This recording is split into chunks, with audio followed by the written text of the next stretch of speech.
here on day 2 of the Combating Corruption Summit, hosted at the University of Johannesburg on behalf of the Office of the General Counsel of the University of Johannesburg. My name is Dan Corder. For those of you who are attending today for the first time and weren't here yesterday, welcome. And to those of you who were here yesterday, I apologize to you because you've already heard my intro speech and now you're going to hear it again. Okay, is that good? Excellent. I know that we are all here principally because in about 5 minutes' time, it is my thrill, and I've actually never done this before, to welcome a former president of the Republic of South Africa, because we are starting off today's program. We are pulling no punches because President Kgalema Motlanthe, a former president of the Republic of South Africa, is going to be addressing us, which I think kind of suggests to us how important what we've been trying to talk about and unpack and unwind in the last 2 days is. I'm completely thrilled that he will be joining us. In fact, let me give a little signal now. Yeah, you can go and get it. Cool. So first things off, I just want to ask the panel that will be following President Kgalema Motlanthe, the panel on developing and maintaining a zero-tolerance approach to fraud and corruption, brackets practically, which is cool. Could the panelists and the moderator please go through to the foyer now where they'll be collected to be mic'd up, and then don't worry, you will be able to enjoy the President's address from backstage. If anything, you're getting a better front row seat, which is very, very cool. I just want to quickly reflect on the day that we had yesterday. I think it was a phenomenal day, capped off by an address from Tokyo Sexwale himself. But we covered so many important things that were really profound. And I encourage you, if you were not here yesterday, to go and see the material that will be released, the videos from yesterday's addresses and panels, because they were so rich in information and knowledge. I particularly was fascinated by the late session, 5 until 6, about construction mafias and the extent to which we need to form a cohesive crime-fighting strategy to deal with construction mafias because of how profoundly they stop development, stop jobs, stop the construction of buildings that people need. Big buildings for corporates, but also small buildings for people who need schools and need public play areas and need literally houses. And construction also includes the building and maintaining of roads and all of that really, really important stuff. So I thought that was really fascinating. There was also a really important reflection on the Zondo Commission, because I think that for many South Africans, it feels like what a waste of time. We talked and talked and talked and nothing happened. But what a lot of people don't understand that was discussed yesterday in that panel was that the Zondo Commission's findings are not, and it was a strategy of theirs, the Zondo Commission's findings from those addresses are not instantly usable as truth and witness statement in a court of law. And so now, since the Zondo Commission, there's needed to be a team that goes and looks at all of that evidence and tries to get people to testify on the record to make it available for courts to use. And sometimes the arc of justice is long and slow, but justice eventually arrives. And so I thought that was also a really important point. But now I'm completely thrilled because I get to welcome somebody who has dedicated his life to the building of, firstly, a just and truly democratic South Africa, and secondly, has been in the actual presidential office leading this country to, I think, a brighter and a better place. He is a man who has got extraordinary experience and extraordinary wisdom and knowledge about being South African, about the project of being South African and building a South African society that is free for all, full of opportunity for all, rich in justice, equality, and equity, and a man who just frankly does not stop. Because I feel like if I was the president for a while, I would do the Obama route and go jet skiing for 10 years. I think I would actually go and enjoy myself a bit with my wife. But President Kgalema Motlanthe has done all of that and led an extremely good and rich life, but just does not stop fighting against the evil for the betterment of all South Africans. So without further ado, I'm completely thrilled and honored to welcome former President of the Republic of South Africa, His Honorable President Kgalema Motlanthe.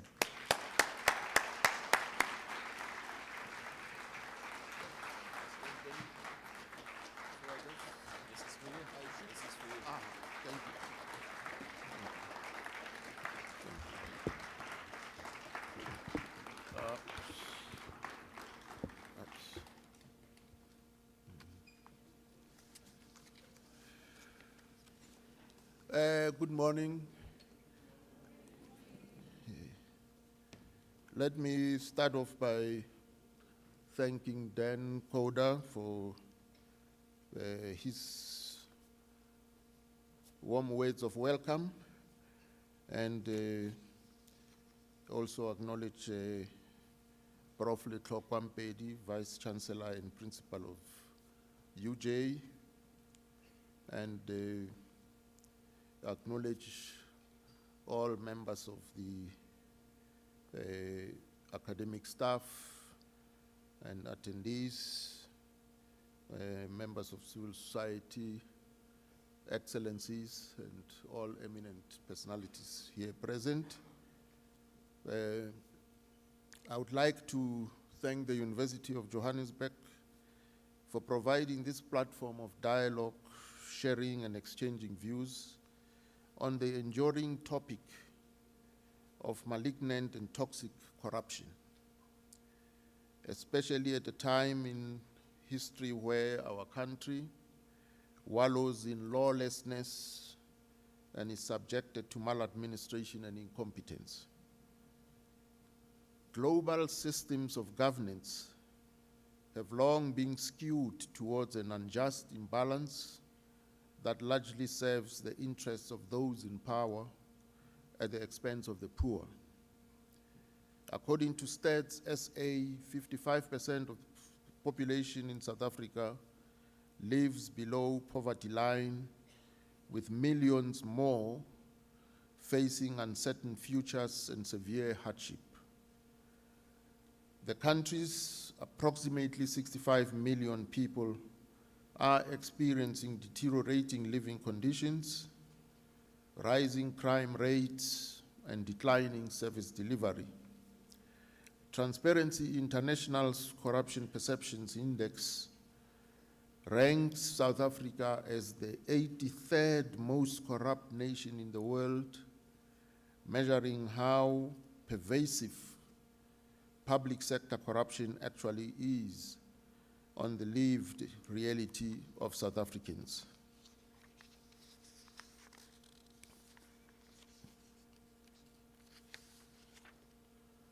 These are reasons enough to care and take interest about fraud and corruption in South Africa. The twin evils of fraud and corruption affect every facet of life, impede the nation's progress, undoubtedly undermine the rule of law, erode public trust, and stifle economic growth.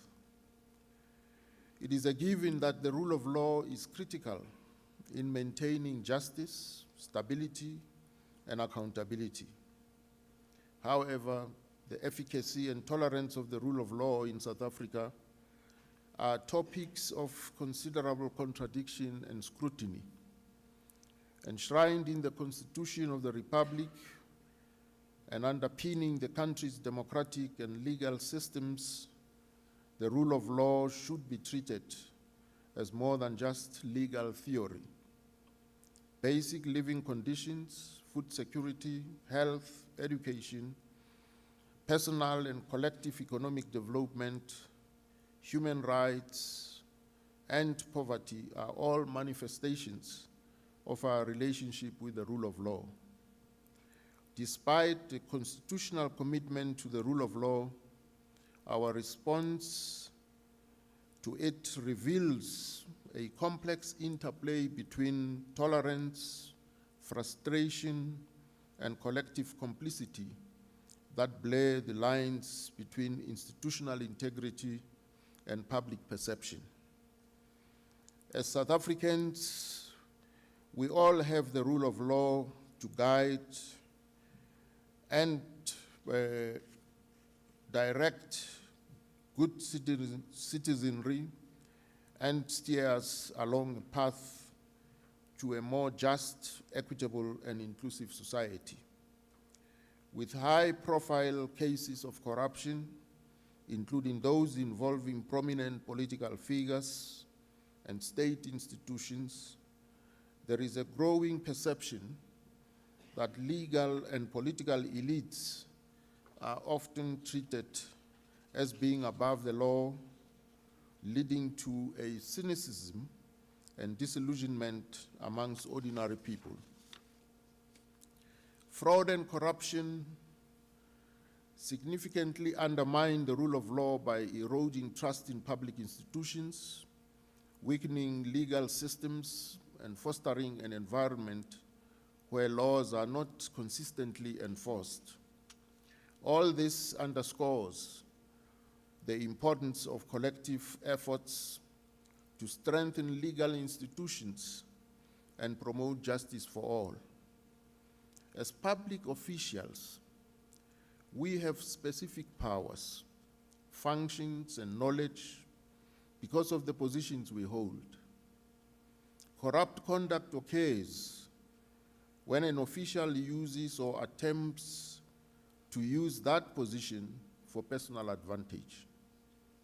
Corrupt conduct can also occur when a member of the public influences or attempts to influence a public official to use her or his position for purpose other than the benefit of the public.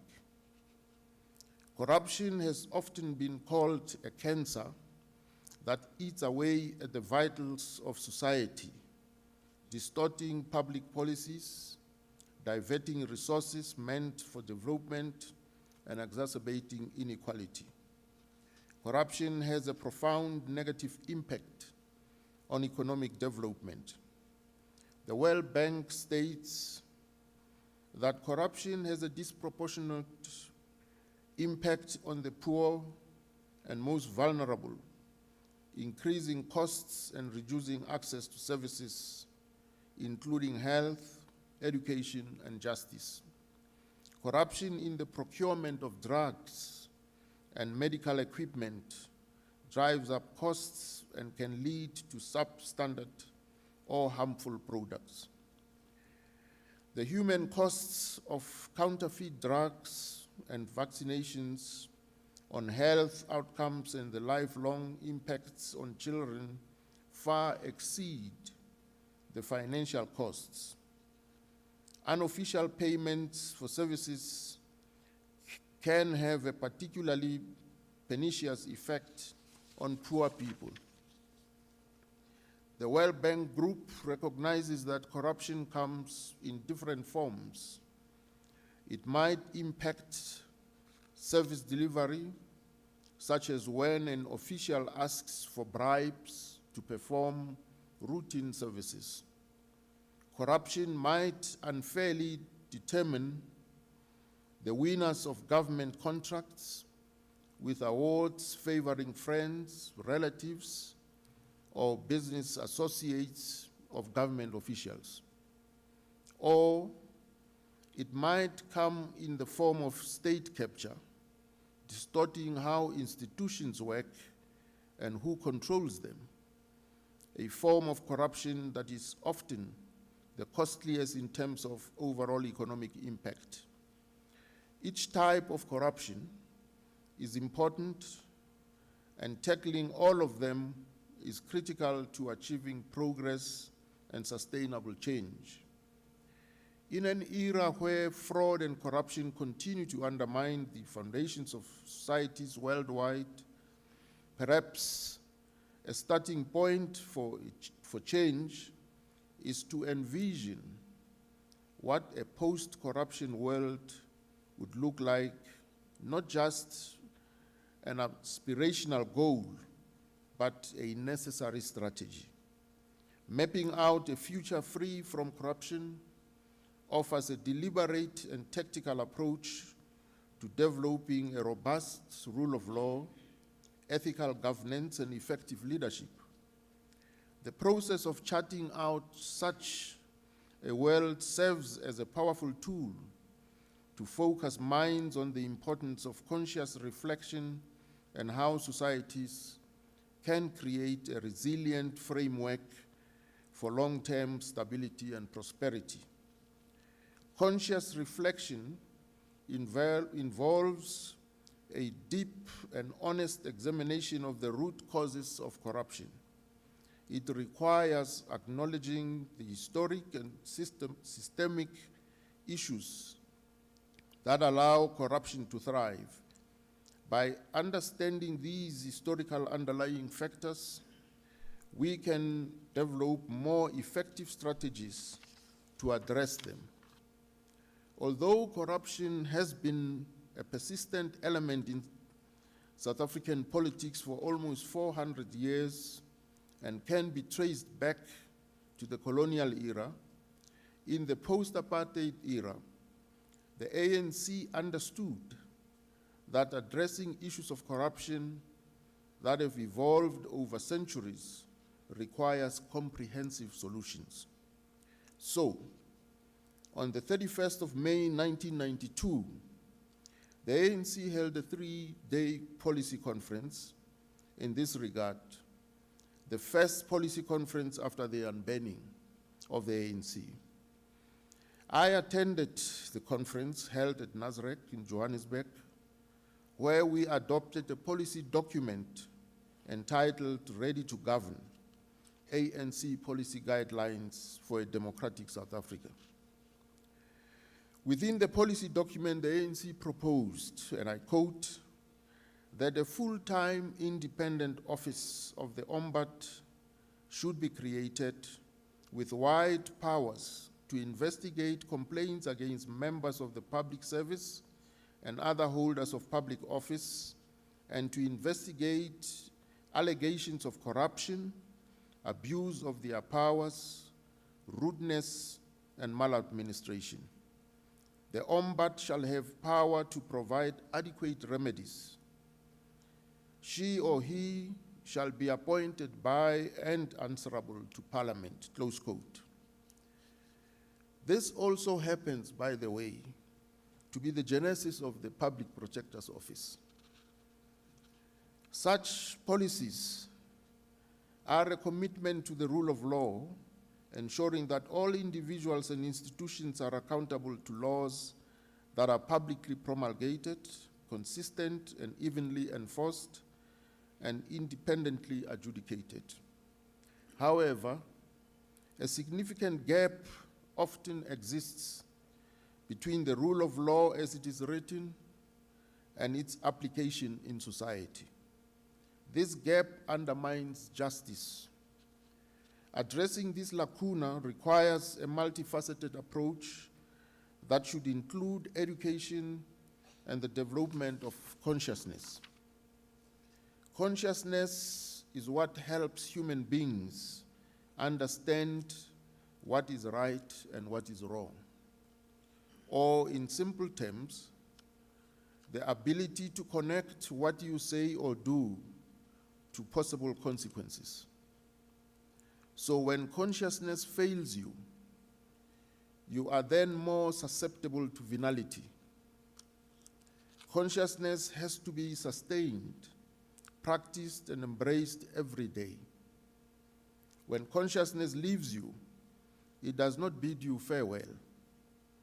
In other words, people are often not even aware that they have lost their ability to connect their pronouncements and actions and the consequences thereof. Hence, the countless ANC members who occupy public office and observe rules in the breach. What I remember distinctly in 1992 from the Ready to Govern policy conference was that we concluded with the understanding that the ANC would need to train its members on how to deal with gifts, that gifts and maladministration are the frontline soldiers of corruption. For example, when a public servant causes people to wait a long time to receive public service, that public servant is creating fertile ground for corruption. One's consciousness has to be constantly worked on as a source for ethical conduct. Ethics have been considered the bedrock of a corruption-free society, a society that values integrity, accountability, and transparency is less likely to tolerate corrupt practices. Promoting ethical conduct starts with awareness education, and socialization. It involves instilling values of honesty and responsibility from a young age at home and in the classroom, and reinforcing these values through continuous professional development. By force of example, ethical leadership in particular sets the tone for an entire organization or government. The role of systems mapping is a valuable tool in this endeavor, allowing us to visualize the complex web of factors that contribute to corruption and identify leverage points for intervention. By creating a detailed map of the corruption landscape, we can develop targeted strategies that address specific issues and monitor progress over time. This approach harnesses the power of digital technologies to ensure that our efforts are not only comprehensive, but also adaptive to changing circumstances. Innovative approaches are constantly emerging to tackle the age-old problem of fraud and corruption. For instance, blockchain technology offers a decentralized and immutable ledger system that can significantly enhance transparency in transactions and record keeping. By ensuring that every transaction is recorded and cannot be altered, blockchain can reduce opportunities for corruption. Governments and organizations can use blockchain to track public funds, ensuring they are used for their intended purposes. Artificial intelligence and data analytics are powerful tools to analyze vast amounts of data and identify patterns and anomalies that may indicate corrupt activities. For instance, machine learning algorithms can detect unusual spending patterns or flag suspicious transactions. Local successes in combating corruption can serve as powerful examples for other countries in the region. When a country implements effective anti-corruption measures, it can inspire others to adopt similar strategies. These initiatives can create a ripple effect, encouraging a global movement towards greater transparency and accountability. Sharing best practices and success stories, such as the work done by the UJ Corruption Summit, help build a collective momentum to tackle corruption on a local scale. Corrupt practices at the local level can undermine international development efforts, distort global markets, and contribute to transnational crime. Corruption in one country can facilitate illegal activities such as money laundering, human trafficking, and the illicit trade of goods across borders with massive human suffering and global repercussions. Corruption is often intertwined with other global crises, creating a complex web of challenges that we now refer to as polycrisis. For instance, corruption can exacerbate environmental degradation by allowing illegal logging, mining, and pollution to go unchecked. It can also hinder efforts to combat climate change by diverting funds meant for sustainable development projects. Understanding these interconnections is crucial for developing comprehensive strategies to address both corruption and its related crises. As we stand at the crossroads of history, the journey towards a post-corruption world beckons us with a promise of brighter, more just future. This journey is not the responsibility of a few, but a collective endeavor that requires the active participation of all sections of society, from government and business to civil society and the general public. Each of us has a vital role to play in this transformative process. Ultimately, the success of our anti-corruption efforts hinge on consequence management and the active participation of each citizen to follow the rule of law, uphold ethical standards, and report corrupt activities. 4 out of 10 whistleblowers have experienced retaliation in the workplace after reporting misconduct, according to Whistleblower House, an organization established to protect those who speak up. This victimization is just the start of the discrimination the average whistleblower will face, and many find themselves unemployed and facing legal battles.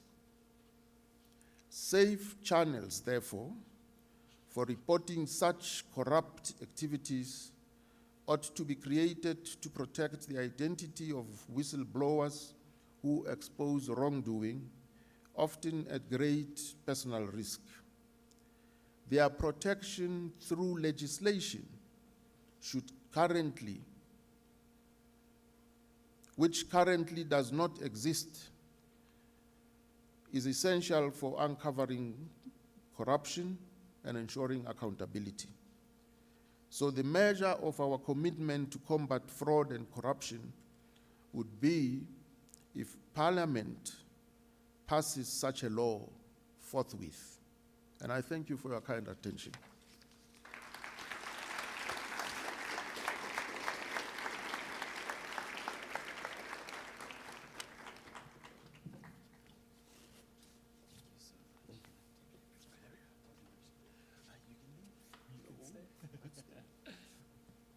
I think one more round of applause for the President. That was fantastic. Thank you so much. Thank you.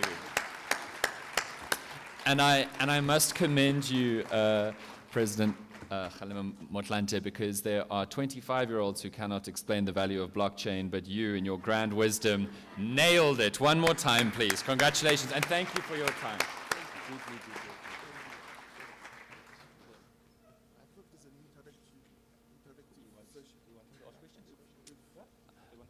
Very, very kindly, President Masetlha is inviting you, if you have any questions, to have an interactive session with him. I did not know this. See, I'm doing accountability. It's Corruption Summit. I'm telling you, I didn't know the plan. So there are some roaming mics, and if we can take 3 or 4 questions that I can facilitate, then that would be great. Are there roving mics, ushers? Otherwise, can you very effectively project? Please take a seat. We are also going to need a roving mic for the panelists, please, if we have one. Otherwise, I can shut. Technical? Keep your hands up. We're just sorting out microphones for the panel.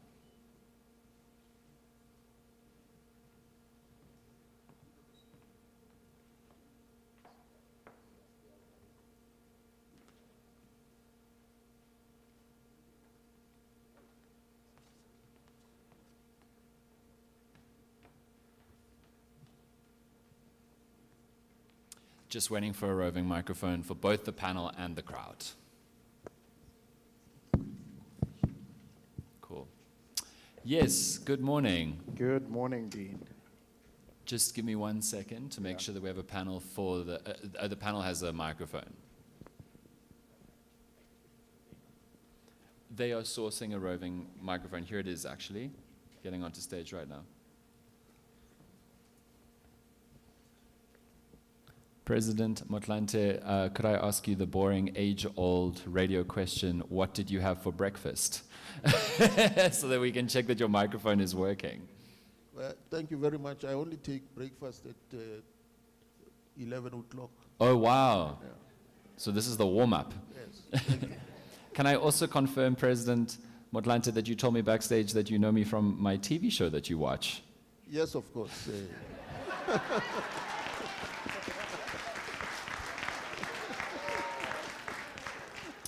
Thank you. That'll be all. I'm out. Cheers, guys. All right. First question. Over to you. Please introduce yourself so that President Motlanthe knows who he's speaking with, and try and keep it as punchy as possible. Yes. Good morning, sir.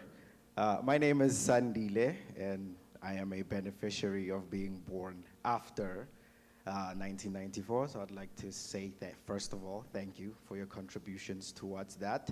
My question is a very simple one. I am in a new era of South Africa, and I want to know what your views are when it comes to the GNU, and how do you think it could be impactful in fighting corruption?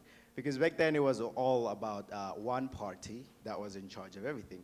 But now with different parties all coming together, do you think that would be beneficial in combating corruption, and how would that happen? Thank you. Thank you. Could we just get the microphone to the next person while President Motlanthe answers this one? Thank you so much. Okay. Thank you very much. I think there are many positives and benefits from having a GNU rather than one-party monopoly. Because monopoly in general leads to stagnation, complacency, and overconfidence. And so when you have a number of different political parties serving in the same government, the benefit thereof is that you will then have people coming at issues from completely different angles. And once the synergy is attained, then of course society will benefit from that. Firstly, you have the unity and competition all at once. Yes, and that can only benefit the country and society in general. Yeah. Thank you. So before you answer, could everyone who wants to ask a question just raise their hands? I just want to make sure that the microphone moves around the room. So you are certainly next. But if anybody else would like to ask a question, please raise your hand. So we'll go, you are next at the back, ma'am, and then sir, then you. So at the back, and then you, sir, and then anybody else? I'm just making sure I'm scanning as thoroughly as possible. You will be third after this. Okay, cool. So ma'am at the back, then you, sir, and then you, sir. Cool. Over to you. Thank you very much, Program Director. Thank you so much, President. My name is Rudy Peterson, and I look after government and stakeholder relations here at the University of Johannesburg. I also wear another hat, so I'm allowed to say comrade. So, President, my question is simple, and I want to latch on the colleague. I had the same question. I'm not going to repeat it for the sake of time. But mine is just to check with you. And I must commend you for not being political party creation, grasshopping from one party to the other, which we have seen is a mess in this country at the moment. So I want to check with you, and I had a question for the second last session yesterday. We have seen that the new Umkhonto weSizwe party is just grappling up all and sundry along, and we are told that there's this black excellence that has migrated to that party, and they have now been in a political party. Now, it's a real mess because out of the Zondo Commission, many of them are implicated. So I just want to get your sense. Are we going to get it right? And if so, not getting it right, what is your sense is as a recommendation to dealing with the situation? Because these same ones who find one thing in the Zondo Commission are now in a political party. I thank you.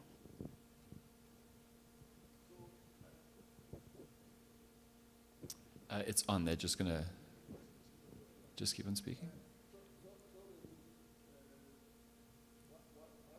Technical, can you just check on the volume on the microphone, please? Could we just try again?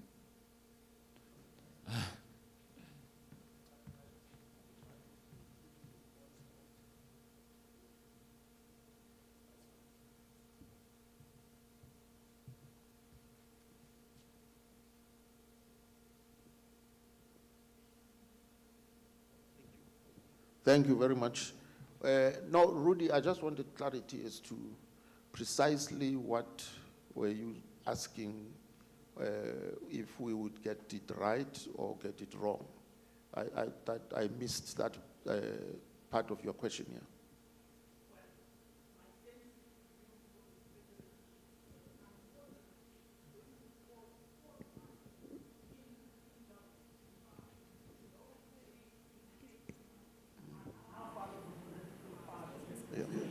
Okay.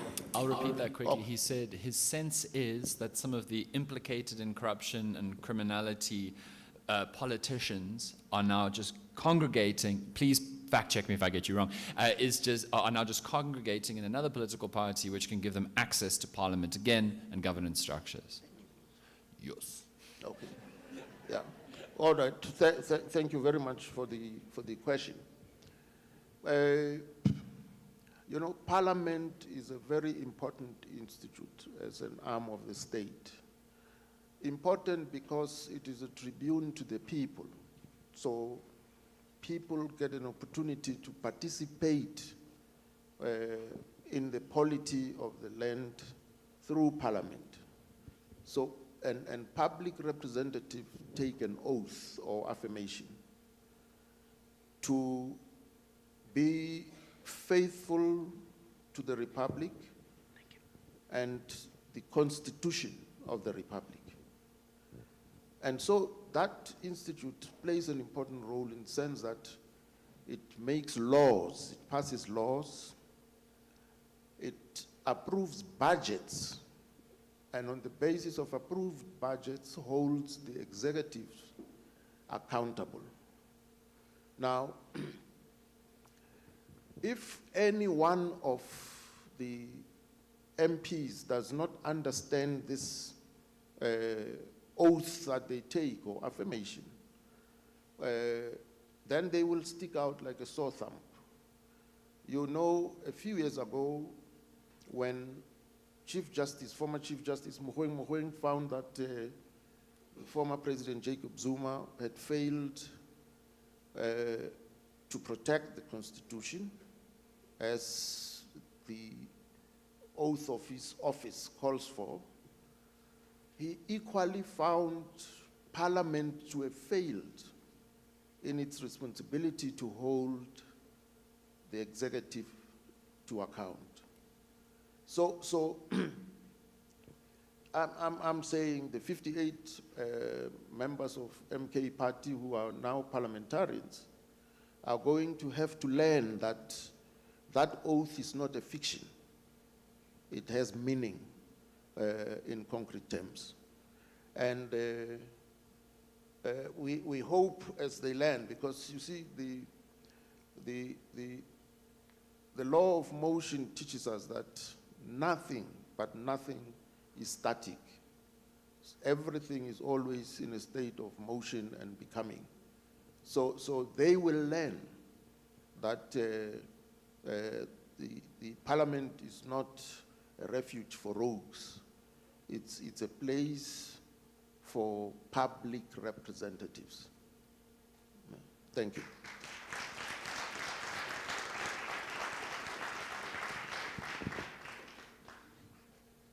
Good morning, everyone. My name is Noluthando Mbangeleli. I'm from the University of Johannesburg Business School. Thank you for your intriguing presentation, Your Excellency. My question is easy. It's, in your opinion, how effective are whistleblowers protection laws in fighting corruption, and what would you recommend, for the openness for people to be more free to be whistleblowers, because there are threats and it gets scary, and sometimes if we can bring it into context in our institution, you know what I mean, as an academia, not necessarily UJ. Here I am, and there's a professor there in the senior. The professor has got a status, you know what I mean? They are known, who is going to be believed, me or them, So how are we protected? Thank you. Yeah. Thank you very much. Well, whistleblowers are very important because they are still the exception. But we got to move towards a situation where every person becomes a whistleblower, in the sense that they would have the ability to rebuff any offers or sweeteners that seek to compromise them. But for now, for as long as whistleblowers are the exception, they need protection, and they need protection in law, so that channels can be created for them to report wrongdoing or alleged wrongdoing, and know that it can then be looked into independent of themselves to ascertain the veracity thereof, and then action shall then be taken. Because otherwise, in the power dynamics of the pecking order of institutions and society at large, the underdog will always come out second best. And that is why it needs to be handled by an independent institution or agency, and the Public Protector's Office was meant to do that, actually. That was the thinking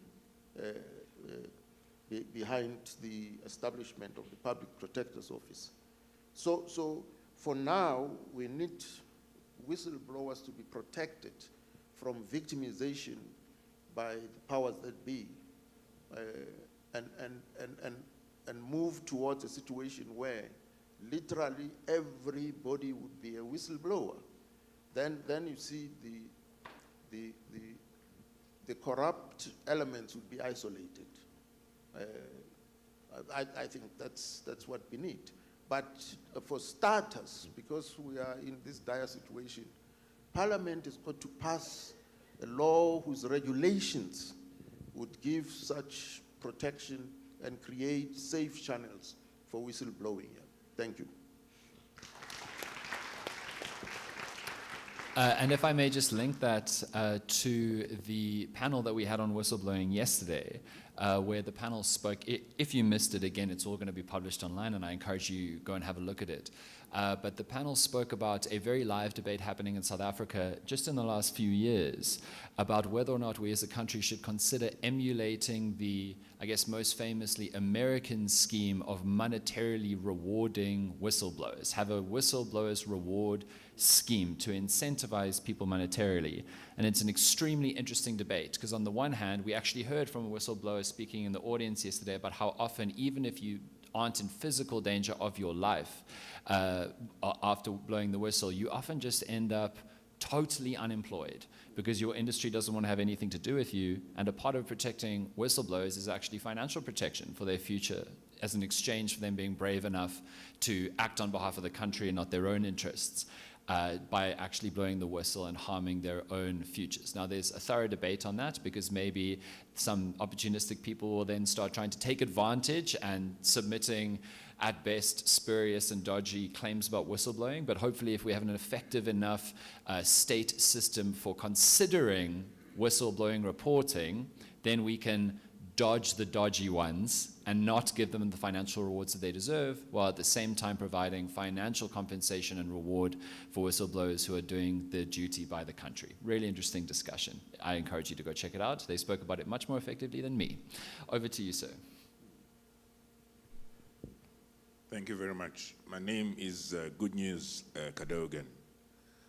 I'm from Pretoria. My question is to you, Mr. President, and also to Professor Mpedi. You mentioned something around being conscious, and the fact that consciousness is the gate towards linking what I do, what I think, and what I feel. My question is around Parliament and entrance into political life on the one end, and saying how can we reduce the instance of those who are morally challenged from being able to join in and be part of the public sector insofar as Parliament is concerned? And then from an education point of view, how do we ensure that it's not just about the cognitive prowess that I walk away with from from an educational institution, but I'm endowed with the prowess to be conscious and link what I know cognitively to what I believe in, so that the rule of law, I think, it's too low a bar as a gate towards leadership. And if the moral code were to be the primary gate that would allow you to get in, it would probably be more easier.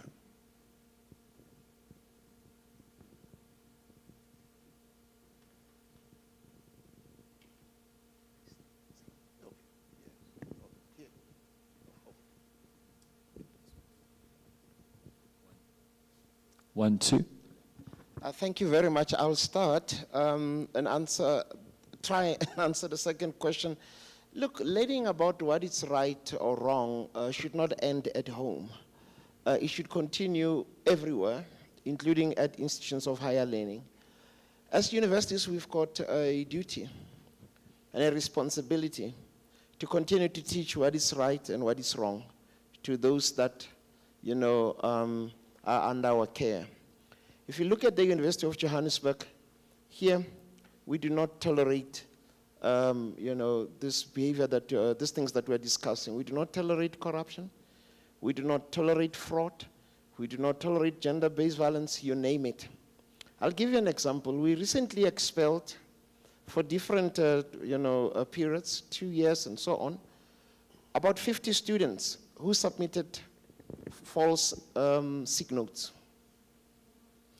And the media ran with that article, and there were people who were like, oh no, this is young people and so on.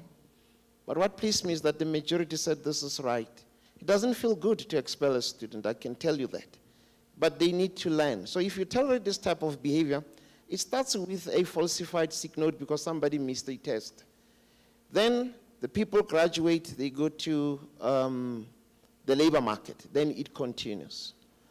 And I was pleased to see that this is not just a problem here, it's a problem throughout the sector, but you also see it in the labor market. So we should not tolerate this type of behavior. But it's not about, these punitive measures. It's also about how we train and educate our students. It starts with student leadership. At UJ, we've got a number of programs, to support our student leaders, which include taking them even abroad to get further leadership training, because we know it's not just about student politics leadership here. These are our future parliamentarians. These are our future ministers. And you may think student leaders at UJ are timid and so on. It's not like that. We have robust engagements, but it's because we engage with respect. Where things are not done the right way, we are quick to correct that. I can list a number of initiatives that we are doing. We should not get tired of doing what is right, because these are young minds that we need to shape. But it's not just about students, because sometimes people get fired, then they rock up elsewhere, and so on. Also with our staff. At UJ, we will not shy away from digging and finding. Of course, we don't just dig for the sake of digging, but if there are allegations, we'll investigate them, and if it's nonsense, then we stop. But if there's something worth pursuing, I can assure you, we'll pursue it in terms of our criminal justice programs. We'll pursue it in terms of, civil processes. And by that time, we have already dealt with through, internal labor processes. It's how to deal with it. I'm glad the General Counsel is here on stage. I don't know if he has anything to add, because he's the man who does all this. Thank you. Quietly. Thank you. And the CFO is also here. I see she's nodding. We use public resources. We will not tolerate any nonsense. Fraudulent behavior, corrupt, whatever, we'll deal with it. But at the same time, we educate. And it's important to also put it out there, ladies and gentlemen, that this is being done, because you want to deter those who think they might get away with it.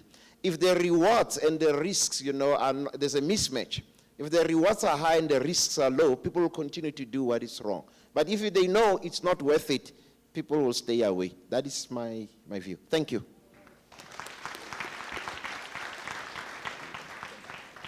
Thank you, Prof.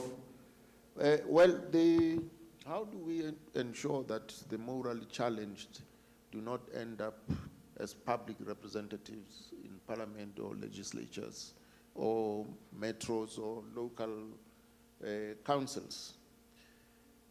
The selection is done on the basis of the Electoral Act. And up until just recently,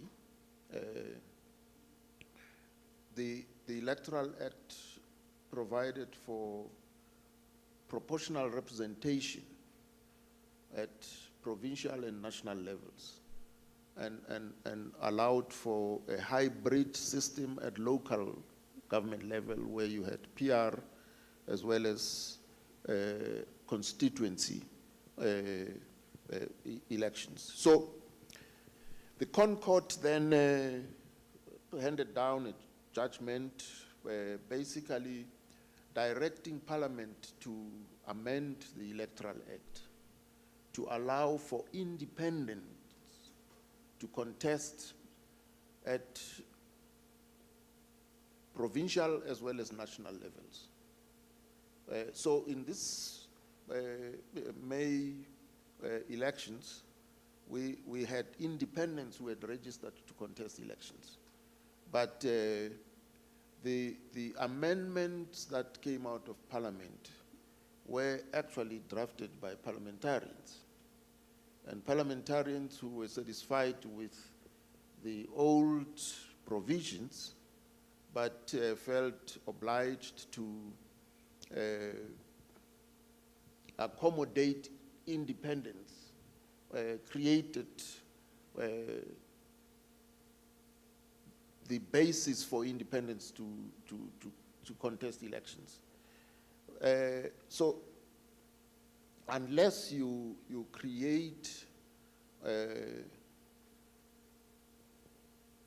clearly demarcated constituencies, it's very difficult for independents to contest at provincial and national levels because that would take lots of resources. I mean, let me give you an example. In Madagascar, the two previous presidents, one was basically the owner of the equivalent of clover in Madagascar. And because of having deep pockets, could hire runners to, campaign for him and so on. And of course, he became president. The current one, Rajulina, was a DJ who had made money and followed the same pattern and became the president. So if you do that, then you must know that you need regulations on how the independent candidates' campaigns are going to be funded, and how and from where they're going to raise the resources. So there are positives and negatives in all of this, but it's a debate that still needs to take place to clarify, because I think the limited space that was created for independence was really clearly, the rest of the parliamentarians said, well, we have this system, it works for us, it's a party system, so you want to come in, that's your window for coming in. And it just left them completely prejudiced and undermined. That is why none of them made it, as it were. So, and also particularly because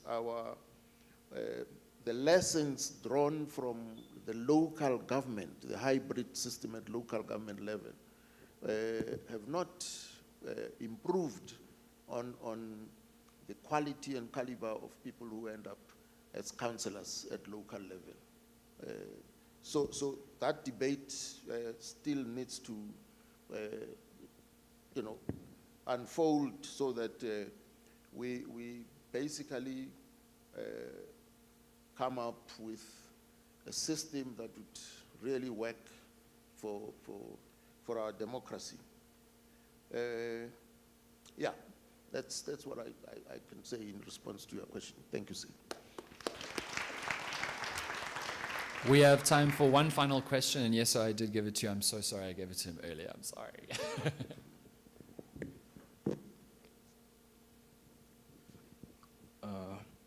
Morning, everyone, and morning, Mr. President. My name is Busiso Chiane. I'm an aspiring legal practitioner and the Deputy Chairperson of Sophia Town Residents. Part of my question has already been covered, but this is just a follow-up question to Your Excellency that covering the aspect of the whistleblowers. So I want to know that as I think you've raised something like there's what you recommend. I don't know whether you recommended that there should be a legislation that should be passed to protect the whistleblowers. So I want to know that are there negotiations or other discussions that are already taking place with regards to the implementation of such legislation? Thank you. Thank you very much for the question. Well, the issue and plight of whistleblowers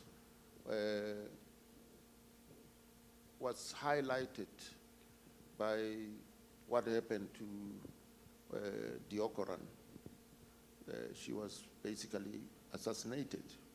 So it's a burning issue at this point in time. And as the saying goes, we must strike whilst the iron is hot. And such legislation can be a private member's legislation. In other words, any individual member of parliament can submit such a piece of law, and or any of the political parties can do the same, and or any of the members of cabinet can draft such a piece of legislation and submit it. Because I don't think you would find many people who would have a quarrel with the steps that are necessary to protect whistleblowers, because corruption is a burning issue now. If you listen to ordinary South Africans, they are concerned about slow prosecutions. They are concerned about the fact that there's a recycling of people who are facing allegations simply because the criteria for serving as a public representative is simply that you should have no criminal record and so on and so forth. Otherwise, it's an open system that can be exploited by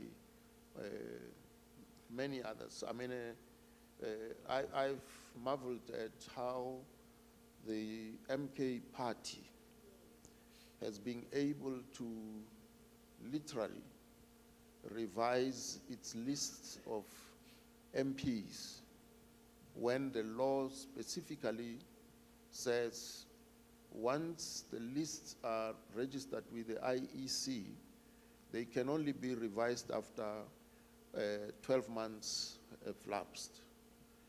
But the MK party has literally fired everybody and went back to parliament to say, no, actually our list is empty. We have no names because all the people that were registered have either resigned or have been expelled.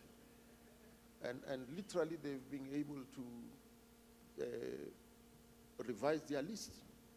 And that's how all these new people, are now being sworn in as MPs. So there's a gap in the law, and they've just identified it to take advantage of that here. Thank you. One more time, our deepest gratitude to President Kgalema Motlanthe. We are so honored and appreciative to have been blessed by your wisdom, IRL, in real life. Thank you so much. One more time, please, everybody. Thank you for your time, sir.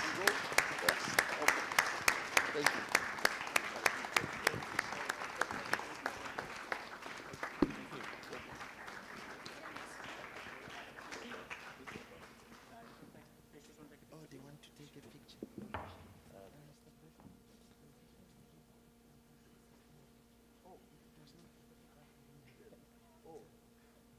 So what do? I sit down?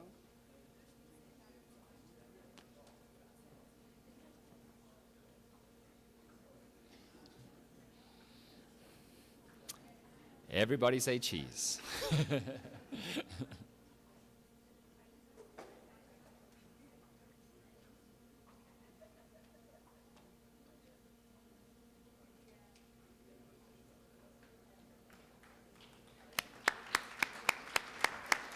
Thank you.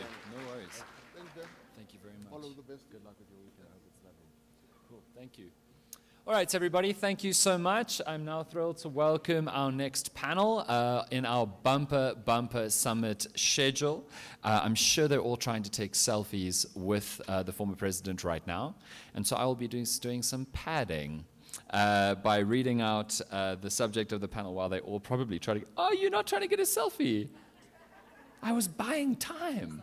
All right, no selfies. Okay, so please come on stage, moderator and panelists. Thank you so much for your time. This panel is on developing and maintaining a zero-tolerance approach to fraud and corruption, and reflecting on what words of wisdom we've just heard from former President Kgalema Motlanthe. We are going to do all of the microphone testing by asking about breakfast, so please prepare yourselves for that. Firstly, I'd like to welcome our moderator, Lebogang Boshoff, who's the Chief Ethics Officer at First Rand Group. What did you have for breakfast? Bread, whole wheat bread, and then filled up with fruit outside. Plain whole wheat bread? Yes. Wow. I don't even know how to process that. Okay. You should buy Butro. At least I ate. Yes, exactly. Next up, we have Professor Pami, I think it's Natesan, is that right? Sin, can you hear me? Natesan, yes, perfect. The CEO of the Institute of Directors in South Africa. And your breakfast plan? Same answer as the former president. I only eat after 11 o'clock. You are in good company. Next, we have Satish Rupa, who's the chairperson of Petroleum Agency of South Africa. Thank you for joining us. Your breakfast schedule? A bowl of fruit, coffee. That's the vision, guys. That's very good. Then we have Simile Ndlovu, who's the executive for forensics and corporate security at Eskom. A strong cup of cappuccino. Strong cup of cappuccino. Excellently. And finally, we have Lerato Pelane, who's the founder and chief optimism officer. What a good title. And board director and multi-chairperson at the Global Center for Risk and Innovation. Coffee. Outstanding. Take it away. We're looking forward to hearing about this discussion. Thank you, Dan, and good morning to everyone. We've had high-level introductions, but really to establish the credibility of this panel, I would like to share just a bit more detail about the illustrious careers of the panelists this morning. So starting with Pami Natesan.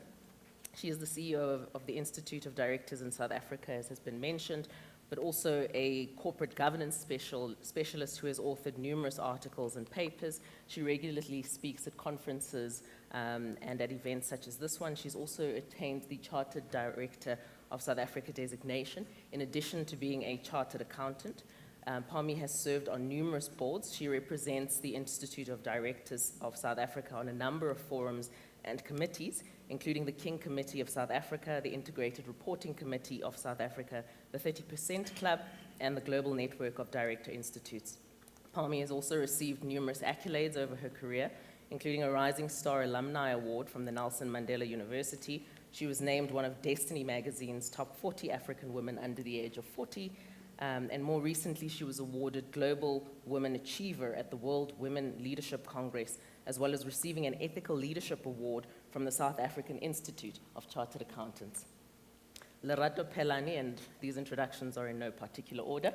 Lerato is a chartered accountant with over a decade of experience in internal and external audits, specializing in healthcare, public sector, mining, metals, and energy.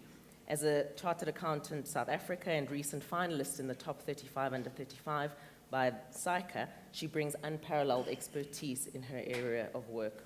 Lerato was also honored as the overall achiever in the Wits Business School Facet EDP 2023. And beyond her professional accomplishments, Lerato is a passionate social justice activist advocating for gender equality and human rights. She's also a mentor and leader, currently serving as co-chairperson of Young Leaders Connect, chairperson of the Transformation Committee at Netcare. Her commitment extends internationally as well, because she's also the chairperson of the Africa Regional Board for the Global Center of Risk and Innovation. Smile, to my left, is the head of group forensics at Telkom Group, which has been mentioned, but there he brings nearly 20 years of expertise in fraud risk management, governance, risk, compliance, and ethics. His distinguished career spans law enforcement, a wide range of sectors, including energy, tax, media, and entertainment, ICT, telecommunications as well. Smile also has a proven track record of leading and managing complex forensic investigations and providing strategic advisory and consultative support to executive management and boards on fraud risk management issues. He's a certified fraud examiner. He holds a national diploma in internal auditing, a BTech in internal auditing, postgraduate diplomas in risk management and corporate governance, and an MBA. Additionally, Smile serves as the chairperson of the board for OUTA, which is a non-profit civil action organization dedicated to exposing public corruption and the misuse of taxes and public funds through investigation, research, communication, empowerment, and litigation. And then, last but not least, Satish. Satish is going to share with us a lot of insight from a life that has been spent at the forefront of South African business and policy.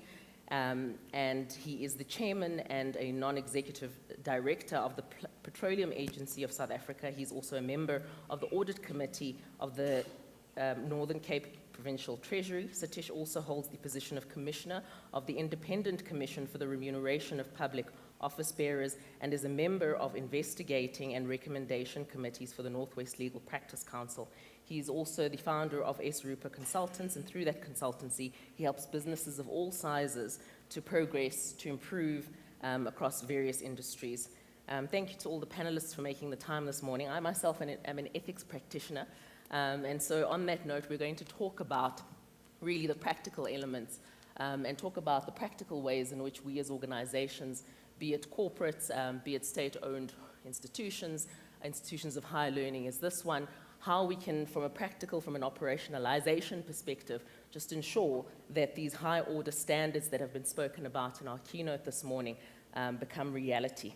Mr. President spoke about how we need to get people to care. He spoke about the rule of law. He talked about focusing minds on conscious reflection. There were some questions that came from the floor as well, which we will seek to address around practicalities with whistleblowing protection and the like. What I would like to start with is just a once upon a time. And I'm not going to bore you with details of fairy tales, but just to illustrate the point of how important storytelling has been from a human behavior perspective, from a societal perspective, in terms of instilling values, in terms of creating culture. And I think it is well known. Some of these tales begin with once upon a time, others may begin in different ways, but across time, across continents, across cultures, this is a long-standing way of ensuring that as children grow, they are taught certain principles, certain values, including how to operate within society, within the structures which exist in the world. An example of this is the story of the boy who cried wolf. That one is, the origin is of Western tradition. The story is accredited to Aesop's fables, but it is unknown. In fact, it is understood that this fable, this story, this tale existed long before it was penned by this individual. in a collection of stories. Effectively, and you can look it up later if your interest in fairy tales is piqued by this discussion, a young boy who is part of a village tends to flocks just outside the village. He gets bored, as young boys do. He concocts a tale and cries wolf so that the villagers can come to his aid and help him to protect the flocks that he's looking after. The villagers arrive and find that there is no danger. This happens on a number of occasions, and understandably, the villagers over time no longer believe the boy when he cries wolf. On one occasion, he does so, and he is in real danger, but nobody shows up. The moral of the story, that honesty is important. It is positioned negatively in the light of if we are dishonest and our reputation or we are of ill repute, we will no longer have credibility, our reputation will be marred, etc. In the oral tradition of the Basotho is the story of Tselane. Tselane and her mother live alone. Her mother has to work and tend to the field, so she often leaves Tselane at home alone. But she's devised a code that will enable Tselane to know it is I who have arrived and not some stranger danger. And so they use this code effectively for some time, but there is a giant in the vicinity who's constantly looking to steal children. And as long as Tselane sticks to the prescripts that have been shared by her mother, she is safe. There are many, many lessons to be learned and extracted from the story, including how villagers at some point also come to the aid of this family, societal structures, and how they also help us and protect us. And we teach these things to our children. The VC has mentioned that these lessons shouldn't stop just at the point at which people are children. And again, social science has shown us that there are certain innate characteristics from a human behavior perspective which make stories so compelling. They pull us in, they ensure that the lessons remain with us, and in fact, they evoke emotion. So oxytocin, dopamine, these hormones are also triggered when stories are told. And this is a very useful and a very practical, and what I found to be a very effective, practical method of, again, allowing for conscious reflection. When we speak of the modern day and real stories of fraud, of corruption, unfortunately there are many which we can use as cautionary tales in our organizations. One, to allow for moments of reflection, to hold a mirror up to ourselves, to reflect on lessons learned and the like. And that is just my contribution this morning around a way in which we can achieve ethical culture in a practical way by not losing the benefit of really this instructive modality, that of storytelling. Again, adapting it to the context and not necessarily telling fairy tales, but what's needed in our organizations and in the current climate.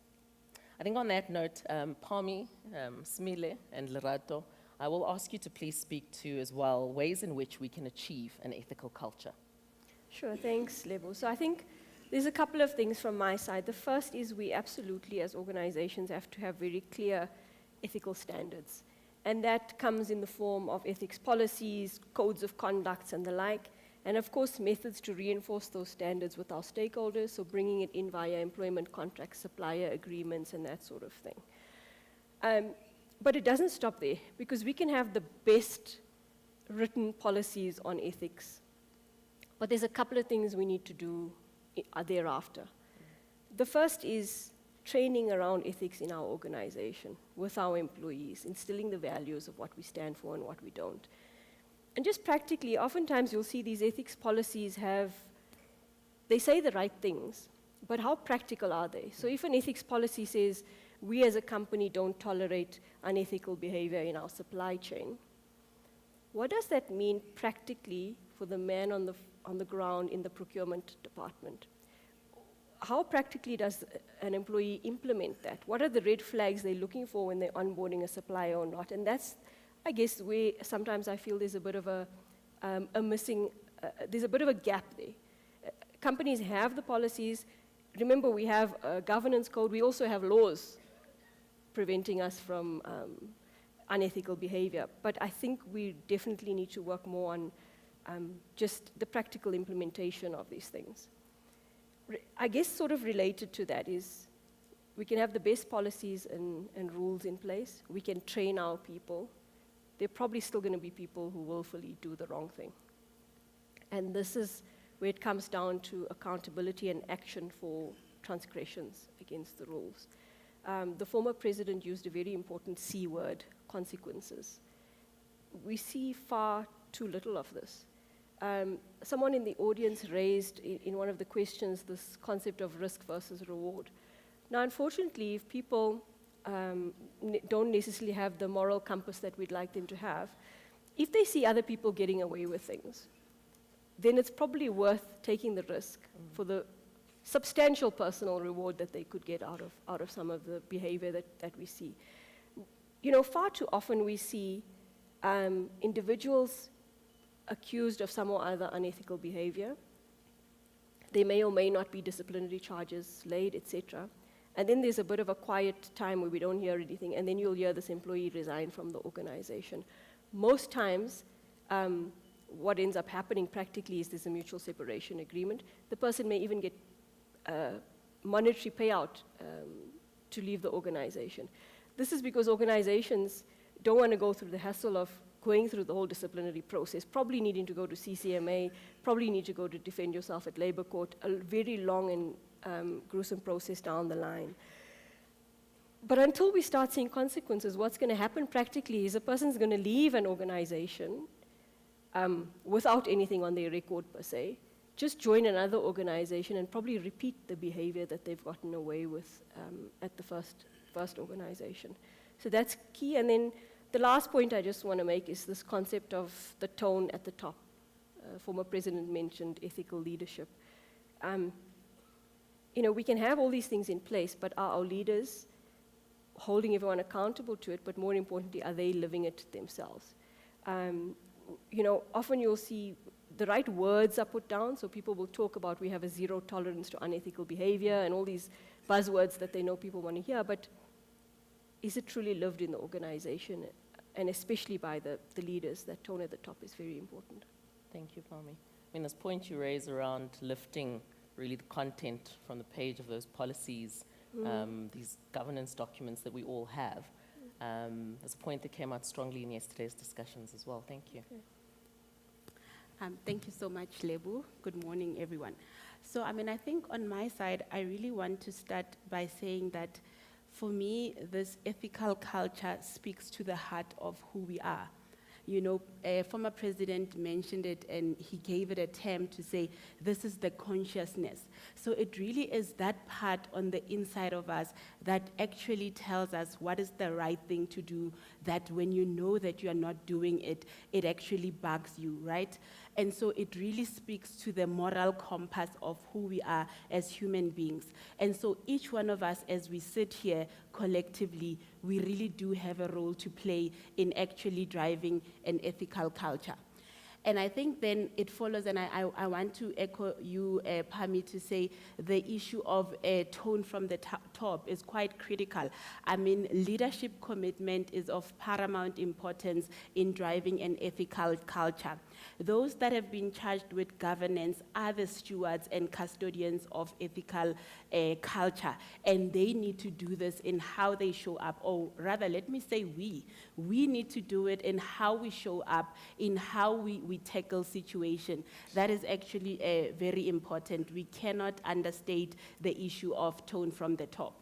The other aspect, Lebu, is about education and training, and I think President did speak to that aspect, and actually Prof Mbedi, where we are saying that while charity begins at home, we absolutely have to embrace and entrench a culture of lifelong learning, especially when insofar as it relates to matters of ethics. And so certainly within our organizations, we do need to ensure that ethics training is a standing agenda on an annual basis where all employees undergo these trainings to make sure that they keep abreast of the latest changes and development of what is happening and what the expectations are from them for from an ethical standpoint. But beyond that, in these trainings, we need to actually reinforce and remind employees around what the repercussions are when unethical conduct is perpetrated and is identified. And we shouldn't leaving it at conversation, because what is important is that when people know that there are repercussions and consequences, we absolutely have to hold people accountable. Everybody should be held accountable for their actions, and so accountability becomes key in driving this culture of ethics. And so when people do the things that are wrong, when people perpetrate unethical conduct, they have to be held accountable and they have to be punished. We have to have processes where dismissals are in place, or in certain cases, I mean, this has to be escalated to the rule of law where cases need to be opened. Because when we do that, we are sending a message to say that this is not going to be tolerated. When you do something that is wrong, when you do anything that is unacceptable, these are the consequences. And then when we do that, I mean, I believe that everybody else will know that I cannot afford to lose my job, I cannot afford to go to jail, and that is how we will be able to achieve zero tolerance ethical culture within our organizations. Lerato, I love how you've started with learning, right? So you equip people and create awareness so they know what it is that is right, and then, if not, the consequence, right? Sure. Smile, your take on this one? Yeah. So the concept of zero tolerance, it's something that you see in annual integrated reports and in many organizations. But when you enter those organizations, you find a different reality. What does it mean to maintain or develop and maintain a zero tolerance culture? I think my colleagues have mentioned the issue of tone at the top. But what does it mean in practical sense? In practical sense, it means that how we do things, ethics is embedded in the middle of that. When you have senior management that drives the ethical program within the organization, so it's not something that is given to ethics department, and senior management is not involved. So you need to ensure that management does not lead in silence. They confront ethical issues in the organization. I think that's the first step. The second thing that I also want to mention is to ensure that, we consistently deal with unethical conduct and reward exemplary behavior. And let me deal with exemplary behavior. How does the organization address a situation where an employee comes up front and says, I've been given a bribe of 100,000 by a service provider? So we need, in our ethics program, have mechanisms, to deal with issues like that. The immediate reaction to something like that, usually people will say, let's offer them reward of money. And I think some people are wired differently. But I think we need to ensure that we also create awareness about colleagues that leaves the velos of the organization. And on the one consistently dealing with unethical conduct, we also need to ensure that we don't have management that is hamstrung by star employee syndrome. Because in other organizations, discipline is taken depending on who's the person involved. When it's certain people, usually senior people, management will resort to all types of excuses not to take action. Or a person will be suspended for 6 months. So part of ensuring that there's zero tolerance is to ensure that those that are implicated, decisive action is taken against them. Decisive is taken against people irrespective of their position, their status in the organization. I think that's, for me, a way to ensure that, we leave the culture of zero tolerance. And I also implore the boards as well, for those that serve in different boards, to ask the right questions and to keep management accountable in terms of how many incidents of whistleblowing have been reported and how they have been addressed. How many of those incidents that have been reported, how many implicate senior management and how did they address them? Most important is to also see whether management have got appetite to deal with these particular issues, is to see how long on average does it take management to deal with those particular things. Because in organizations you find that they spend 3 million after employing an external forensic firm to do a forensic investigation. But management never implement those recommendations because it implicates some of them. So I think for me, those are the things that the board needs to ask the right questions to ensure that, the issue of zero tolerance does not just become a lip service. Thank you. Absolutely, thank you. our keynote referred to the fact that a multifaceted approach is required. And I love how you all highlighted different aspects, different tools, and again, cascading throughout the organization, tone from the top, reinforcement, and the different tools, etc. And there is more to this. I think because of time, we can't go into all of it, but certainly now you know who to engage after this panel discussion to find out more. Satish, I'd like please to ask you to talk to us about how we encourage the reporting of suspicions about fraud and corruption. Again, we've heard about the fear factors and how whistleblowing is fraught with, again, that very fear. And also looking at how we also balance that with placing greater accountability on employees to disclose suspicions of fraud and corruption where things such as fear do exist and other deterrents. Morning, everyone, and thank you, Lebo. Having sat through yesterday's discussions, there may have been an element of depression that permeated the room because all kinds of challenges and we were low on solutions. So I'm going to start with the historical lesson and then go to the conclusion with history once more. Matthew Blackwell, in his book titled The Rogues Gallery, interesting book that talks about when Van Riebeck came here in 1652, and at some stage he had to end the book, so he stopped with former President Zuma. And he sketches all the rogues in our history. So we're on a fault line. Van Riebeck himself was a criminal sent to the Cape as punishment to start a station that would provide provision for passing sailors from the Dutch East India Company. Fast forward, in the book he talks of a gentleman called Louis Late, never put a bad crisis to good use. And we need to thank Louis Late. He was known as a fertilizer king. Those of you of my age would know that he took S and made it into fertilizer and was known as the S King. 1995, under the new dispensation, Louis Late was then the CEO of SARU, the South African Rugby Federation. And Madiba had constituted a commission to inquire into the activities of this particular institution. And two lessons came out of that. Louis Late then took the matter to court. Madiba then phoned Mervyn King to get guidance to say, I've been subpoenaed, should I go to court? And Mervyn said, yes, why don't you do that? Call their bluff.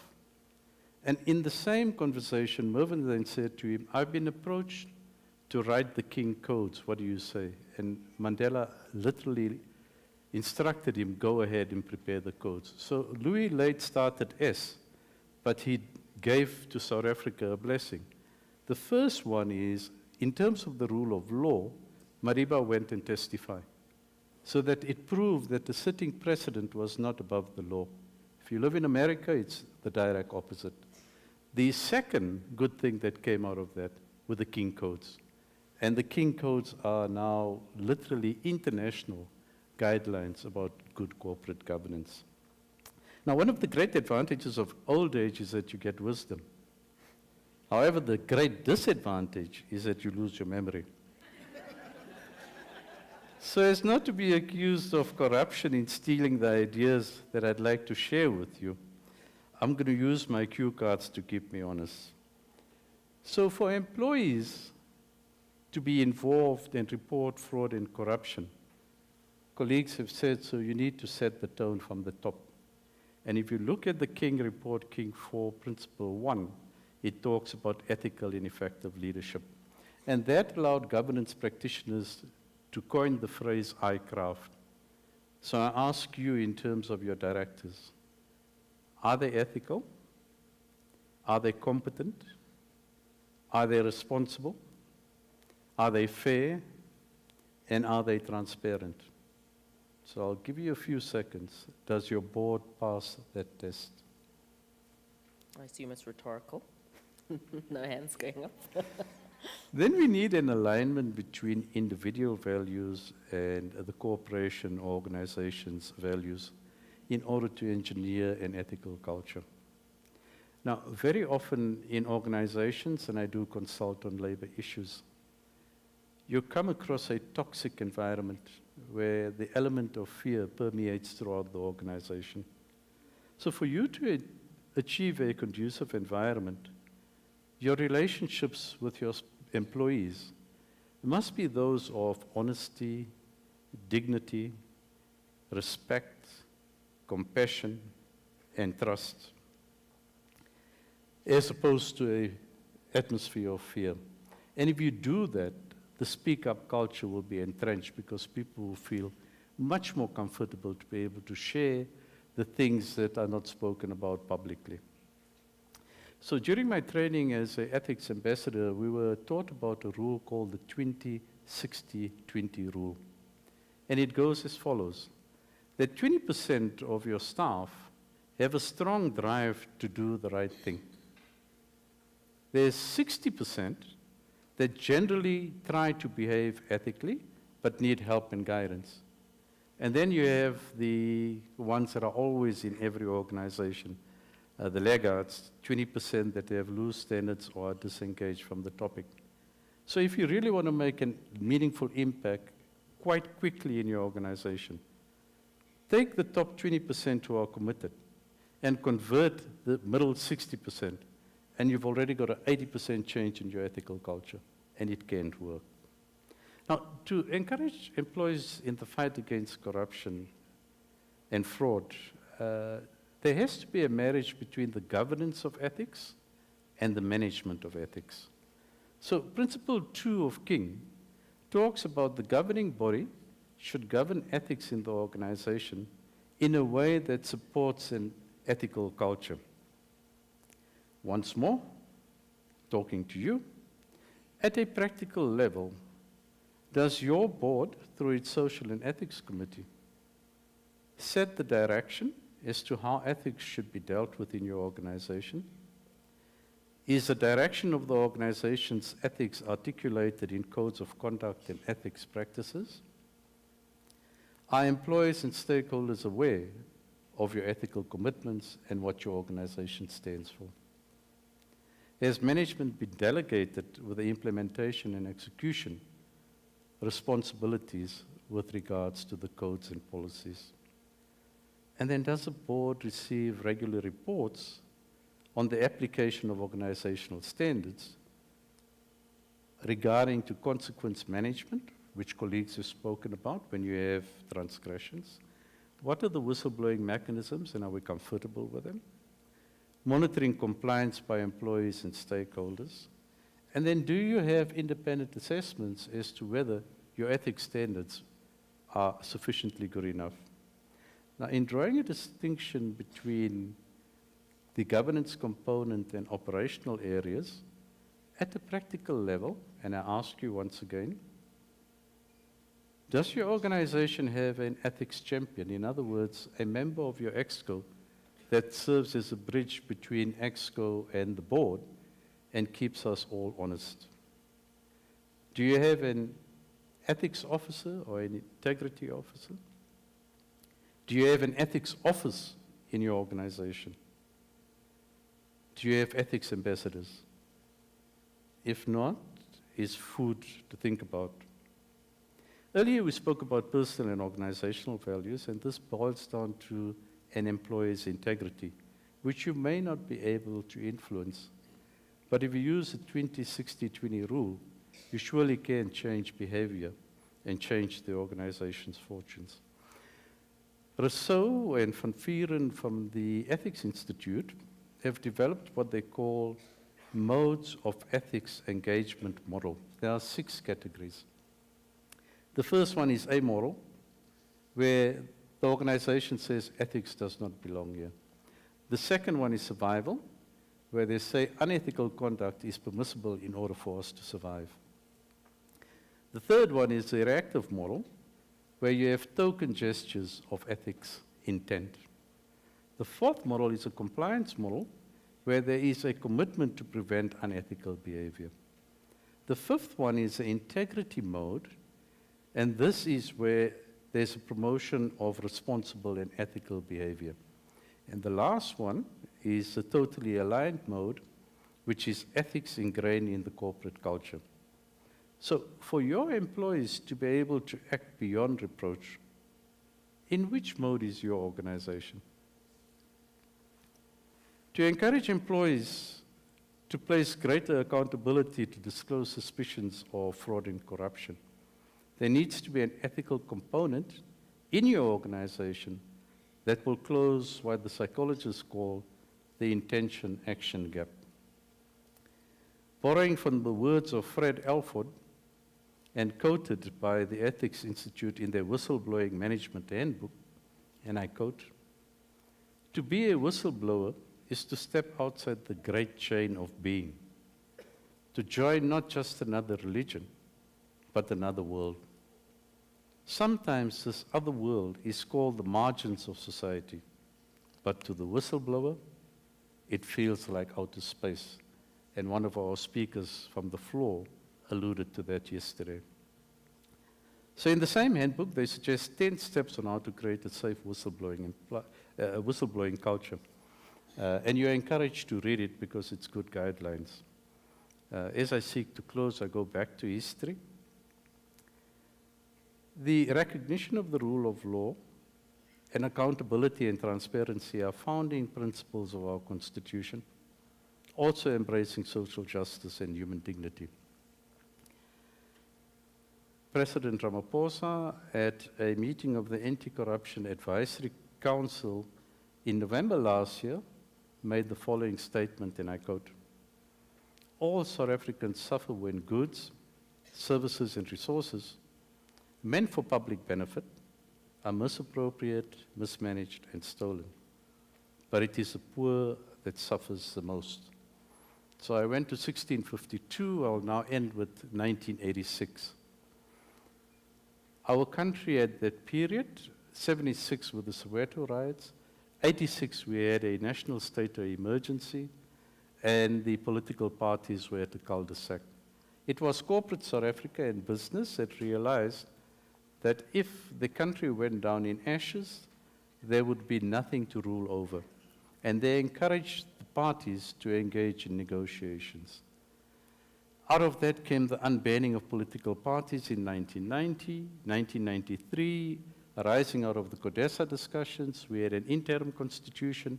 1994, we had our elections. In 1996, we endorsed the final constitution.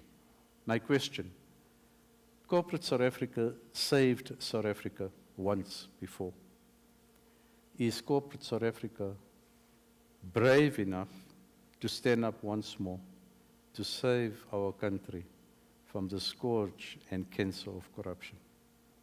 Thank you for that comprehensive response and breaking it down really in terms of the elements required to encourage that speak-up culture. Smile, I turn to you and I ask you please to speak to how it is, and this is something that Satish also highlighted, that we can create awareness of the implications of fraud and corruption. How do we help those within our organizations to understand the knock-on effect that fraud and corruption have on all stakeholders, not only in the organization, but across society as well? Yeah, and I think we've seen a lot of examples of that, thanks to the Zondo Commission. But I think I need to unpack this in terms of various stakeholders.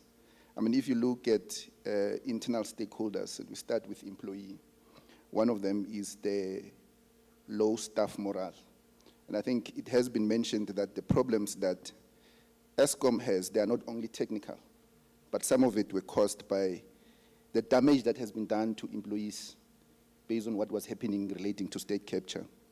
And I think we've also seen the other impact, is a loss of jobs. And we've seen that at Steinhoff, we've seen that at VBS. And I mean, if we move then to service providers that are dealing with the organization itself, they stand a chance of not being paid for their services. We've seen that as SAA as well. And I think coming to external stakeholders, for society in general, I think the idea of, or the drive of dealing with poverty, unemployment, and inequality, it's a societal challenge. And I think the biggest impact of corruption also delays the achievement of those lofty goals. I think if you then look at customers, negative customer experience, if the morale is down, you phone a call center and employees are not interested, to assist you. And I think from a customer's perspective as well, this is also likely to impact the quality of goods and services within the organization, and also the price of goods and services.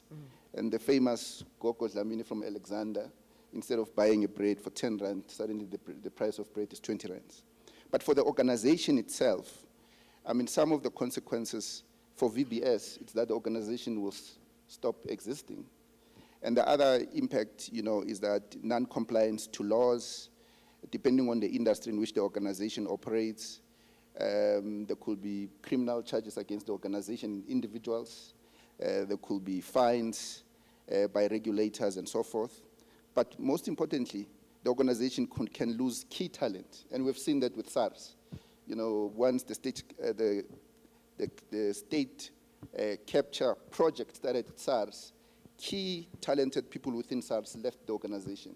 And it took the organization considerable time to attract the required talent. Revenue loss and other issues. So the impact is very severe and it's broad, because it impacts a lot of people. But I also want to say that on the consequences side, I think we must be the only country in the world at this stage where you have a former state president facing charges of fraud and corruption, a minister, a premier, a former speaker of parliament, a chief magistrate, a chief prosecutor. So all of them at the same time they're facing. And of course it's a good thing that all of those issues are in court. But I think as society we are waiting in bated breath for those people to be prosecuted, and so that those examples can serve as a deterrent for other people as well. Sure. Thank you, Smili. I think this discussion and this point really also just focuses the mind on the fact that we need to disabuse ourselves of the notion that as people move through organizations, or as you acquire age, you naturally acquire wisdom. Some work is required. One, from a reading perspective, engaging on the issues, at times people don't have the time or the inclination to do so. And so how do we, and I'm hearing this come across throughout the discussion, how do we ensure that that lifelong learning that you referred to, Lerato, takes place, that point of reflection? Yesterday, the discussion also turned to behavior. How can we actually change behavior? And behavioral risk, social sciences show us that we can. Extensive research and studies showing that you can influence it to an extent. And so directing resources towards that really a laudable and important goal. Pami, I'm going to ask you to also just please tell us what transparency looks like. This also came up, right? The need for transparency and how it's helpful. Please talk us through that. Sure, and I'm going to answer the question from my area of expertise, which is a governance lens, of which ethics is obviously a really foundational piece. So transparency is ultimately about openness, clear communication, and accessible information, right? So it's about engaging with our stakeholders in a very meaningful and real way. And when I say real, it's disclosing the good and the bad. Companies are very good at being transparent when they have good stories to tell. But far too often you'll see the bad stories are PR'd away, swept under the carpet. In terms of general governance disclosures, and King 4 is very clear on sort of what's expected of companies, what we're seeing in the market far too often is it feels like there's cut and paste sort of disclosure. One company looks very similar to another. It feels like companies are telling us what we want to hear, not necessarily what's real in their organizations. Oftentimes these integrated reports where the reporting is around governance, sometimes it's even written by marketing people. These days I wouldn't be surprised if it's maybe written by ChatGPT. Write me a paragraph that's on governance that will make me look really good, And I mean, I've seen so many examples over the years, maybe just to share one. I mean, recently in the last year or so, there was a case in the news where an individual was claimed that she had said she had a PhD, which couldn't be verified, and this was all over the newspapers. And so my thought process went like this. Okay, this person said they had a PhD, it was on their CV, they got appointed to listed company boards, right? Were serving on a number of listed company boards at that time. And then I'm like, hang on, okay, these listed companies, by virtue of the listings requirement, have to apply King 4. And King 4 is very explicit. It says that the backgrounds of candidates needs to be verified before they are appointed. And it goes on to specifically state the qualifications must be independently verified. So then my mind goes, okay, let me go see what these listed companies are saying in their integrated reports or in their governance reporting on their website and whatever.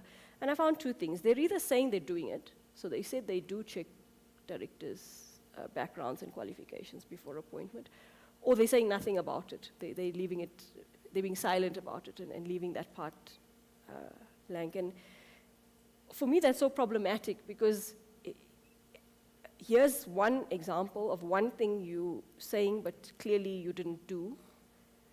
So what else is there in that I can't trust? And this leads to a significant trust deficit with stakeholders of organizations. And I think it's really problematic. I think stakeholders in the governance ecosystem and even outside of it, be it shareholders, regulators, even civil society, really needs to be asking more questions and holding companies accountable for what they're saying. Because far too often, what they're saying doesn't match the reality of what's happening in their organizations. I think the reality that we also need to grapple with is the age of hyper-transparency. Sometimes you can't manage what is out there or what does get put out there. Please. I think for me, we also need to explain why transparency is important. Because in an environment where there is no transparency, the consequences of that is that employees will not report, because they will think that whatever we report goes to a bottomless hole. So I think then you need mechanisms where people understand that the organization is doing something about these issues that we report. Of course, in your awareness, you don't have to mention people and says, we investigated Lebogang for this and that. But you can, provide some sort of feedback to employees so that they can understand that there was this particular incident, the organization took some action, and these are the consequences, and it needs to be practical, Otherwise, we're going to have a problem of situation where things happen within the organization, but the employees are not reporting. Thank you, Smida. That's so important. I think you also, just spark and remind me of a discussion yesterday where a statement was made about how if you do report, your identity can be ascertained. And I would hate for the discussions that we're having in these 2 days to leave or to add to that trust deficit or add to fear. There are organizations where that veil of anonymity is sacrosanct. There are organizations that are committed to ensuring that things don't fall into a deep, dark hole and are actually dealt with. And so, Satish also mentions we didn't come with solutions. I think a recommendation is if one is contemplating making a report, the organization to which I'm to make this report to, asking those questions, doing the digging around what measures do they have in place, is this mechanism for reporting internal or external, are there contracts in place, is the service provider potentially a reputable one, their cybersecurity, etc., if one is concerned. However, I think just to clear that up, that yes, there may be situations where one may have warranted fears, but that's certainly not across the board, and that shouldn't dissuade people speaking up. Then, Lerato, if I can ask you to speak, please, about crucial factors that we need to consider when implementing internal controls, when we implement these multi-layered, multifaceted approaches. Sure. No, thanks, Lebo. I think the auditor in me is getting excited over there. Sure. I think a good starting place really is in risk identification. We absolutely need to know what risk we are dealing with. So In doing so, then we have to do a risk assessment. So it's important that organizations undergo a process of assessing risk, and in doing this, we want to say, what is the likelihood that this risk would take place? And if it did, then what would be the quantum or impact of this risk in terms of, continuity and sustainability of the organization? And then in having done that, then the next thing that follows is then in putting in place the safeguards that would be then those internal controls. And maybe before I get to the aspect of internal controls, I do want to double click on the point around, introducing whistleblower mechanism. I think this is something that's also coming up strong in the conversation. Satish spoke about it, and past President Mr. Motlanthe did also touch on that. And I think we had there in the statistics that, 4 out of 10 people who come forward to whistleblow then face some kind of victimization, and sometimes, their lives gets put in danger. So we recognize that this is certainly a very challenging, thing to do. And so it then becomes important that when we do this, we want to create some level of psychological safety and also a high level of anonymity that will, make sure that people feel comfortable coming forward, and that we do away with the fear. I mean, I think Satish, you did a great job in unpacking that, and thanks even for those 10 points. I think we need to really read and find out how can we actually entrench this whistleblowing mechanisms within our organization. So then maybe switching gears and going then to this point on multi-layered factors to be considered in entrenching internal controls in our spaces. Segregation of duties, I think, is such a fundamental aspect, There is no one person who should be overseeing and doing a significant transaction by themselves from cradle to the grave. It's important that throughout each touch point, we have the other people who are also putting eyes on these things, who are also overseeing certain aspects of this. And then this then introduces us to the aspect of what authorization controls do we have in place? We need to ensure that transactions are duly authorized, but they cannot just be authorized by anybody. So it's important to then put in place some level of approvals framework as well as limits of authority, because in doing so, then we know who we should be holding accountable when things are not going as they should. But then also, when authorizations are in place, we cannot let it be verbal. So authorizations absolutely have to be documented and verifiable, because we have to know who do we hold accountable when matters come to the fore and we're dealing with cases at a later stage. So I cannot overemphasize the issue and criticalness of us maintaining and having an audit trail, right? The next thing then, there are specific controls that you can put at a process level, but I would say that at any touch point, the two key things that every process or each internal control has to have is really about segregation of duties and making sure that no one person does incompatible duties, and then absolutely authorization. Once you've done that, then we need to ensure that we have continuous and ongoing monitoring as well as audits. I believe that when people know that they are going to be audited, it's most likely that they will try to do things in line with governance and policies. I mean, Prof. Pami did speak about that in terms of good culture, we need to have policies. But so then part of us making sure that people are actually upholding and implementing these policies is about then having those audits that are coming through. So internal audit is such a critical success factor in dealing with issues of fraud and corruption, and also having a forensics team within our department is also quite critical. But continuous monitoring is important because because it also helps us to catch things as they happen. So we also don't want to wait until once a year when audits are done. You know, with the future of internal audit and the future of work, we want to make sure that we are remaining agile and we are dealing with things as and when they occur. So ongoing, continuous monitoring is truly the way to do it.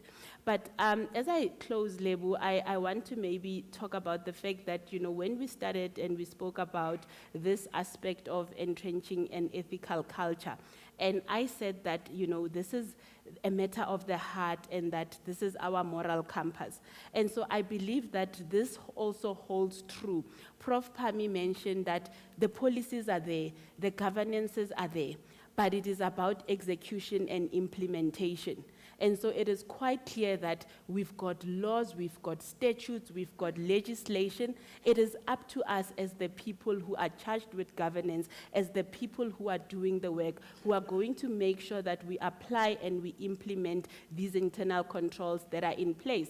Because it doesn't help that we've got very greatly crafted SOPs, policies, and procedures, but nobody is doing anything about it. But also then that nobody is reinforcing this by holding people accountable. And so, ladies and gentlemen, all of us, with our roles that we play in all the spheres that we occupy, we have the role to, one, ensure that ethical cultures prevail, but to ensure that we actually implement these governance processes that have been put in place. Thank you so much.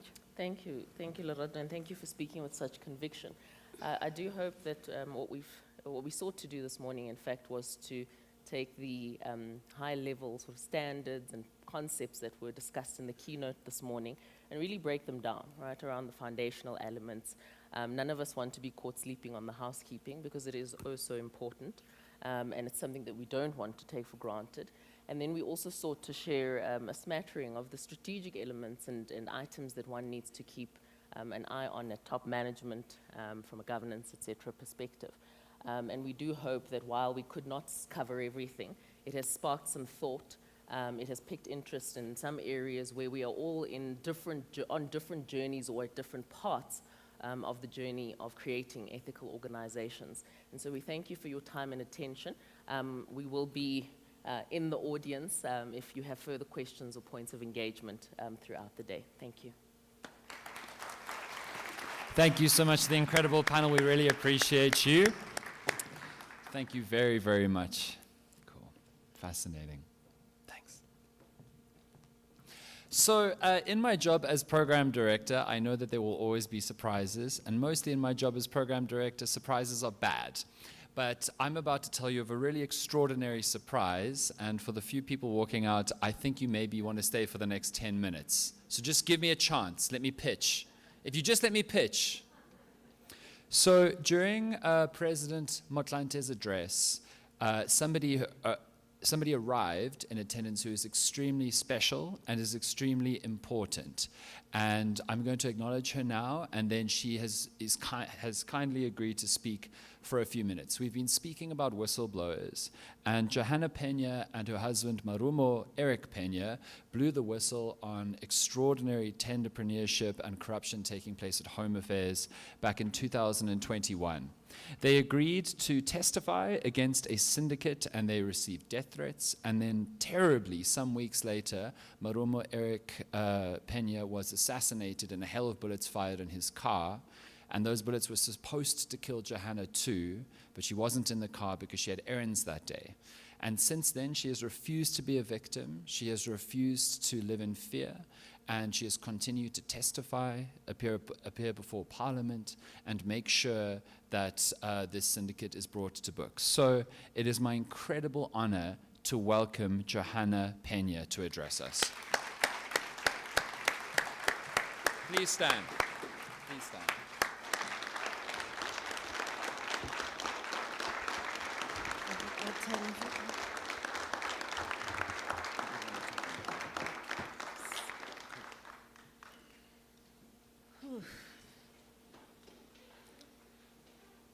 Good morning, everyone. My name is Johanna Pena. I'm the founder and director of Foresight IT Business Solution.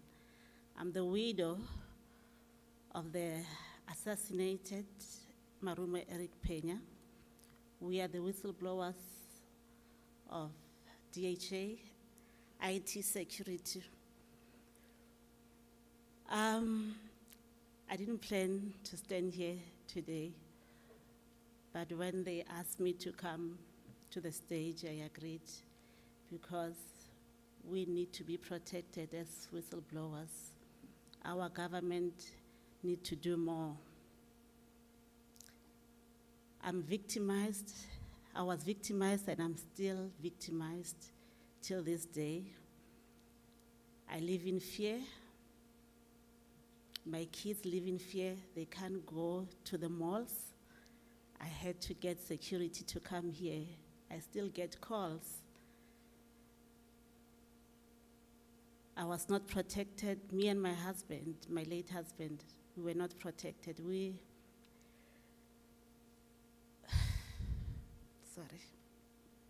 reported this when we were getting calls and nothing was done. My husband was killed in a hail of bullets in the morning after dropping off the kids from school. I've been followed after the funeral.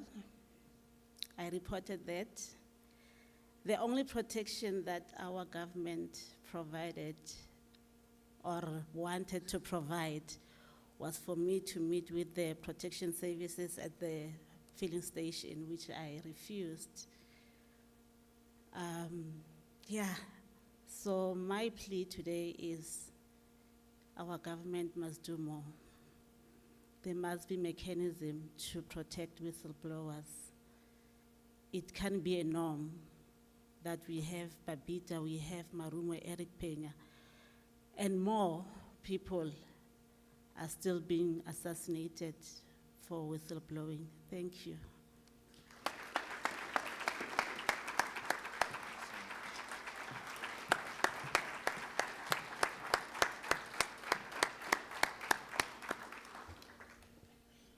I feel so honored and lucky.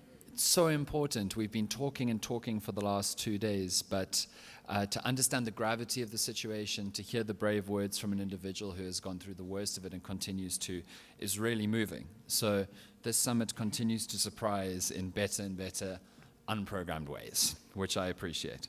Okay, so before our first coffee break for the day, we're going to have another vital panel. Could I welcome the panel to please come and take their seats, the moderator and the panel?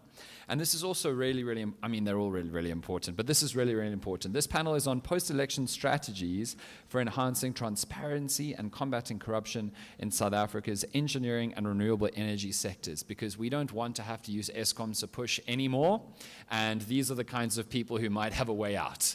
So this is a really, really important discussion. Thank you so much. We're missing one person. We're short one person. Who are we short? Pardon? Edmund. Oh, okay, that's a bit, well, I will welcome everybody else. Okay, so please welcome the moderator of our panel. Veronica Vergerelis is the head of commercial litigation and a member of the management board for Lawton, South Africa. What was your breakfast plan? I knew you were going to ask me this question. I thought I should say coffee like everyone else. But? No, I had breakfast. Okay. You're a rational, reasonable human being. There you go. Then we have Stephen Ntite, who's the director at Beach Development Incorporated. Stephen, your breakfast plan? Just fruits and yogurt. Can we just get the mic a little bit louder? One more time, please. Just my fruits and yogurt. That's a great answer. We need to start asking which fruits. I need to know what the secret to financial success is. Then we have Robin Peterson, who's the CEO at, I think it's pronounced Mast, even though it's with a small a. What was your breakfast plan? The plans went awry, and I ended up with just having a wonderful cortado outside. You were so close to a rye bread joke when you said the plans went awry. But no matter, it's okay, we keep moving. And finally, Good News Cardigan, who actually spoke and contributed earlier, if I remember correctly, during the address of President Motlanthe, Chief Coaching Officer. So what was your plan? My plan was zero. No breakfast this morning. Excellent. Over yes, to you, panel. Just like the president. Pardon? Just like the president. Yeah, well, that is a ticket for success. Cool. Good luck, everybody. Thank you, and good morning, everybody. I think it's still morning. It's such an honor to be here, and thank you to UJ, the great University of Johannesburg, for this opportunity.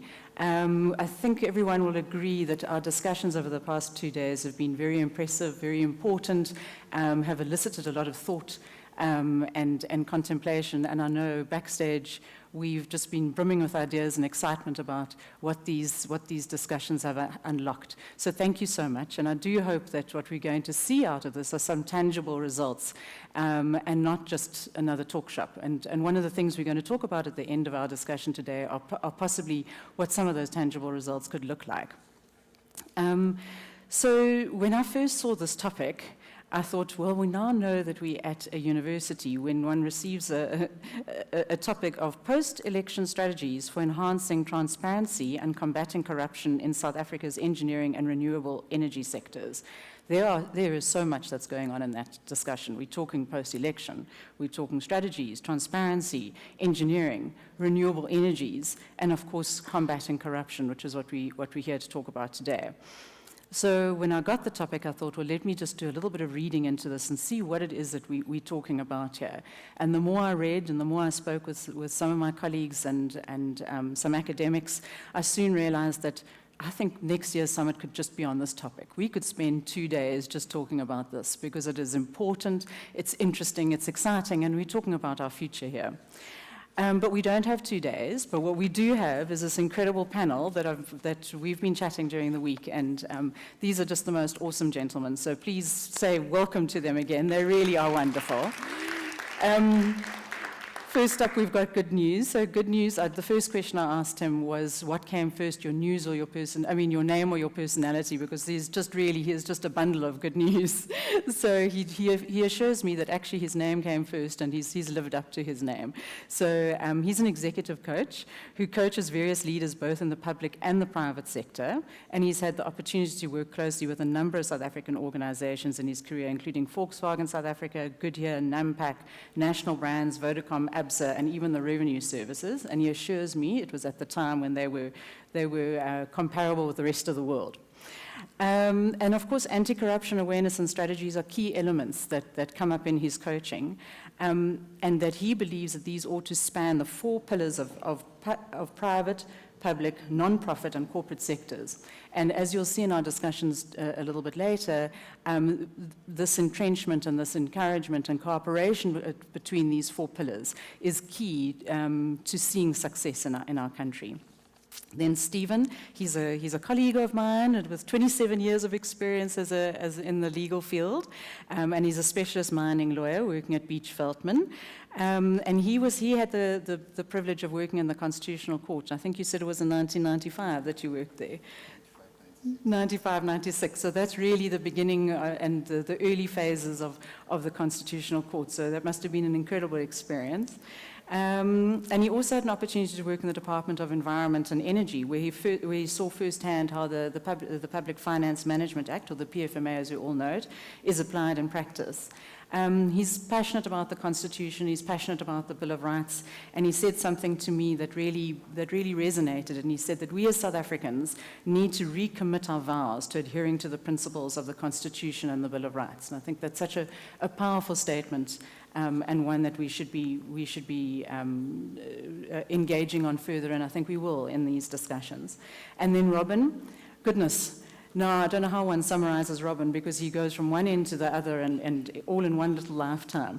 So he holds a PhD in theology and ethics and was in academia for a while, and then naturally became involved in the world of football, where he held various high-profile roles, including general manager for the South Africa's 2006 bid, which we all know didn't come to South Africa, it went to Germany, and there may or may not have been a brown suitcase involved. He was the CEO of PSL, CEO of SAFA, and he's currently the CEO of MAST, which is involved in youth development and training that uses techniques of high drama in various areas, including business risk. So this is our esteemed panel. I'm going to be handing over to them shortly, but before that, I thought let's let's unpack a little bit this topic. What is it that we're talking about? Of course, my ears pricked up as soon as I heard the word renewables, because I love anything to do with renewables. I think I won't tell you what year, but it was in the 80s. I had to do a project on solar panels, and I remember making my little solar panels and putting them on my bicycle and taking them to school. And I've been passionate about, about anything renewable since then.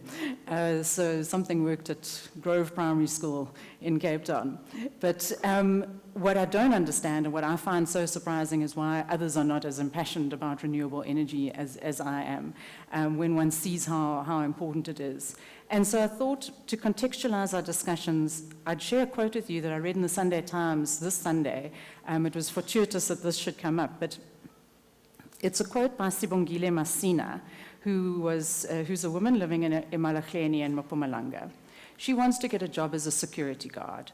She wants to get a job as a security guard on a coal mine. And this is what she says. "It was my ears, eyes, and chest. I failed and I didn't get the job. Most of the people, they failed that medical test. You are hungry, you want that job, but you know that it is a danger to your life because you know you are sick." So this is a woman who's desperately trying to get a job at the mine that is slowly killing her and her family. And this article was reporting on the deadly air case, a case that was brought by the Groundwork Trust and the Vukani Environmental Justice Alliance, which is seeking to declare air quality in the Highveld priority area as a breach of constitutional rights to the environment, to an environment that is not harmful to health and well-being. And this is an area where it emerged, the evidence came out in this case, that 10,000 people a year die in this area from airborne pollution-related illnesses. And the article goes on to say, affected residents and watchdog groups are angry at the way that the government has allowed economic considerations, such as keeping ailing coal-fired power stations running, to trump health issues. And this begs the question why. We know that we have enormous coal reserves, yet at the same time we also aren't managing to keep the lights on. We know that we've got sun, we've got wind, and all of these opportunities for renewables, yet we're seeing this enormous resistance to renewables. And this brings me to my first question. And Stephen, we chatted about this earlier, but I wonder whether you hold a view on why people are so resistant to this transition to renewables.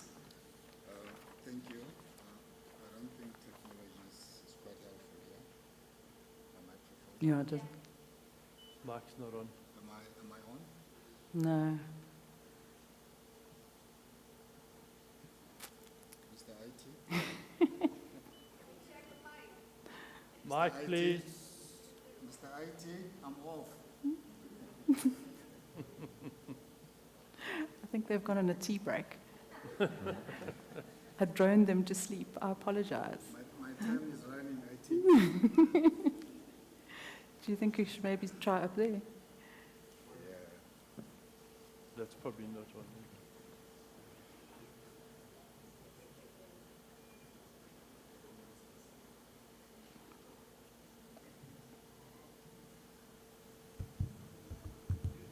That's on.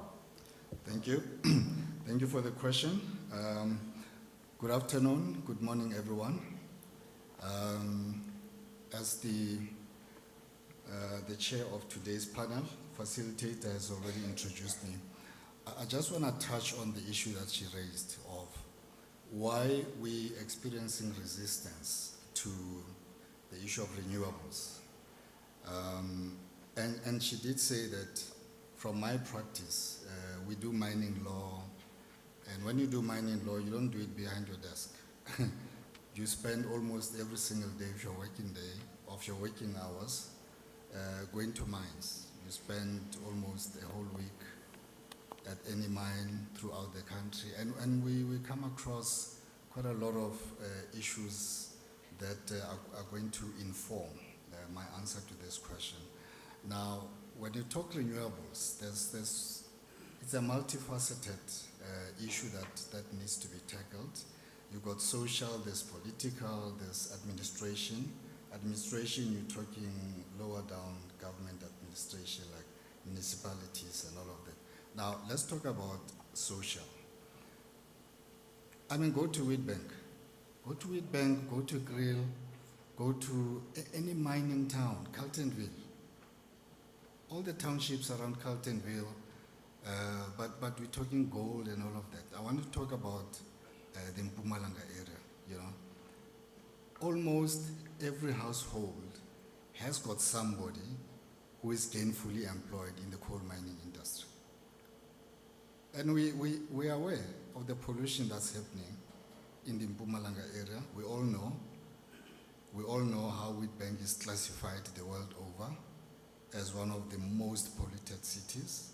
But every household has got someone employed in the coal mining industry. And one person on average feeds how many people? We all know that, 8 to 10 individuals. That's one. Two, let's talk about the mining houses themselves. I know that clients of ours, but I need to be neutral on this issue. Most of the resistance you will find where an investment has been made, when an investment is made by a mining house into a project, often that's not their money. That's money that belongs to a bank, and that money needs to be paid back. Now, when you go to them and say, guys, you know, how about you leave this operation and then you focus, you refocus or repurpose yourselves into a renewable. The question will be, how are we going to pay back 2 billion rands to the bank or $2 billion that we took to the bank? You see, so those are the challenges that South Africa is going to be facing or is already facing when it comes to this. There's a myriad of solutions that are being proposed both locally and internationally.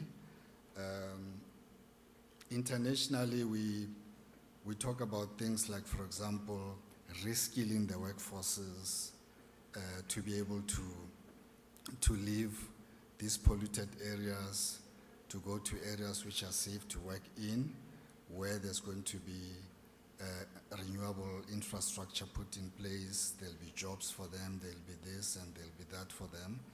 All those things have been proposed. We've got the jet plane in government and everything, but you see very little change on the ground. There's nothing happening. People know absolutely nothing about the jet plane. Go to any mine worker, go to any family in Witbank and say, do you know anything about renewable strategy of South Africa? They don't know. Nobody's talking to them. You go to any mining house and say, the 2 billion you owe the bank, has anybody sat down with you and say, you know, we can help you transition and you can still pay back the bank? They will tell you, no one has spoken to us. We see these things on television. I will talk more on this subject later on for the sake of time. Thank you. Thank you. So Robin, why do we need to transition? What's wrong with coal? So I think that this is probably, and I know we all think we know the facts about climate change, but I think we've also become a little bit inured to this message. And I wanted to kind of again repeat what's at stake here. What's at stake here is actually an existential threat to the whole of humanity, and in particular to sub-Saharan Africa. We are the most vulnerable area to the phenomenon and the impact of global warming. We know that we already live in a very fragile economy. We live in a fragile ecology. And if we look at every scientific piece of research that's out there, unless there is a massive shift away from carbon emissions, we are in deep, deep trouble. We all know that the COP26 plan was initially 2 degrees global warming. It was reduced to 1.5 degrees. We're already at 1.1, 1.2 degrees. We already sometimes exceed that 1.5 degree target. The impact is not just on it's getting warmer. but think of the implications of that for sub-Saharan Africa. Drought, and we have an already looming water crisis. It will exacerbate it massively. Desertification, the expansion of our deserts. Floods, we've seen that already. Devastating storms. New kinds of weather phenomena that we've never had to deal with in the past in South Africa. Fires, ravaging our existing vegetation. Increasing the water crisis, food vulnerability, and then the spread of malaria, dengue fever, other diseases that currently are limited to certain parts, in fact, not even in South Africa, or just at the very edges in the Kruger Park. South Africa contributes 40% of Africa's carbon emissions. And we've got one of the most carbon-intensive economies in the world. Think about Sasol. There's only one country in the world that takes coal and transforms it into fuel, a product of our apartheid past, where we had fuel sanctions against us, a product also of these incredible coal reserves that this country has. And those have been a blessing and now are becoming and have become a curse for this country. So South Africa, the government of South Africa has grasped this nettle. It has committed this country to achieving those targets. And what does that mean? It means that we have to transition by 2030. That's only 6 years away. We have to reduce from our current carbon emissions in 2023 of 520 megatons. We have to reduce that to a range between 420 and 350. 420 will mean that we will be on track for the 2-degree warming scenario. 350 megatons, we're on track for the 1.5 degrees. Now that is a massive reduction in carbon emissions. And so government put together a plan to achieve that. And that plan is called the Just Energy Transition, or JET, and then the implementation plan, so JET IP. And if you haven't read the JET IP plan, you need to go and read the JET IP plan. Because it's about saying, how are we going to head off this crisis, make the contribution from a global perspective in terms of our own country, in terms of our own people. And that plan was costed by the working committee on this to cost 1.5 trillion rand, to be spent between 2023 and 2027. 1.5 trillion rand is the cost of that transition.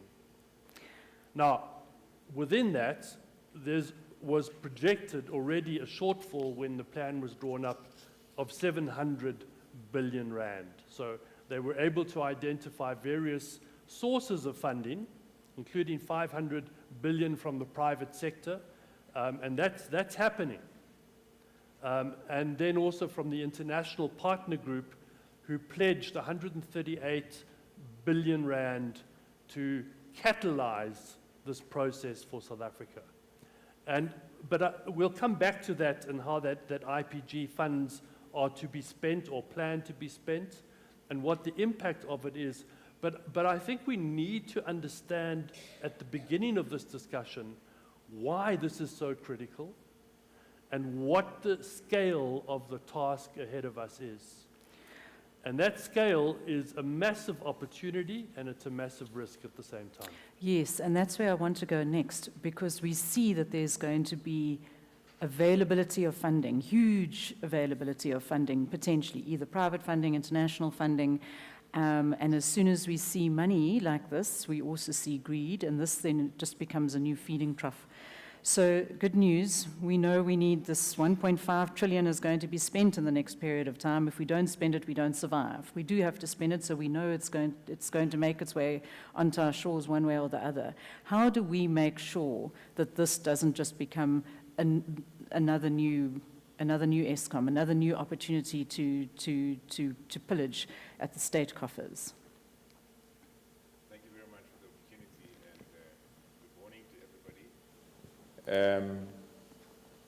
I look at this from a story of how crime develops. Most crime is committed under the cover of darkness. Apart from the few brazen criminals that you find today, most of it happens in the dead of the night. People come and they steal things, but this darkness that I'm talking about in terms of white-collar crime and corruption that could happen as a result of these funds flowing in, it's not really the physical darkness, it's lack of transparency. If you can make the management of these funds to be transparent and make it such that it's inclusive in a way. So the first thing that needs to happen is that the vulnerable communities in Mpumalanga need to have a clear sight of what is flowing into that area to mitigate against this transition into the renewables. Setting up structures that constitute the 4 pillars of society, the private sector, government as part of public sector, the non-profit sector, and also, most importantly, for the communities, the cooperative sector. Setting up structures that would make it easy for communities to own and have investment vehicles that they can use to be able to move away from employment dependence into creating economic vehicles, businesses that they own, that then can receive all of this. But as we all know, corruption didn't just begin in 1994 or yesterday. In another form, the form of apartheid, the apartheid system in itself is a form of corruption. So once we start to understand that, we will understand that there is always a corrupter and a corruptee, and in a way, money flows. There will be foreign direct investment that comes in. And also, even then, it's not just domestic, the corruption that we are facing. It's also international. Some of the funds that are purported to be deployed in South Africa to help us to transition may not necessarily even touch our shores or benefit any South African. So it is important for us to have these 4 elements to prevent and stem the tide of corruption. 1, the structures that are set up have to be diverse. And diversity makes the darkness to go away, because various people with diverse interests become part of the structures that are going to manage the transition. There's a need to actually make sure that the equity so derived is actually shared and owned in a diverse kind of way. So equity must not be concentrated only amongst the people who have got access to finance now. Inclusion should be the name of the game, meaning that no one should be left out. Because if you are left out as a member of community, it's easy for you to be lured into all sorts of schemes and even be lured to actually resist and not want to support the transition into renewables. There's a kind of a sense of belonging that needs to form part of the architecture of these schemes. Because when I feel I belong, when I feel I have a stake, it becomes very difficult for me to let somebody that is not part of the stake that we own collectively to come and corrupt that arrangement. So I'll stop there for now, but I think that's the basics and the foundation of creating a structure that works, systems that work, and relationships that work. Yeah. Yes, and that leads in very nicely to the question I've got for you, Stephen. You've explained how no one in Mpumalanga has ever heard of JET, that people don't know about it. We see that if we don't do it, we're in trouble. And at the same time, we understand that one of the solutions is inclusivity. Now, we've spoken about this idea of change management as being an effective tool. Can you describe for us how you would see change management as helping us achieve a move to renewables, to see this transition to renewables, but in a fashion that avoids the inevitable corruption? Thank you. In a nutshell, I normally say a nutshell, then I just go on and on and on. In a nutshell, we've got two types of communities when it comes to renewables. We've got communities which are currently vested, have got vested interests. Those are communities where these fossil fuels are being mined, coal, Mpumalanga and all of that. Despite the risks they are facing to their health, environment and everything, they've got vested interests. I spoke to them earlier on.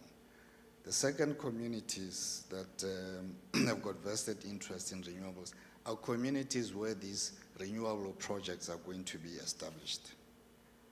And I'm going to mention just one province. The Northern Cape is quite a suitable province for something like wind energy, solar energy, for example.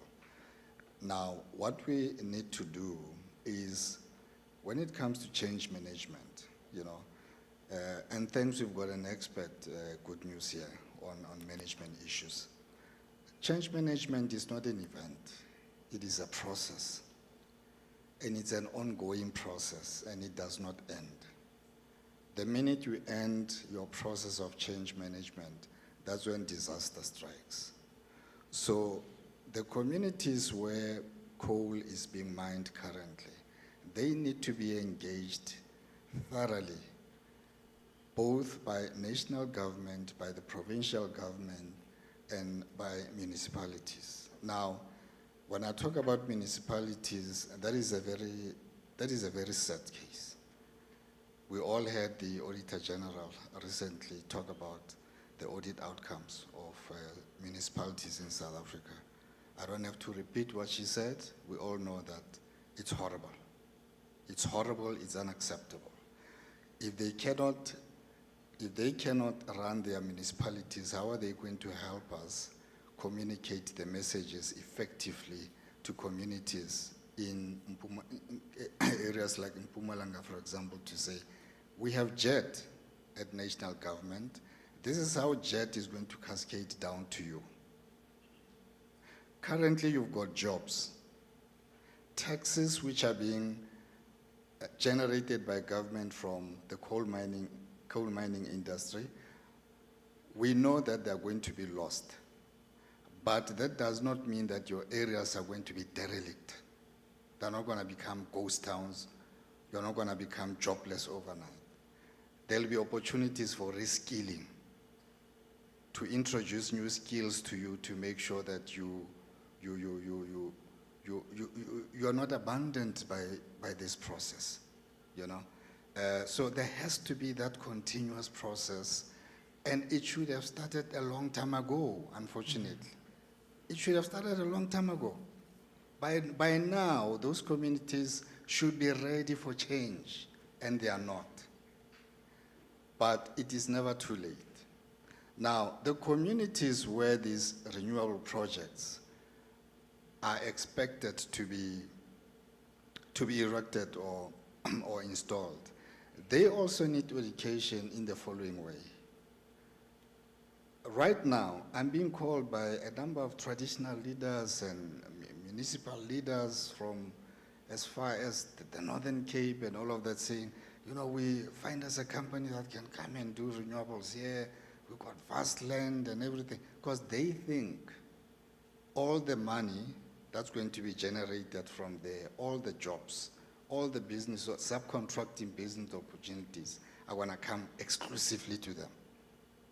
That government is going to take the taxes from those renewable companies and spend those taxes exclusively in those areas, excluding areas like Mpumalanga, for example. So they need to be educated right now to say, no, that's not how it works. That's not how it works. The taxes which are going to be generated from this, they're going to be looking after South Africa, because all the minerals in South Africa, we all know, they belong to the state. And the state has got obligations that they need to do in terms of looking after the populace of South Africa. So that type of change management, it is absolutely necessary. The JET is there. I don't know who's going to these communities to talk to them, but someone has to do that, and time is running out. It has to be done. Someone has to do it. Because unless it is done, there's going to be a lot of resistance from affected, invested communities currently.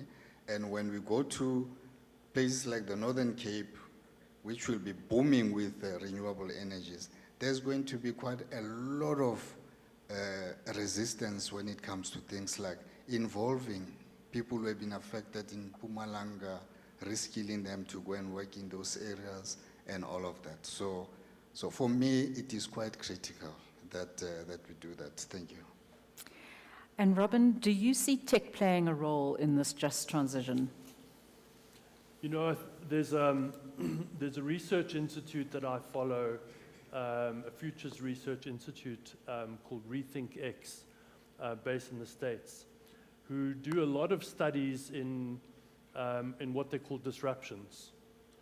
And they have just published, well, a few years ago, and then they've published a new one recently, an incredibly hopeful scenario about the disruption, not the transition, the disruption in a positive sense by 2030 that's going to come by the logarithmically, exponentially declining costs of solar, wind, and battery storage. To the point where they argue, and they do studies in California and New England, so two states in the US with completely different climates. New England in the far northeast of the country that has very little sun, lots of rain.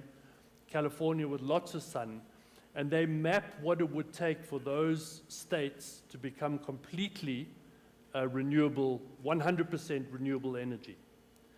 And their argument is that this declining costs of technology, of battery storage, wind power, solar power, and they've been plotting it over the last 10 years, and they spot on. In fact, they were too conservative in their initial forecasts. They're even more aggressively declining. Will reach a point at which it is economically completely ridiculous to continue to generate power in any other way.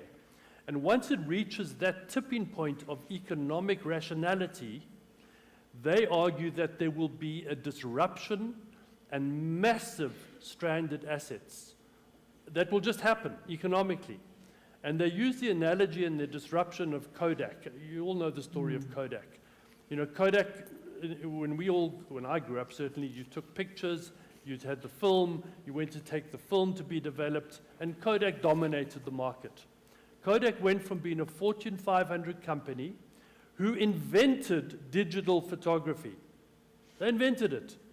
And they dismissed it as a threat because they said, yes, we'll lose sales on film because digital doesn't need film, but we will make even more money on prints because there are going to be people taking far more pictures digitally because the cost has come down, but they're going to be printing all their pictures as they always have done. And so we are going to be massively even better off with digital photography. They didn't see the smartphone, and they didn't see the fact that when last did any of you print out a picture? Kodak went from a Fortune 500 company to bankruptcy within the space of 3 years. The similar thing is going to happen, they argue, in the transport sector. That's a whole nother discussion, with the rise of self-driving autonomous electric vehicles. And it's going to happen in the energy sector. So my plea to policymakers and others who are talking still about nuclear energy, it is going to be a stranded asset. If we invest, and in fact the future they paint is an incredibly bright one and hopeful one because of the economics of this. So my answer to that is technology helping. I think it's also going to be the economics of it, which are driven by this massive technological revolution that's happened, that is driving down the costs of renewables and of storage. Because when you can combine those three things, wind, solar, and storage at an optimal level, at a cost level, everything else becomes nonsensical. So we need to make sure we don't become Kodakalanga. Mpumalanga doesn't become Kodak. Sorry, that was a very poor joke. When we, one of the elements of our topic involves considering the impact of the South Africa post-elections. And of course, post-elections, we now have this new national government of national unity. But something that really stood out for me when at the opening address, the opening of Parliament in July, President Ramaphosa spoke about creating a South Africa where the South Africans behave like weaver birds by working together. And the reason that struck a chord is because I'd read something previously, and I think that what he was actually referring to is the scenario planning that's being done by the, and I'm going to get the word wrong, the Indlulamiti project, which I understand is a reference to giraffes, sort of looking up over the trees and sort of looking over at the future. And I'd read this scenario, these scenarios that they spoke about for the next decade, and they used the analogy of birds. They use 3 birds. One is a vulture, one is a hardy-dar, and the other is the weaver bird. And the hardy-dar is noisy and anxious and skittish and talks in WhatsApp groups and bitches and moans, but doesn't really get much done. And they do all that they can to survive in their little communes. Then we've got the vulture, who flies in, tries to get the biggest piece of food available and looks after himself, and at the end, there's nothing for anybody. And then the weaver birds, who exhibit enormous resilience and the ability to thrive through all kinds of disruption and disaster through cooperation. Now, when we hear about tech opportunities, when we hear about project change management, it all speaks, I think, potentially to cooperation. And this, the question I have for you, Good News, is how do we entrench ourselves as the new weaver bird culture? What do we do to utilizing our pillars in society to create our own big weaver nests? Wow, that's a beautiful question. For me, it's about identity, because the weaver bird has got a unique identity as an individual and also as a community. And they have got special skills. If you want to see risk management in action, look at the location of the nests of the weaver birds. It's always on a branch that's overhanging over water, where it's not easy for predators to get to. In South Africa, in the last 30 years, we have failed as a nation to develop an identity that cuts across race, class, gender. It's very critical for us to want to do that, because once we can create that single identity, it's going to be much more easier for us as a nation to protect ourselves against risk. And God has given us, or nature has given us, the ability to actually engage in 4 ways of intelligence. We are able to sense with our bodies. Through sensation, we are able to know what's going on in our environment. Through our hearts, we are able to connect with each other in ways that animals couldn't possibly. Through our heads, we are able to plan, look at foresight, and create futures that are not easy for other animals that are not human beings to do that. But over and above that is the spiritual ability to connect at a spiritual level, and also the consciousness that is most profound and only found in human beings. By harnessing all of these intelligences that God and nature has given us, we will be more able to mitigate against the risks of climate change, and also be able to collectively create credible institutions and vehicles for investment that will allow us to leave the coal in the ground and to also create these investments that will make renewables to be not a thing of the future, but a thing of today. Yeah. There's 2 things that really stood out for me at the conference so far. And the one was, I think, was Prof. Mpedi talking about Ubuntu being not just working together cooperatively for the better of our community today, but also for tomorrow. That's something that really stood out for me. And then also President Masetlha today talking about consciousness. And it was one of the little notes that I made today was this consciousness, and that speaks to this idea of being conscious and aware, being present, and only if you don't see the problem, you're not going to deal with the problem.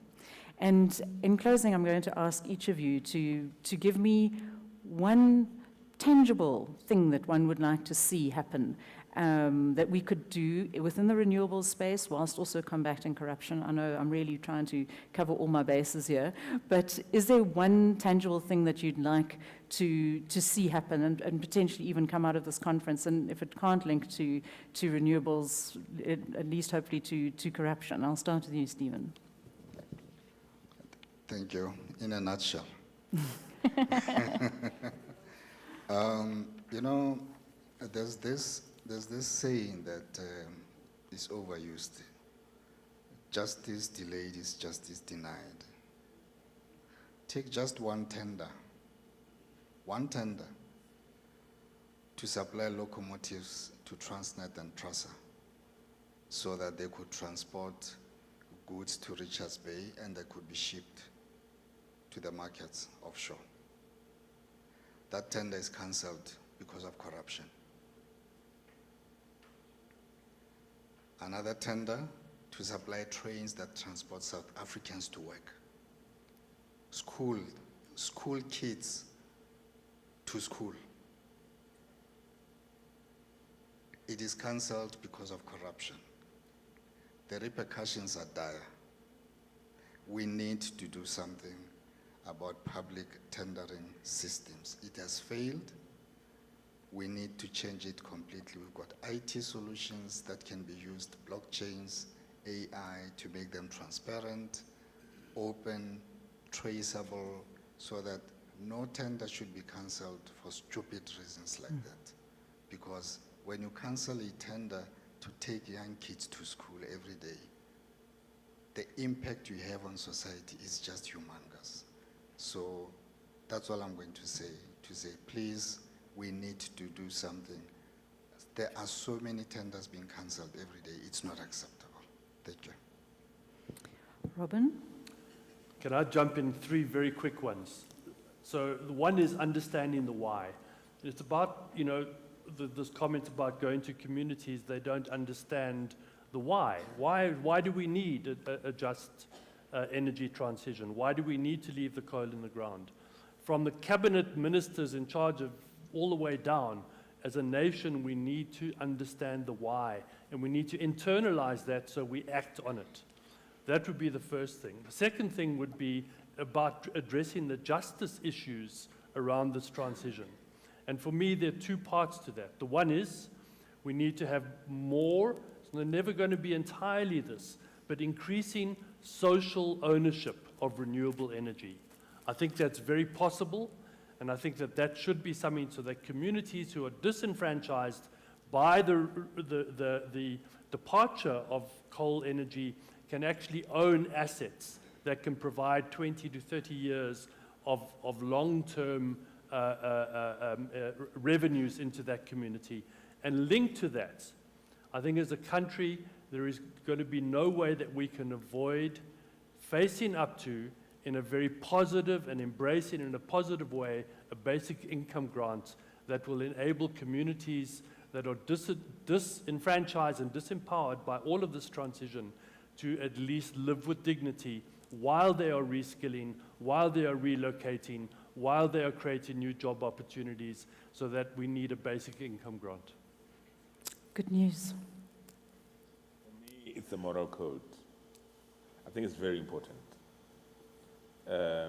We have put so much as humanity, so much value on intellectual prowess, being able to understand things, but we don't put enough emphasis and value on using morality as a filter for connection. If it was in one of those tender requirements that it was required of me as an entrepreneur or as a multinational to declare my values, the why, around the importance of the moral code that I subscribe to, then maybe a lot of our problems will be solved. Well, thank you, gentlemen. I think this has been such an interesting debate. I think I could chat all afternoon about it. But thank you very much. I think we've got our timing right. Good.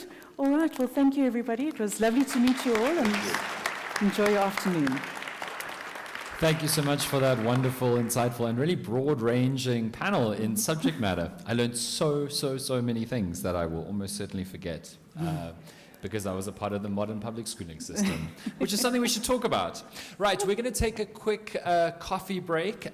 Please be back by 12:30, so that's in 20 minutes' time. Try to be seated. Coming up in our next session before lunch, the next panel is on forensic investigations, and then we're going to have a keynote address from Professor Themba Maseko, who is the head of the Wits School of Governance. See you in 20 minutes. 12:30. Thanks.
Hello, welcome back everybody. I hope that you've mainlined a coffee drip into your arms because you need to be awake to enjoy all of the richness of the discussion that we're about to have. I'm really, really excited for this next session before lunch at the Combating Corruption Summit. Once again, thank you so much to the General Council of the University of Johannesburg for putting this together. What an extraordinary event. We've had a former president, we've had a business mogul, we've had a political prisoner, a former political prisoner, not a current one.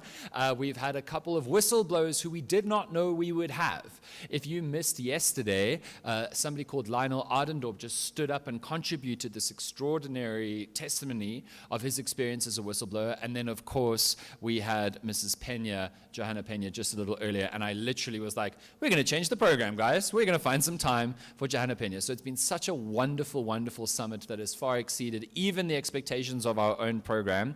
And I'm so excited for this next panel. Panel, could you please join us on the stage?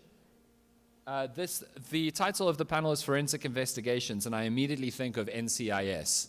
But I'm sure it will be less silly and involving a lot less Ice Cube than NCIS, this panel. Thank you so much, everybody. Please take your seats. Shem, did I just offend anybody who loves NCIS? Yes. Which NCIS do you watch? Miami, New York? All of them. You can cancel me later. I'm on Twitter at Dan Corder on air. Do your worst. The EFF, DA, and ANC have tried to cancel me before. Okay, let me introduce you to our wonderful panel and a little bit about what they do, although I'm sure they'll do a better job of introducing themselves than I could do for them. I now need to go and watch NCIS to redeem myself for this crowd. Firstly, I'm thrilled to welcome Tendai Jangara, who's the Johannesburg Dispute Resolution and a director at Cliff Deck Hofmeer. Thank you so much. You know the drill. Breakfast? Oh, it's every day. Fabulous. I love a structure. Then we have Francis Ndende, who is Corporate and Institutional Integrity Africa. Hello, thank you so much for joining us. What did you have for breakfast this morning? Fruits. Which fruit? You see, fruit isn't good enough anymore, people. It's a large food group. Which fruit, sir? It was a mix of so many things. You know, for a Combating Corruption Summit, you're being very avoidant, Mr. Ndende. One more time, just name a fruit. We want to judge you. I think there was grapes, some grapes. apple. Cool, grapes. Thank you, everybody. Thank you very much. Okay, then we have Eureka Pistorius, who's Group Compliance Officer at Clientele Limited. Hello, what did you have for breakfast, if anything? 3 cups of coffee. Good morning, good afternoon, everyone. Wow. So you can see, yeah, so you can 3. see I'm ready, right? Yeah, so cups of coffee. Are we all shaking slightly in your line of vision? So if you see a bit of deviation, it's the coffee, okay? It's a good alibi. Then we have Njabulo Duma, who's Head of Compliance and Regulatory Affairs. What was your morning routine? Fruits. Which ones? Eggplant orange. Wow, that's eggplant porridge. I think that's a veg, but it's fine. Okay, and finally... Apple and orange. Pardon? Apple and orange. Oh, I thought you said eggplant porridge. I was like, I'm going to have to try and just surf through this. I don't know what's going on here. I've never heard of that before. And then finally, Oliver, is it Josie? Yes, correct. You know, sometimes you shoot and you hit, sometimes you shoot and you miss. Oliver Josie is an advocate and in governance and legal and compliance. What was your breakfast? Good afternoon, yes. Today, my daughter put me on a little diet, so I had apples and spinach as a smoothie. Oh. There we go. Can we just try Oliver's microphone one more time? I'm not sure if everyone heard that. Could you just tell us again about the avos and the spinach? Hello? Can you hear me? Can everyone hear him? Fabulous. Oh. Over to you guys. NCIS awaits. Thank you. Thank you very much.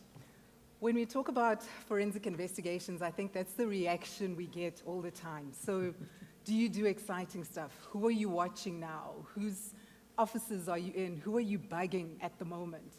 And we just need to make it clear that that's not what we do. We adhere to the law. I'll introduce our panel, and you'll hear about our legal practitioners, our finance expert. As forensic people, forensic experts, and people who deal with forensic matters within our everyday work, what we are tasked with is looking and ensuring that there is adherence to compliance issues, there's adherence to the policies that are in place, there's adherence to our legislation as well. So why do we need forensic investigations? Unfortunately, we're sitting here because we have people in our community, in our offices, within our government who do not adhere to our policies and do not adhere to our law. So we are here looking specifically at corruption, and we're looking, when we deal with forensic investigations, at how we deal with the issues of malfeasance. So when things go wrong, what do we have in place to ensure that, one, we discover what's actually gone wrong, two, who's done it, and three, how we remediate the situation. Thank you very much for being here on a Friday afternoon. I think we were very full yesterday. We have less people here, but this tells us that we have people who are committed to seeing not only just the beginning of the conference, but want to see the process through. And this is one of the most important topics, I think, when we talk about corruption and issues of fraud, any kind of financial crime. How do we investigate? Without investigations, we cannot resolve any wrongdoing. So I'm going to introduce our panel. You'll hear from the introductions that these are people with experience in forensics, but their experience goes beyond being just investigators. We have an esteemed panel of people who are experienced in the public sector and private sector, are working in our corporate governance structures, are also within our companies and looking at our policies, the effectiveness of those. And this really feeds to where we want to go as a country. How do we deal with corruption? How do we deal with issues of fraud from a forensic investigation perspective? So I have the privilege of introducing Advocate Oliver Josie, who is a certified director and one of the very well-known governance and legal professionals in South Africa. He is respected both locally and internationally in the field of corporate governance, strategy, policy, legal, and policy work as well. He works continuously to promote public interest. He has a very fascinating history, and we were speaking about this earlier, Advocate, in terms of someone who's gone from being technical, working specifically in the forensic space, and has now transitioned to corporate governance. And what we get from that is someone who knows how to do the technical work, how to actually investigate, but understands the importance of then applying whatever you do at the investigations perspective at a corporate governance level. Because if we don't see that thread going through, we can have wonderful investigations, but no follow through and no effective resolution. So thank you for being part of this panel. Thank you very much. Njabulo Duma, I think, is different to the rest of us who are legal practitioners. He is a money person. He deals with finance, and very key to our panel here, because when we speak about issues of corruption and fraud, really what it comes down to is money and people wanting to get undue benefit and deal with issues where, processes are not followed and unfortunately resources are diverted to people who do not deserve them. Njabulo is Head of Compliance and Regulatory Affairs at the IDC. He's a senior executive with over 15 years of governance, risk, compliance experience in the public sector across Africa, the United Kingdom, and United States. He's a certified compliance and risk management practitioner. And as we've said, because of his international experience, he's going to take us through just understanding the jurisdictional issues that come when we look at investigating matters, and the importance of understanding that this is not just a South African issue. It doesn't stop at our borders. We can't just think about the impact within South Africa. We have to think about what this does for us reputationally when we don't investigate matters and we don't resolve issues. Eureka Pistorius is the Group Head Compliance at Clientele Limited. She is a legal practitioner and has over 20 years experience in legal, governance, risk, and regulatory compliance management. She is involved in issues of money laundering, and that's going to be a key issue that we're going to look at. When we talk about corruption, and we talk about the issue of corruption, we cannot separate it from money laundering, because once we have the Corrupt Act and we have money moving from the right places to those who do not and should not get it. We have to look at the process of that money flowing. So what process do we have in place to actually follow that money? So in terms of Eureka's experience, that's what we're going to be focusing on today. And our fourth panel member is Francis Ndende, again a legal practitioner. And we're privileged to have Francis because he comes from a Pan-African background. He is originally from Malawi and now based in South Africa. His experience is presently as the Interim Chief Executive Officer of Corporate and Institutional Integrity Africa. And prior to this, he was in practice. He also has experience working with international organizations, including the African Development Bank Group, as a consultant in their sanctions office. Again, when we look at issues of corruption, we need to think about sanctions. When we, as a country, get involved in any corrupt issues, get involved with parties that we should not be involved in at an international level, we expose ourselves to sanctions. And sanctions, as we now know and understand, have a deep and serious impact on how we do business, first of all, on a personal level, if we deal with sanctioned persons, but also just on a country level. When we look at the reputation of South Africa, we do not want to be linked with anything to do with sanctions. That limits our ability to trade. So we're looking at forensic investigations from a governance level. We're going to go to the challenges very briefly in terms of what we're facing in South Africa. And then we want to look at a technology perspective. We live in the fourth industrial revolution. Exciting things. AI is something that we hear about every single day. So we're going to touch on how we can harness the power of AI as forensic investigators and how we can look at this not just from the advantages of AI, but also from a cautionary perspective. What do we need to think about as we run ahead and think about AI and technologies? There are things that are important for us to think about, like ethics and the costs that come with AI technology. So that's the journey that we want to go on today. Please enjoy our discussion, and we hope to interact with you post having had this chat. So just to start off with, and I'll start off with you, Francis. Each panel member is just going to give us their thoughts in terms of where we are as a country when it comes to corruption, but specifically with our investigations. Are we effective as a country on our investigations level, but also within our organizations? Are we finding that our forensic teams that have been appointed or internal audit teams are well capacitated to think about the issues of fraud, corruption, and actually address them? Do we have the skills? Do we have the resources and the knowledge? So we'll just have an overview of where we sit with forensic investigations, and then we'll move on from there. So Francis, if you can lead us, please. Thank you so much, Tendai. Firstly, there is a difference between when we talk about public investigation as well, and private investigation. We are well aware that the private investigators, in most institutions, they have got a lot of resources available for them, and the public, they struggle a little bit when it comes to resources.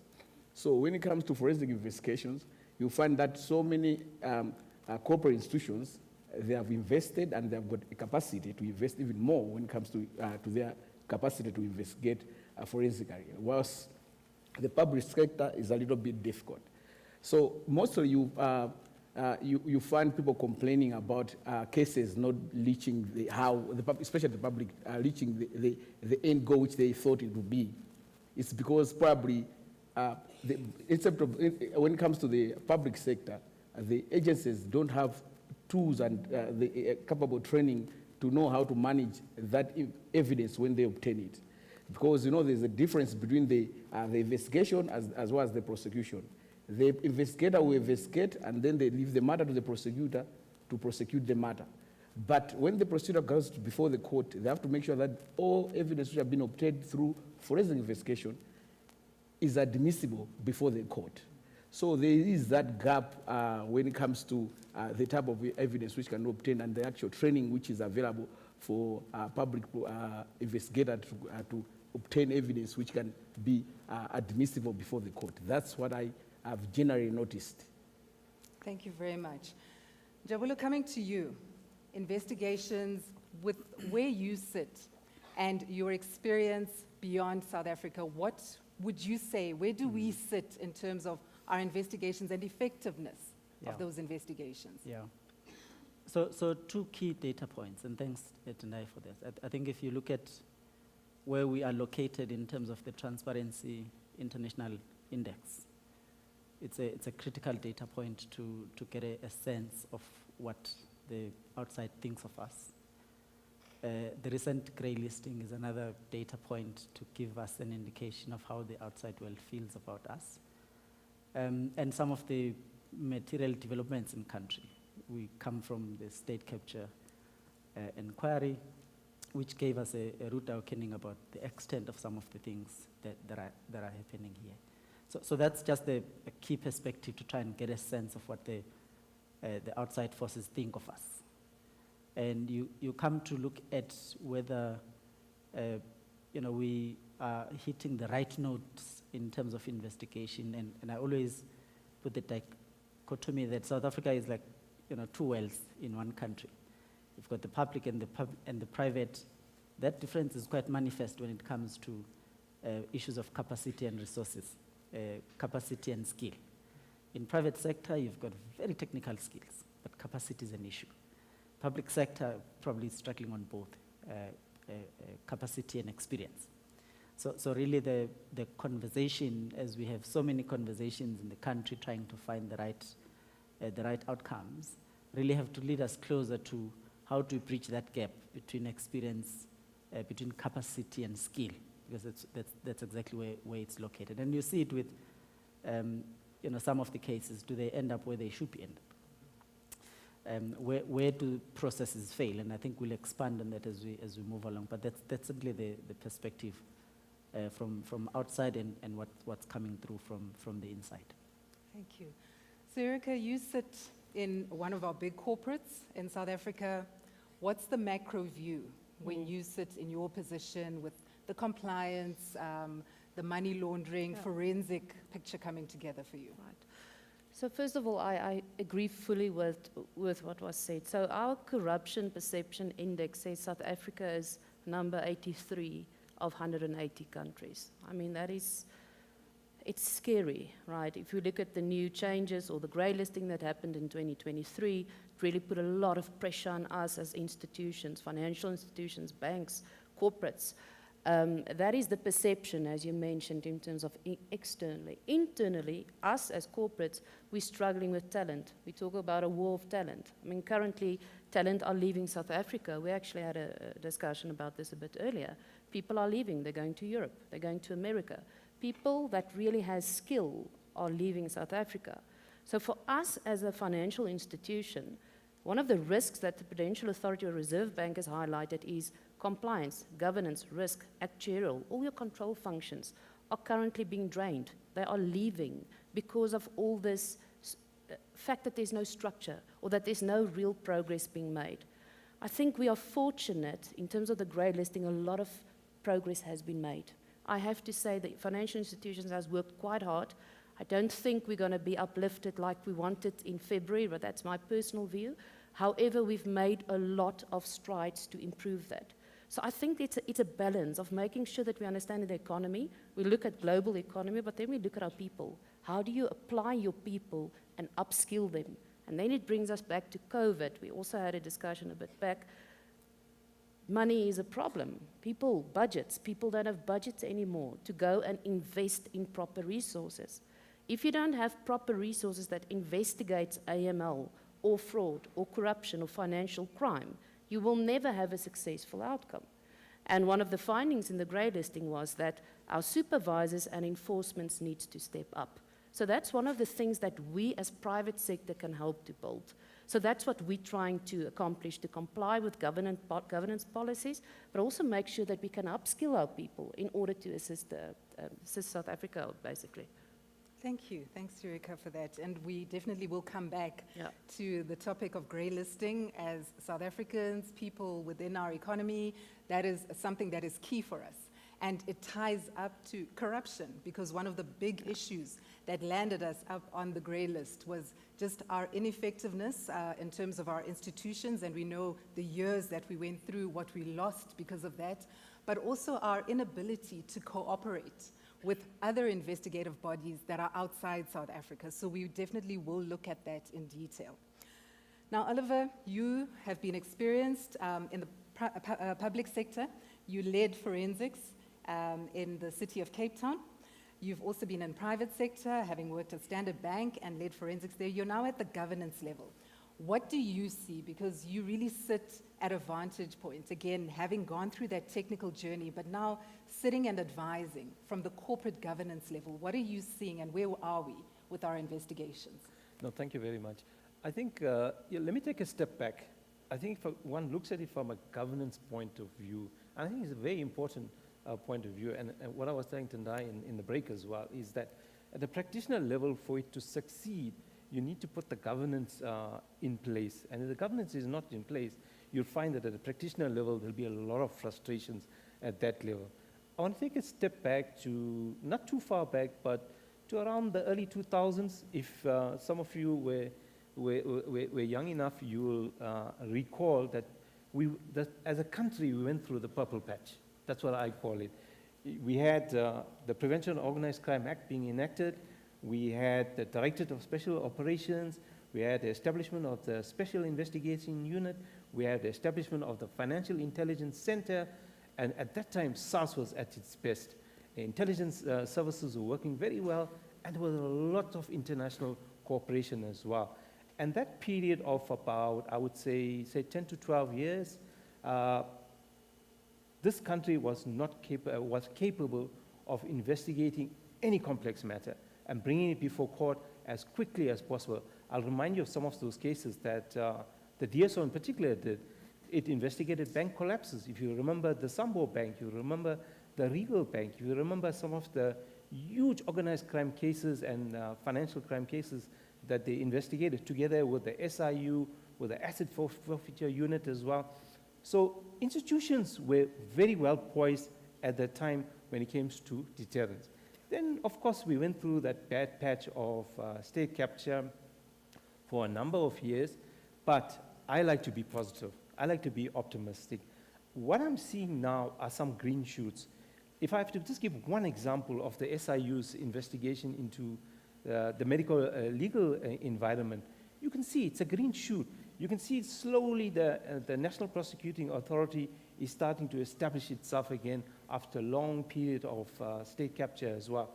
So for me, I think from a governance point of view, and I focus a lot nowadays on in the public sector, and the pressure we're putting on management, for example, to establish forensic units, etc., you can see now some of those fruits are starting to bear, and I'm very encouraged by that. Thank you for that. So really coming to the forensic units, and I think you've spoken about the entities, public sector. I want to focus on our internal forensic teams, because a lot of these investigations start internally. You'll have a forensic investigation team that's tasked to look at it, and based on their findings, then reports can be made according to PRECA and all of our legislation. Our forensic units, and I'll start with you, Njabulu, just maybe with your experience.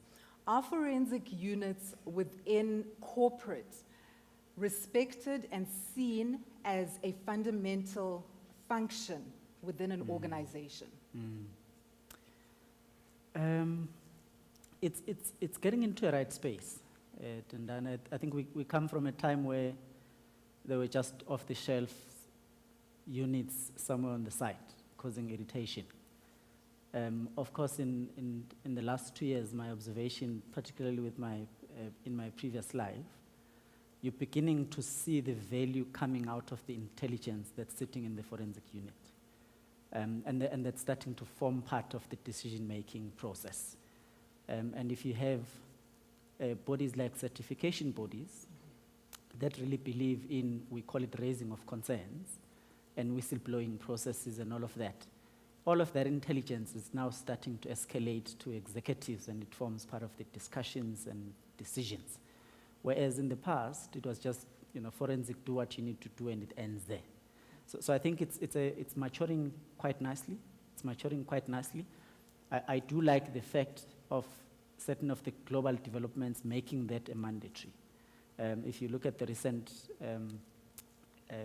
regulatory developments, and I'm quoting Directive 8 issued by the FIC in the recent years, starting to enforce issues of competency and integrity and whether that makes it into the discussions.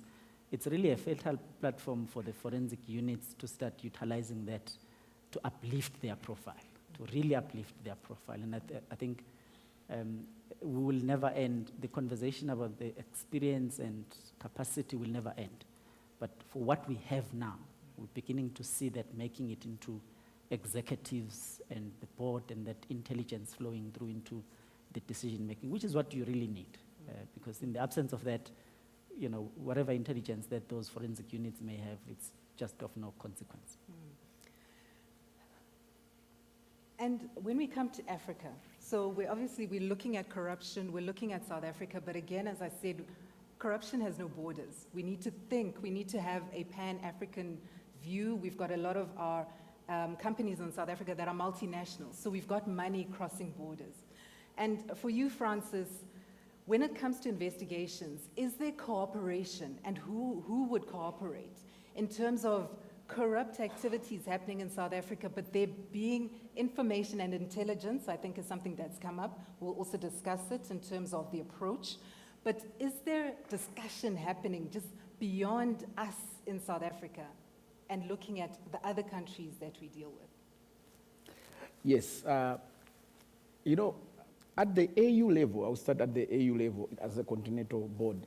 They did establish what they call the AUBC, and they have tried to push some treaties which African governments have signed, which they are then supposed to be transformed to the regional level. At SADC level, for example, in this part of the world, SADC has got a number of protocols which governments have signed, and where there is also mutual agreements when it comes to cooperation on issues to do with corruption, money laundering, and them. So the discussion has been there at both continental level as well as at a regional level.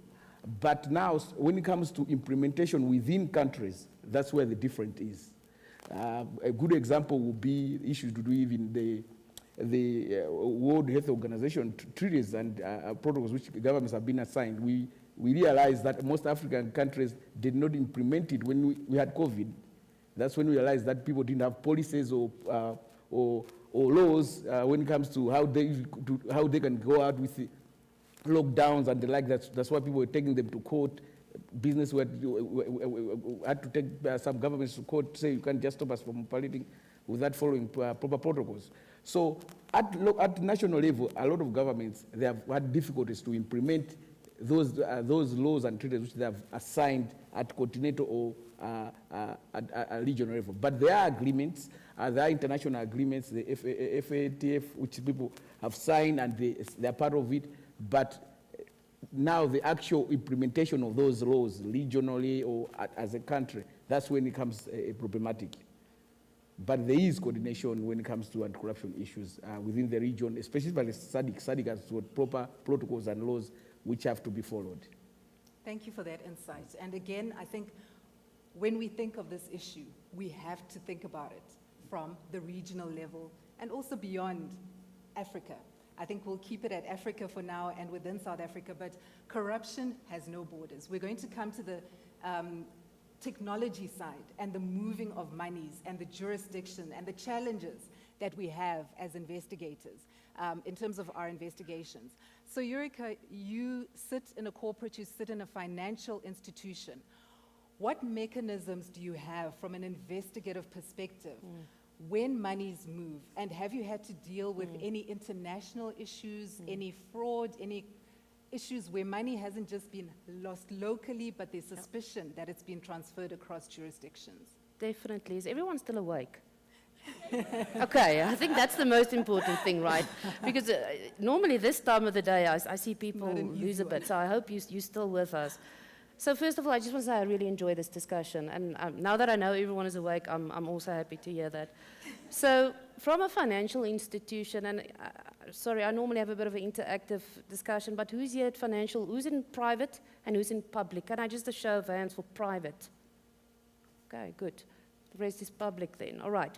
So from a private point of view, I want to touch on what everybody basically said here. So if we start saying you need the right status, in other words, the right people that has the right authority to enforce the right things, then the question is, what's the right person, right? Is it somebody that has 60 years experience, somebody that has 5 years experience? Is it somebody that understands people? Is it a combination of everything?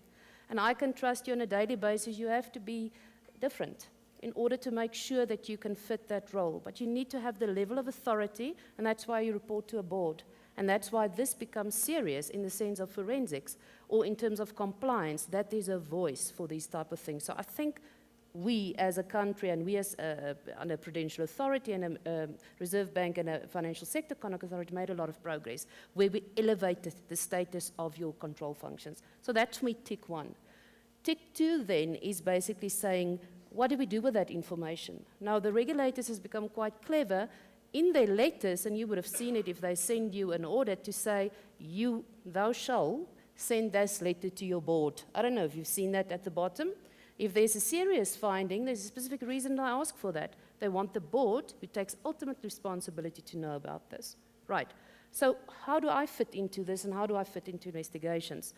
We are a bigger financial institution firm, so a lot of the functions are combined. It can be between you, it can be between me, but I will ultimately consolidate it. So we have a company secretarial function, we have forensics, we have compliance.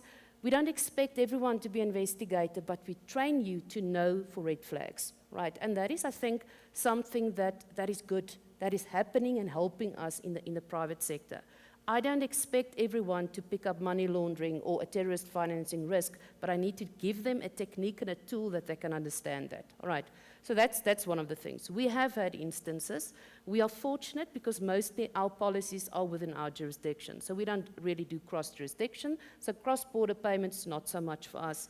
You at Standard Bank, ABSA, that you guys will have more robust type of structures in place for that.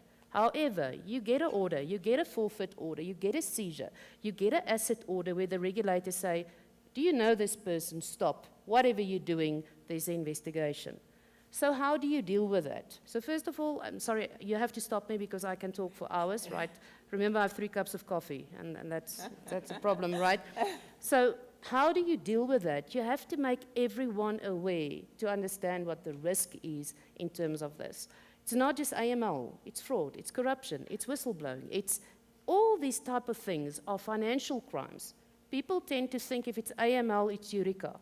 If it's fraud, it's Francis. It's not. It's all same and similar threat of crime that's been happening. Cybercrime. Cybercrime, all of us have policies. It is part of financial crime.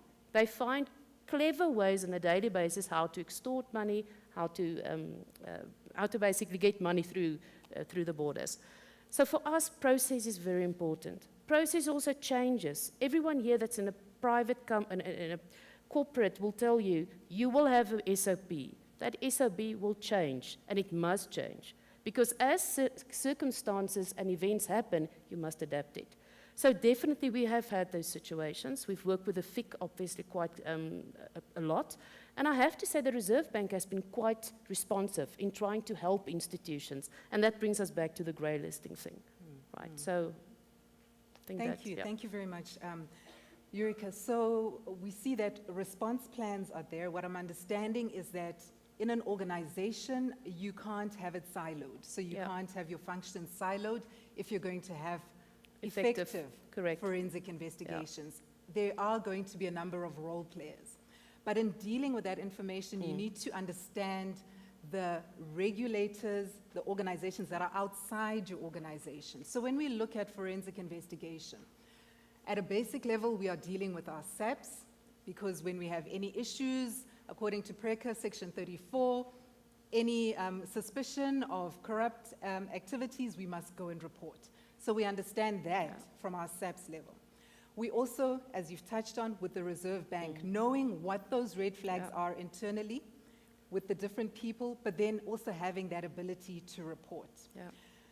From a corporate level, and Jabula, I'll come to you, we find that corporates are very reluctant, quick to investigate internally, but very reluctant to report. Why do you think that is? So when we find malfeasance, having gone through a good internal investigation, forensic unit done its work, we then hit a brick wall. Yeah. Somewhere, and yeah, this is a point that's been raised a number of times. Somewhere, firstly, the operating environment doesn't incentivize that type of intelligence producing the right outcomes, which is always a big issue. Number two, we come from that reporting fatigue to a certain extent because, it's just reports, no one knows where it's going. I think the space that we are at now is quite different. We're starting to see, as he mentioned, we're starting to see some green shoots come through, and really never undermine the importance of that psychologically with everyone in the ecosystem. I'm sitting where I'm sitting, I'm encouraged because I'm seeing this and I really want to play my meaningful role in this global fight against corruption. So it encourages me. I think firstly, just make sure that the operating environment incentivizes the right outcomes so that all of us are free, confident and safe to do the reporting that we need to do. And then secondly, make sure that it leads somewhere. I file a report and it leads somewhere. I do want to pick up just a point, and I think it's related it's related to this particular issue. And I don't think, I'm not sure if Dan is still in the house, but I don't think we've emphasized and elevated the role of investigative journalism and financial journalism. I'm sitting wherever I'm sitting, it's now a very critical input into my analysis of this malfeasance. So this is really us saying the role that they play in this particular fight has extremely been elevated. And I know we didn't enjoy similar things in the early 2000s, whether it was by virtue of the environment or we didn't have the skill, but wherever they are spread across and doing the great work that they are doing, it's adding, because we call it adverse media analysis in our assessments. It's a very good, a great input into the discussion. I just thought to pass by that point briefly. Thanks. Thank you very much. And very important points, I think, for everyone who was here yesterday with the panel that spoke on media. It really emphasized that, and I think my eyes were opened. We see our investigative journalists and what they come up with, but just the depth that they have to go to and the risk, the legal risks that they face to ensure that that information is out there. So very good point that we need to focus on. And I just want to come to you, Oliver. Now, seeing our investigations actually come to something. Organizations are afraid of reputational risk. So investigations, again, will be conducted internally, and we've spoken about that, but things go very quiet, especially at a senior level. We're quick to run after our middle and lower level employees, but when we come to senior management and exco level, we find that a lot of mutual separation agreements are signed when it is very clear that someone has committed fraud, has been involved in corruption organizationally. How do we address that fear of reputational risk that sits with our corporates in South Africa? Yeah, that's a very critical question. And look, it's not an easy one to answer. A lot depends on the culture of the company. And a lot depends on, look, a lot of people talk about zero tolerance, right? But they don't really practice it. And for me, it's all about that deterrence. If you want to have or form any deterrence in your firm, you need to take a real zero tolerance approach to all fraud, whether it's employee fraud or whether it's management fraud.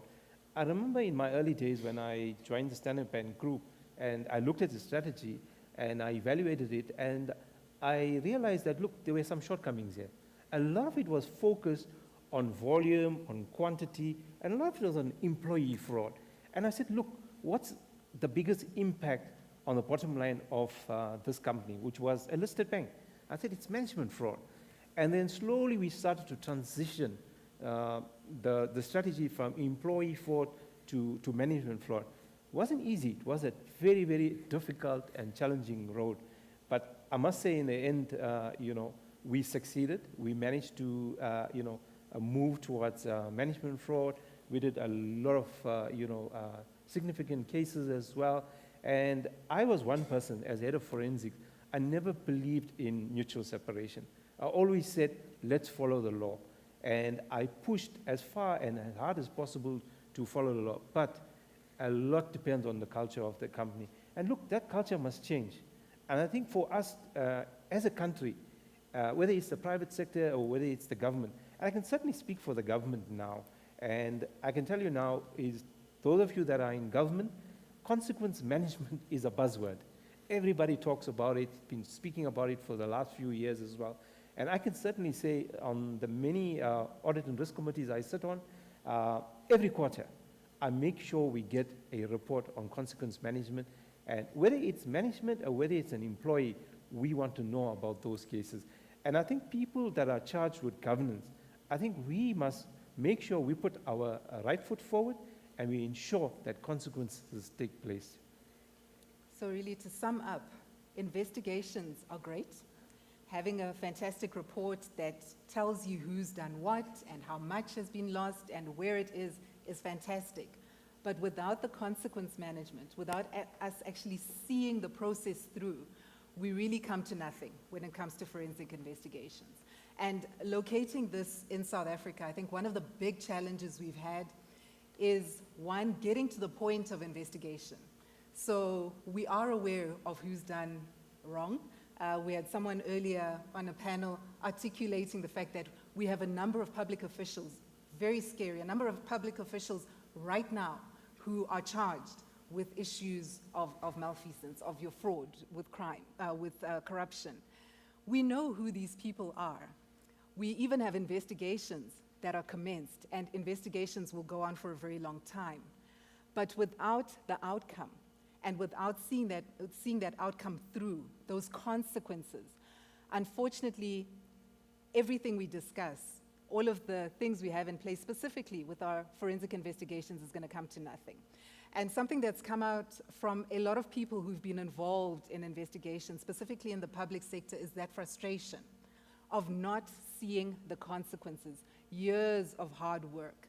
We can see the frustration now with people who are involved in state capture, through that whole process of the commission, but not seeing the investigations coming through and the consequences coming through. So for this to be effective, and I'm really bringing this back to our combating of corruption in South Africa, we must see effective investigations, but they have to be coupled with the consequence management, whether it be in public sector or it be in private sector. So thank you for articulating a very important point on that. So as part of our discussion, we want to look at solutions.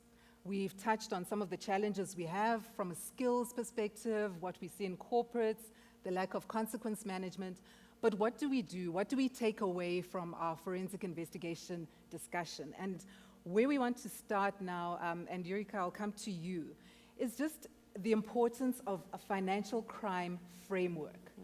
What are we talking about when we speak about the framework?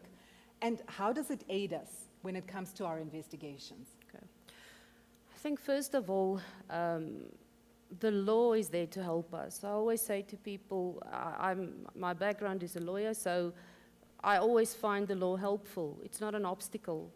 A lot of people in business will see the law as obstacle, but for us, we find whatever the law says, or our regulatory universe, make it applicable, and we help the business with that.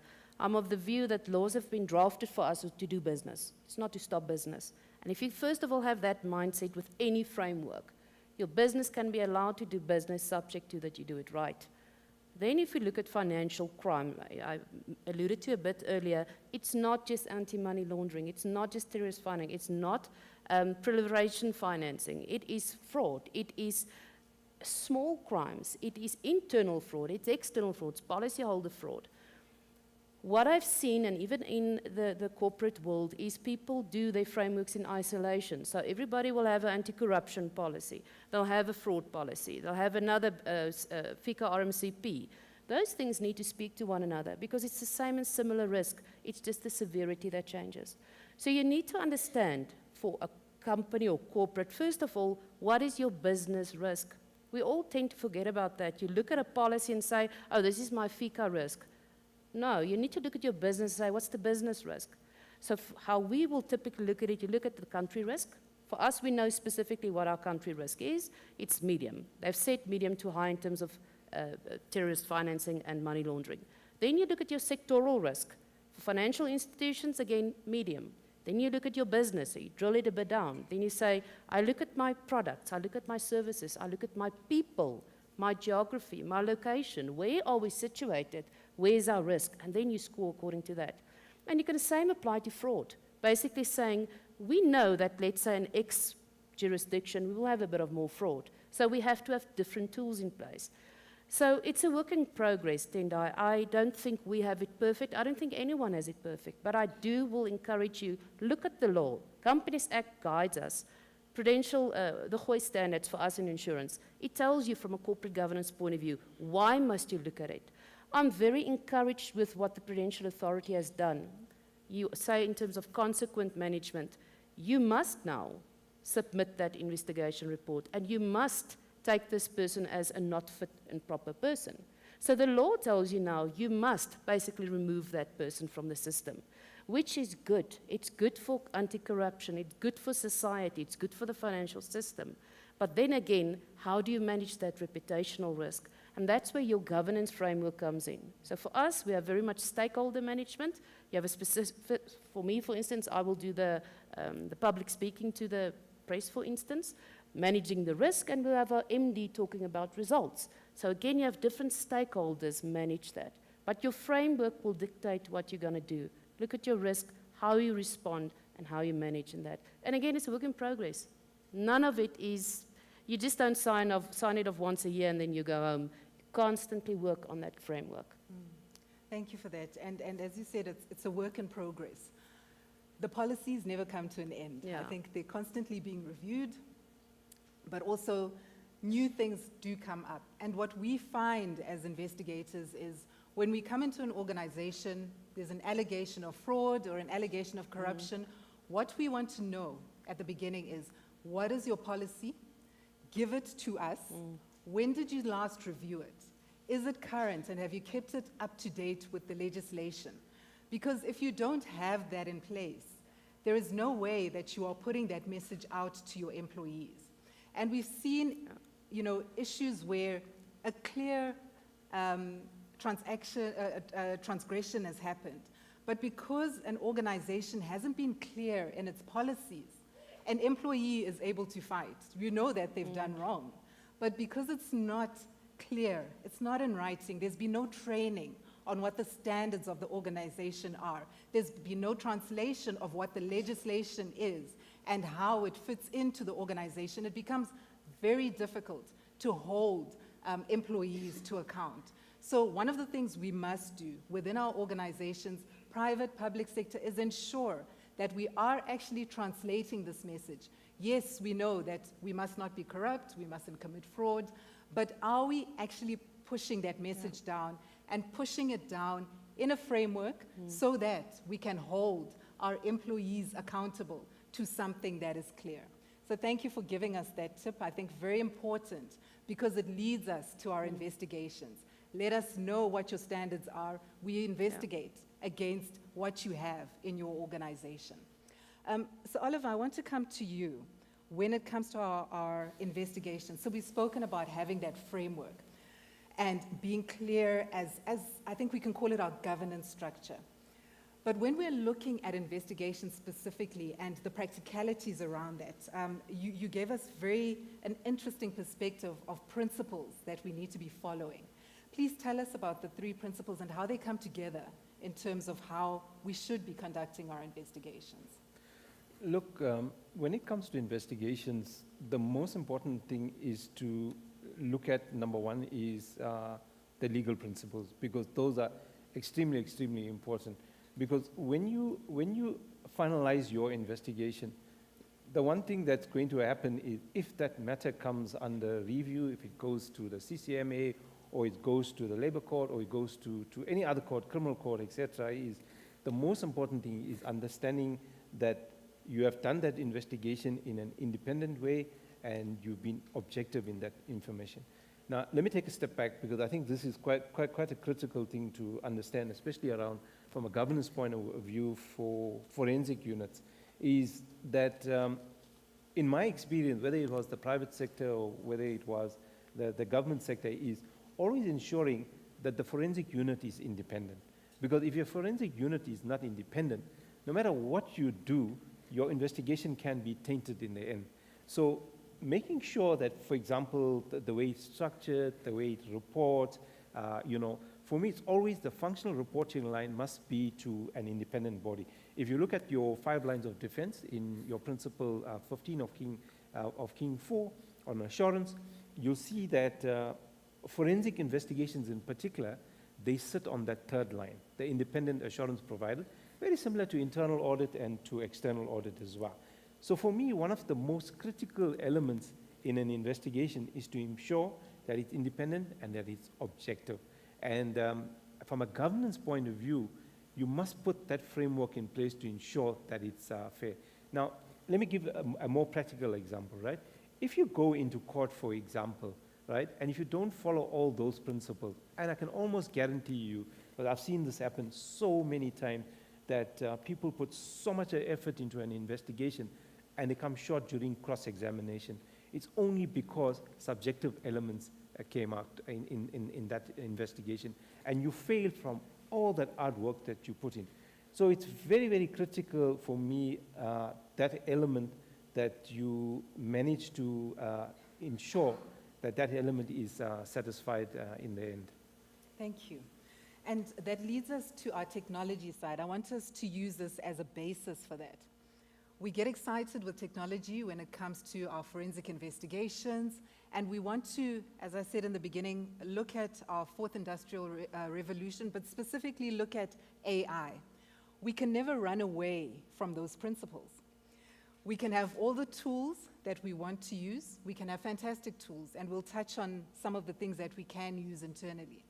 But it is of key importance to hold on to the principles of legality and ensuring that that information that we collect using those tools meets the requirements of our legislation and is admissible as well. I know Francis will speak on that. I think, Francis, if you can start us off just in terms of an overview of AI and investigations. How can we use AI when it comes to investigations? Generally, human beings, we are limited in what we can do. No matter how your IQ can be, you can only do much. And now with this 4th industrial revolution, we are able to do some of things which hundreds of human beings can do in a short period of time by just clicking a button. So artificial intelligence, when it comes to forensic investigation, has enabled the investigators to be able to do, to go through a lot of processes when it comes to data analysis, analyzing so many documents within a short period of time, helping out even to stop a crime before it is committed or before money is transferred to another country. And it has also helped in able to trace when it comes to who are beneficial owners or where the money has gone to. So using this technology, you are able to do that. But still, there is also a limitation as to what artificial intelligence can do. And there's also issue of data biases in some scenarios. So once you can use artificial intelligence, you have to all be aware that when you go to court, as Oliver has put it, that there might be the information you have obtained through this whatever program you have used, it cannot be challenged, or the integrity of it is so solid that when you present it before a court, it will go through. Because otherwise, it would be just waste of resources buying a software, which when you use it at the end of the day, it will not lead to conviction. Or because what we should know that they say criminals have got higher IQ than an average person. So criminals are also investigating a lot in putting up specs and to make sure that any crime which they are committing is covered. Most of the times what happens is that when you are investigating a matter, we have got principles which we have to follow. But when it comes to principles, they don't actually follow those principles.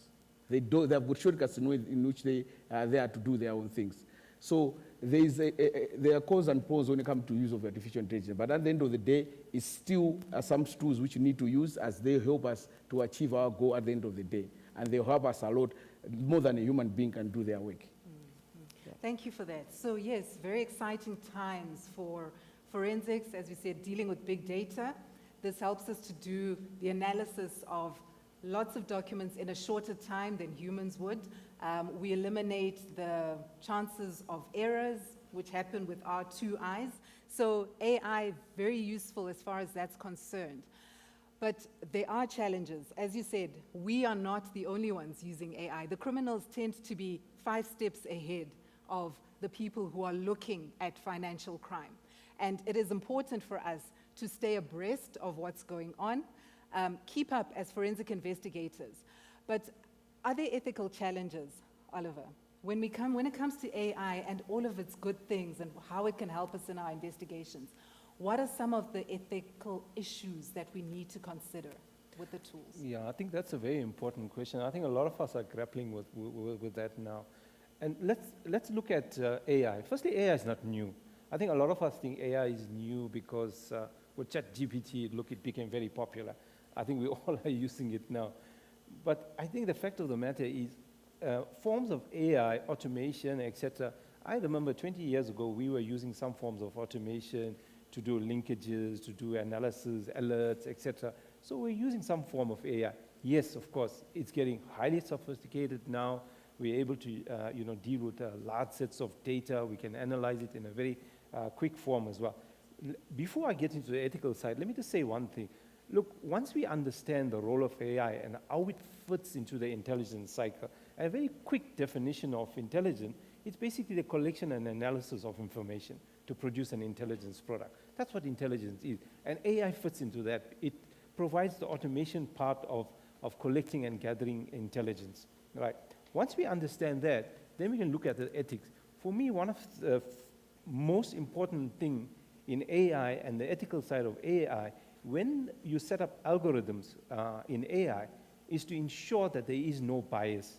The reason why I say bias is so important, because that eventually gets challenged in court, because bias ends up becoming very subjective, and we all know in the law of evidence, if you remember evidence 101, there's 2 important things, relevance and admissibility, right? When things become subjective, they become inadmissible in court. So when you're dealing with AI, you must be able to think about those issues.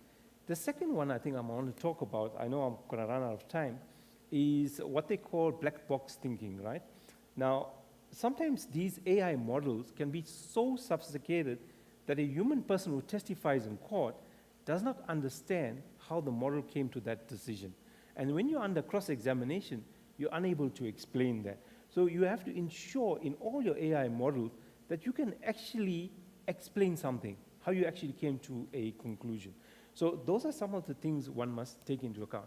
Now, the last thing I also want to round up here as well is that the danger of AI is that we've seen that examples of how AI can be weaponized as well against certain groups of people or certain individuals as well.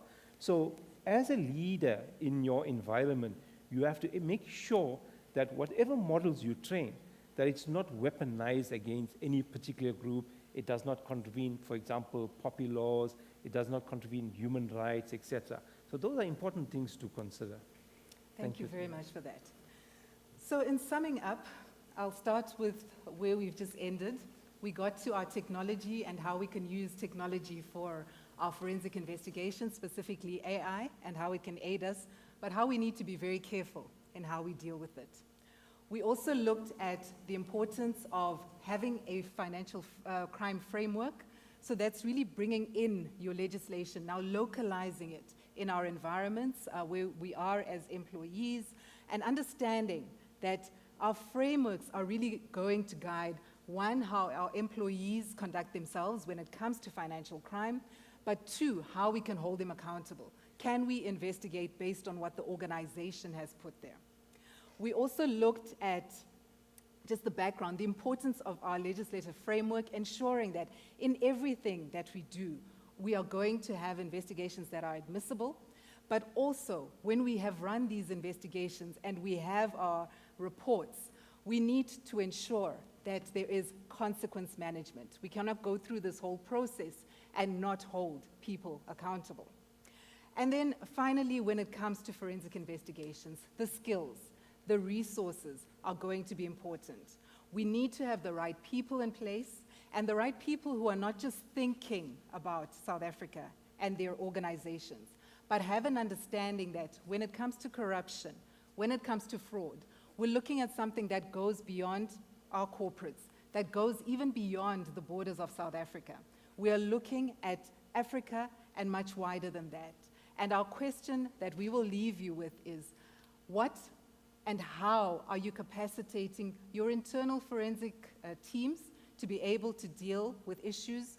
And two, are they empowered enough to know that in doing the work of forensic investigations, these investigations can then be fed through to consequence management, which is within our criminal law system and also within our disciplinary processes? And finally, are we holding the government accountable?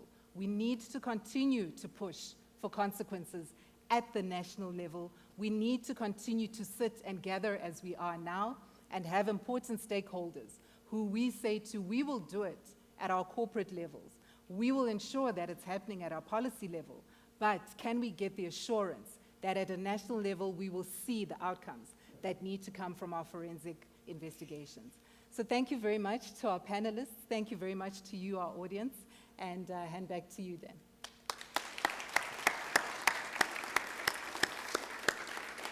Thank you so much to NCIS University of Johannesburg Combating Corruption Summit for your time. You guys may leave the stage. Thank you so much.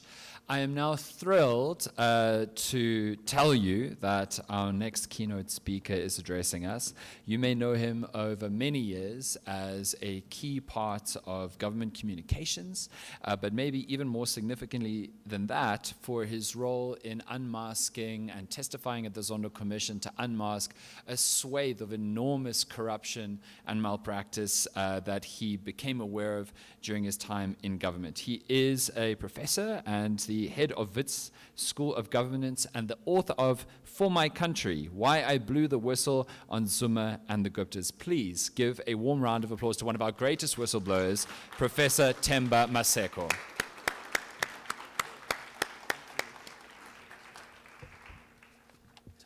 Thank you. Good afternoon. I know you're standing between your lunch and myself, so I'm going to try and be as brief as I possibly can. No, don't do that. I shouldn't. They are here to hear you. No, thank you, MC. I'm going to talk to you about a number of issues, largely based on my story as a whistleblower. But the kind of topics I want to share with you are, firstly, what is whistleblowing, but more importantly, the dilemmas and myths that have to do with whistleblowing, and then choices and consequences they face or we face as whistleblowers, what the impact is on the individuals behind these stories, and why do others do it and others choose to remain silent. And then I'll conclude with a brief history or story about why I blew the whistle on Zuma and the Guptas, which is the title of my book. But basically, many of the stories we know about corruption in both the public and private sectors originate from these whistleblowers. These are men and women who are brave enough to stand up and expose wrongdoing in the workplace as things were. And in his response to the Zondo Commission of Inquiry, on the state capture, the president said the following: the commission identified whistleblowing as an essential weapon in the fight against corruption. And yet, this is what the president said on receiving the Zondo Commission report. And yet, many whistleblowers in the country are either killed, live in abject poverty, feeling unsafe, marginalized, and their families falling apart as a result of their whistleblowing. But the dilemmas they face, or we face, I keep on saying they, but I should talk about myself, is that you find yourself in a space where there's a conflict between your personal values and beliefs with the organizational culture and its values. So it's important for me to talk about and mention the point that whistleblowing is not just about corruption. It is also about illicit behavior taking place in the workplace, including things such as sexual harassment and gender-based violence that many of our women face or experience in their homes. Part of the dilemmas include the fact that when you blow the whistle, you often do so about your own friends, in some cases even family members, especially in cases of GBV, your own comrades. I looked around and saw many who claim to be comrades in this room. But it's exposing your friends, family, comrades, your bosses, and sometimes even people you consider as leaders. And the main dilemma as a result of all of these factors is, do I speak or do I just walk away from what I'm noticing? The common myths about whistleblowing also include the following. There's a perception that, in fact, whistleblowing only applies to exposing corruption. But as I said, it's also about abuse of public resources.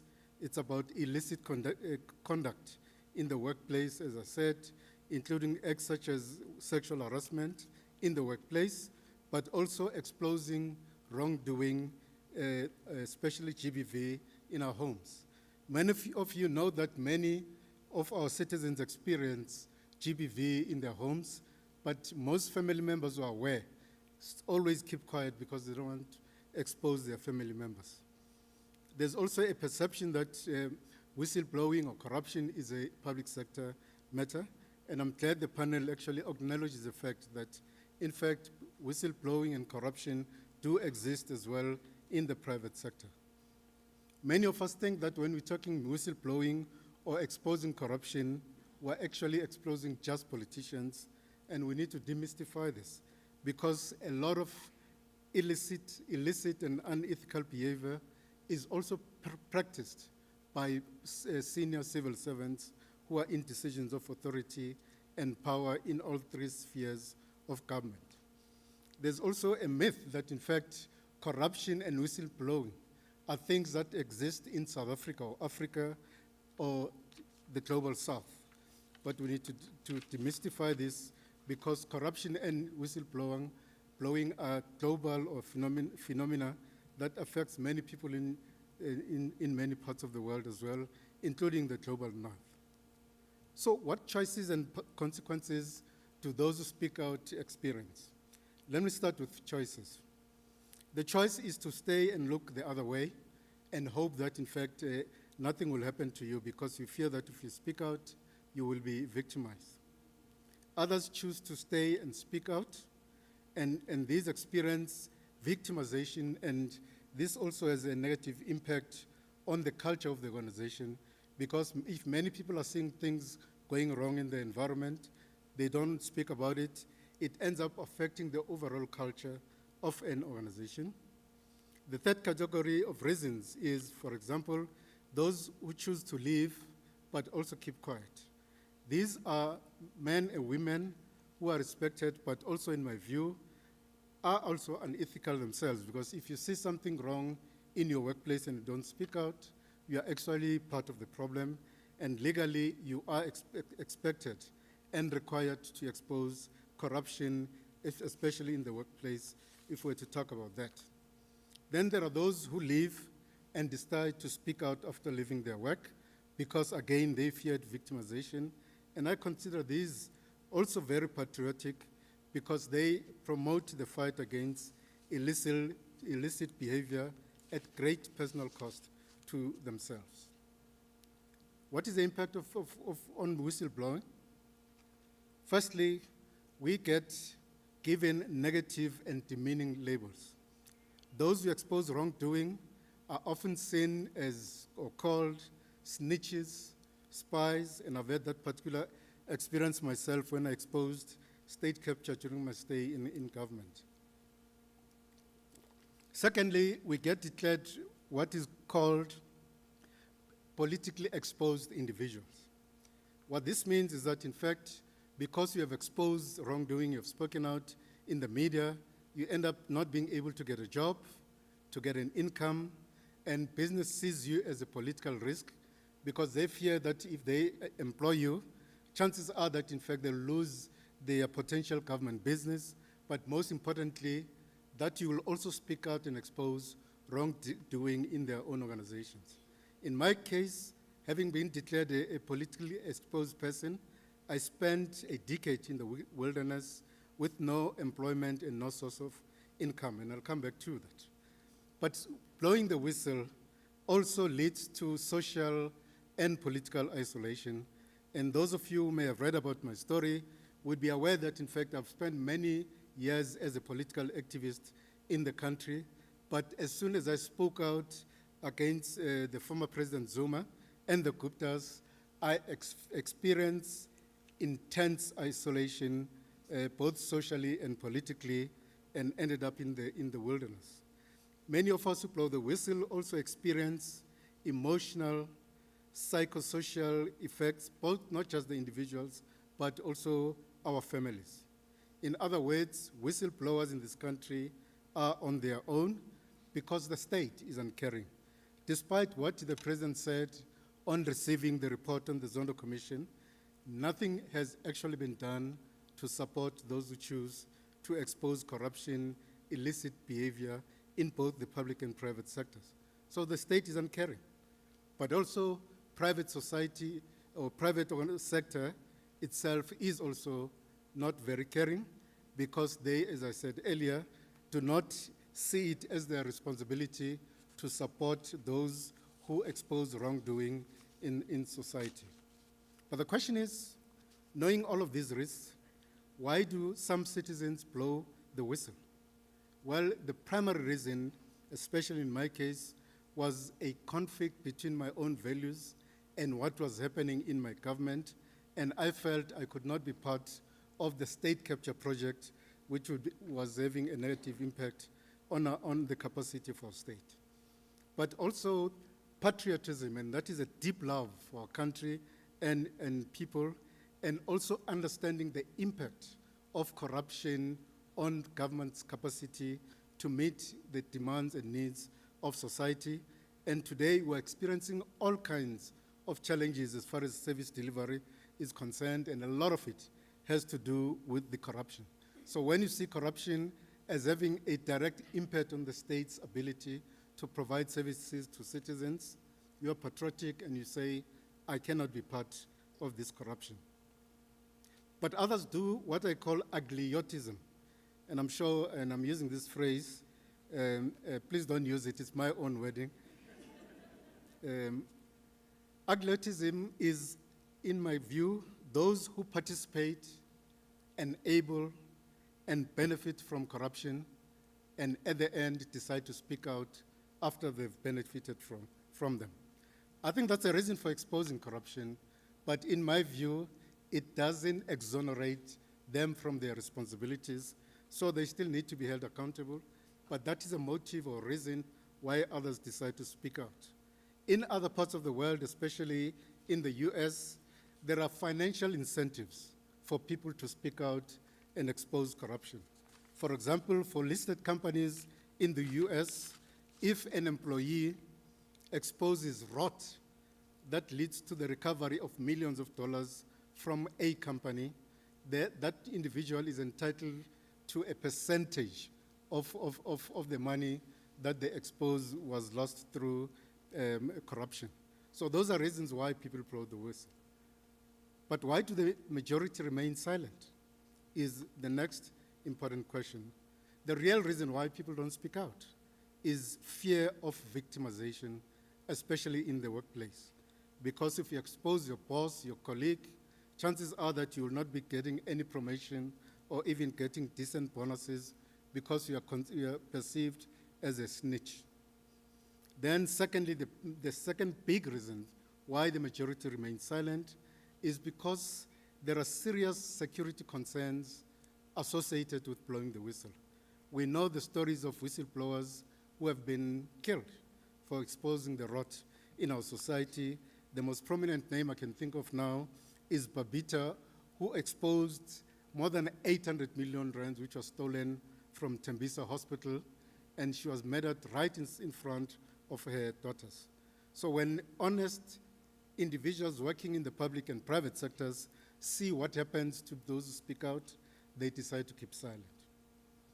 Well, thirdly, these those who remain silent, these individuals tend to, in my view, and I might be putting this too strongly, but they are putting their personal interests ahead of the country's interests, because when you know that if you expose rot, you'll lose your job, you will not be able to pay for your school's children's fees, you will not be able to put food on your table, you may lose your car, your house, and all those kinds of things, then individuals sit back and say, I'd rather keep quiet than experience this kind of suffering. And that's part of the dilemma that people like myself experience, because when I was just about to expose my experience with the Guptas, part of the challenge I had was that if I start sharing my story with individuals who are still working, in my case, within the state sector, the risk was that it was gonna, instead of encouraging more people to speak out, there was the real risk that, in fact, many public servants will say, I'd rather keep quiet than experience what this person, me, has actually experienced. Then there's what I call the Zuma or Batabilev factor.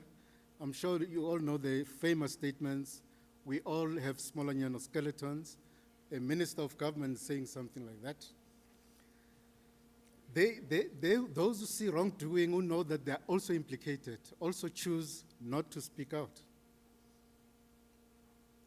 When she made this statement, she was basically saying to those who are still in government, who expose corruption, they themselves will be exposed, and therefore the majority choose to remain silent.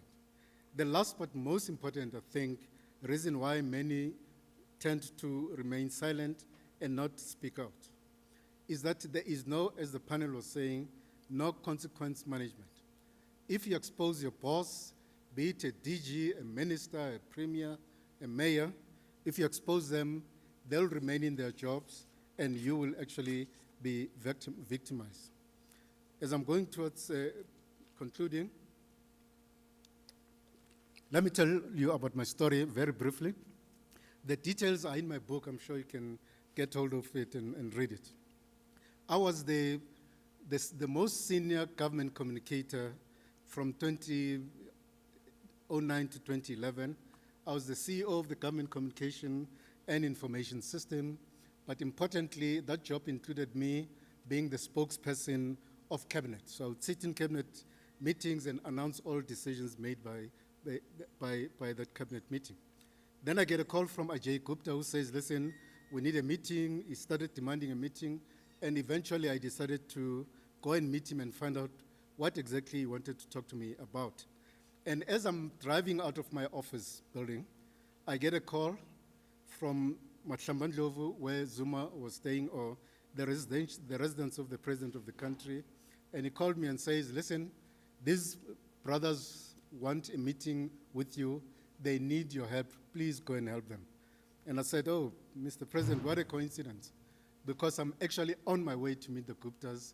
And he said, okay, go and help them. He didn't tell me what exactly to do. He simply said, go and tell them. So I was debating whether to proceed and go to the meeting, but eventually I decided to go and have a meeting with him. As the meeting was just about to take place, the meeting happened to be at what became known as the Saxon World Shabin. That's the primary residence of the Guptas. When I got to the meeting, Ajay Gupta says, no, we're not going to take too much time. I need you to transfer 600 million rands from government in my soon-to-be established company, which was the New Age newspaper. And I said, no, Mr. Gupta, that's not how things work in this world. If you're interested in government business, you have to follow process. There are tenders, and in addition to that, I told him that, in fact, I was not sitting with the 600 million rands in my department, because GCIS at the time used to design campaigns, communication campaigns for the whole of government, and then go and source funding from individual departments so that we can include aspects of departmental programs into our media campaigns. So I tried to explain this to Ajay Gupta, and he said, listen, I don't think you understand what I'm saying to you. I'm not asking you, I'm telling you to go and get this money and put it in my company's account. And I realized that I was talking to myself, and I tried to explain to him that, listen, there is no way I can instruct a minister or a DG to transfer money into my or the department's account that will then be transferred into account. He was not interested in that, and the meeting ended after about 6 minutes or so, because I had made it clear to him that, in fact, I would not do that. But he also told me something which I found quite offensive. In that conversation with me, he says, if you call a minister and they refuse to collaborate or cooperate with you, transfer their budgets to your budget, you must tell me. I will then summon them to this Shabin. He didn't use that phrase. I'll summon them to this house, and they'll be given an instruction. And I almost walked out of the meeting. I actually did walk out. The meeting ended without any agreement, because I was very clear in my mind that I was not going to do that. I then left the meeting, informed my minister to say, this is what just happened. My minister, Chabane, who passed away some time ago. And I said, this is what happened, I'm not going to do it. And he said, listen, you've done the right thing. I will support you, hang tight. A few weeks later, I get a call from Ajay Gupta to say, listen, I need a meeting with you. The details are in my book, I'm just summarizing. I need another meeting with you because we're just about to launch the company. I said, Ajay, listen, I'm on my way to watch golf in Sun City, so you can call me next week if you need a meeting. He said, no. I'm not asking you, I'm telling you, it was a Friday. I'm not asking you, I'm telling you to come tomorrow on a Saturday morning to discuss this matter. And that's when I actually lost my top, and I said, listen, I even used a bit of French in my language. I said he must go and do something to himself, and At the end of that call, he said, it is clear that you don't understand what's happening. I will talk to your superiors, and you will be sorted out, and I dropped the phone.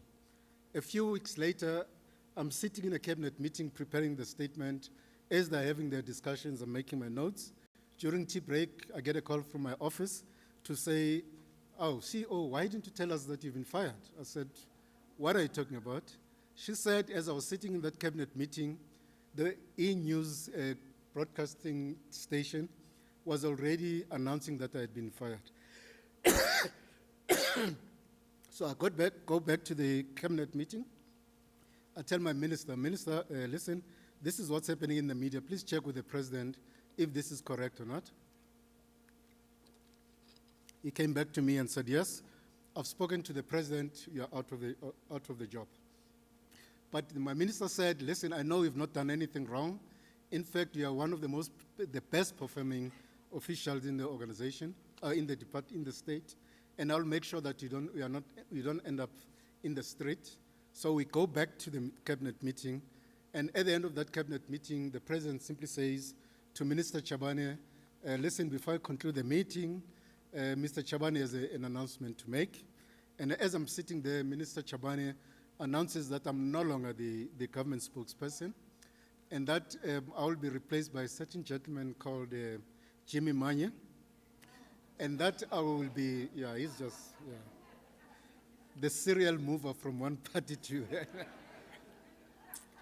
So the minister announces at the meeting that I'm now the DG of the Public Service Department, DPSA. He had forgotten to tell me about that, but afterwards he explained that he didn't want me to announce my firing without telling the public where I was going. It so happened that, in fact, the minister of DPSA was not at that cabinet meeting. So I felt I needed to give him a call and tell him before I make an announcement. So I get out of the meeting and I call him, Minister, I'm your new DG, and I thought I should let you know before I make the announcement. And he just said, no way, that's not true. I said, I'm sorry, that is a fact. Eventually, I had to go and make the announcement that I've now been moved from the job. The unfortunate part about it is that my staff members, but most importantly, including my family, got to know about my dismissal from the media. So by the time I was facing a barrage of journalists, my family had already been told via the media that this is what is happening. So that's what it meant to be a whistleblower for me. After I left my job, I went to DPSA, DG for 6 months. After 6 months, it was clear that I couldn't work with the minister because he felt I was imposed on him as a DG, and therefore made it impossible for me to continue operating in that environment. I then asked him to release me from the job. I was released after 6 months, and that's when my 10-year of drought as far as income was concerned began. But let me tell you the reason why I did it. I had fought for justice, social justice for all South Africans all my life, from even my teenage years.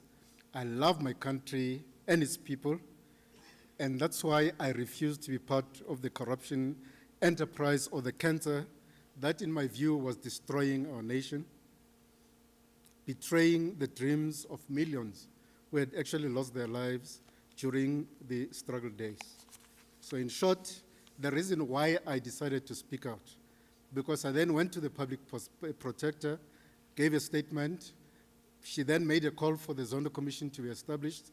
I also had to go in and give evidence at the Zondo Commission to talk about my experience. But let me conclude by making the following statements.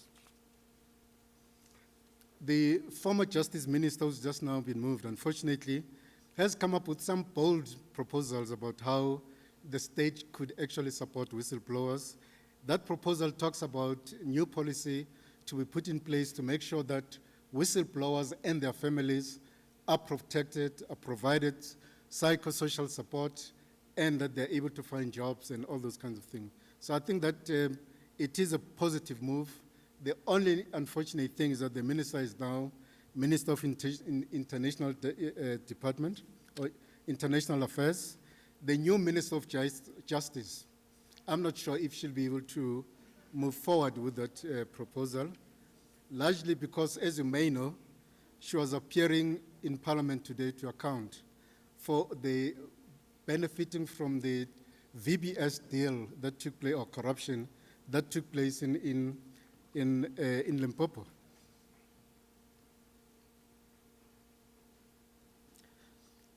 Let me make these following points as I'm letting you to walk to your lunch.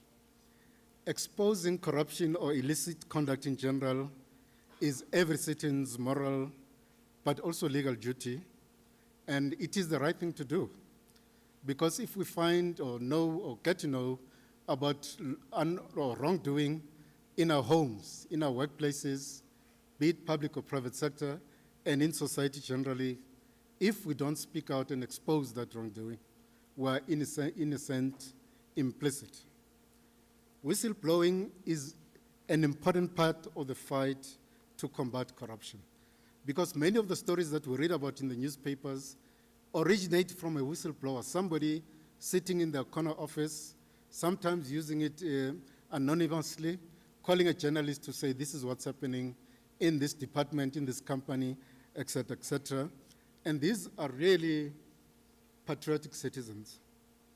And therefore, the country has a duty and a responsibility to make sure that they get supported. But in the end, you got to know that acting with integrity is a very lonely journey. It can be financially crippling and often dangerous, as I've indicated. Many have lost their lives. But it is a necessary duty for those who care about themselves, their fellow citizens, their country, and the world. I thank you very much for the opportunity.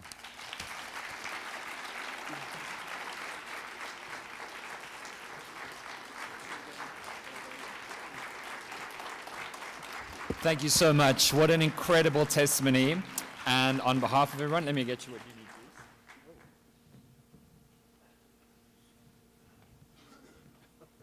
please. Token of appreciation. Thank you so much. Thank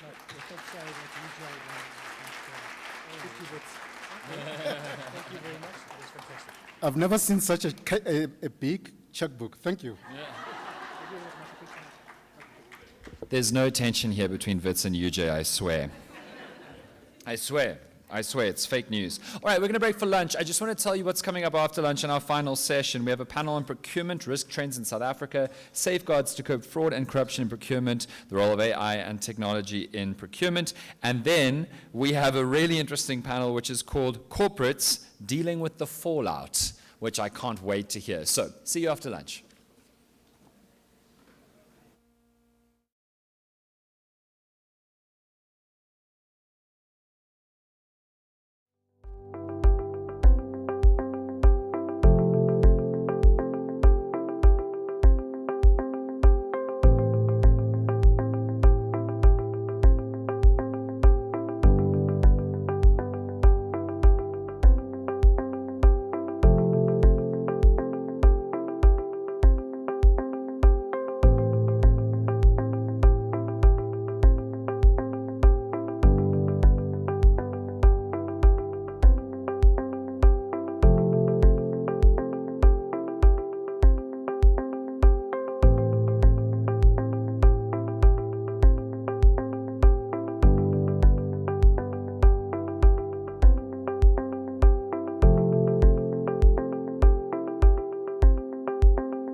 I think it's easy to say now without controversy, historic Combating Corruption Summit hosted and made possible by the Office of the General Counsel. I'm going to welcome on this second to last panel that I'm really, really interested in. Guys, could you please come through and take your seats? I just wanted to make a quick observation because I'm 30, right? And so I still labor under the delusion that I'm closer to being a university student than being an adult. And I've been really thrilled at this summit to realize that no matter how much we grow and age and live, one fundamental thing never changes. Whether you're in primary school, high school, university, or well into your careers, none of us sit in the front row ever of a class, of a lecture, of a conference. We just don't want to have anything to do with it. Even if there isn't a teacher or asking for your homework or like a roast-style comedian going to call you out. So that's really made me smile in the last 2 days. Let me introduce you to our panel under the title Procurement Risk Trends in South Africa, Safeguards to Curb Fraud and Corruption in Procurement, and the Role of AI and Technology in Procurement. I'm going to start by welcoming our monitor, Raphael Siegel, who's a director at Legal Interact, co-founder of Contract Corridor, and co-founder of My AI Lawyer. And again, sir, what did you have for breakfast? Can we get the microphone? One more time, please. Smoothie, peanut butter smoothie. Well, that's a good one. I appreciate that. Next, we have Edward Maposa, who's a board member, Global Cybersecurity Advisory Group, Mines and Minerals lawyer also. Edward, your breakfast strategy? Cereal in the morning. Which one? Are we dropping a dress size? Is it Kellogg's? Oats. Pardon? Oats. Excellent. Thank you so much, Edward. Then we have Ntoze Lizwe B. Mnebe, who's a chairman at Lizwe Engineers. Welcome. What was your breakfast plan? Porridge. Porridge. Excellent. And finally, we have Khanki Matabane, who's the CEO at the Black Business Council. Thank you so much for being here. What was your breakfast strategy this morning? Fortunately or unfortunately, I didn't have anything. Did you guys hear that? Can we turn up the microphone, please, Amkhani? One more time, please. I'm saying, fortunately or unfortunately, I didn't have anything for breakfast. Okay, can everyone hear that? Excellent panel, over to you. Thank you so much. Thank you. I just had some caffeine, so it's fine. Thanks, Dan. Jamie, you were next in the list. I'm wearing a bright pink. So I think my eye just jumped to Khani by accident. Jamie Woodley is the head of compliance at Reckitt. What did you have for breakfast? As I said, just caffeine in the morning. And put on such an excellent jacket. I'm so embarrassed. Thank you so much for your forgiveness. Thank you. Thanks so much.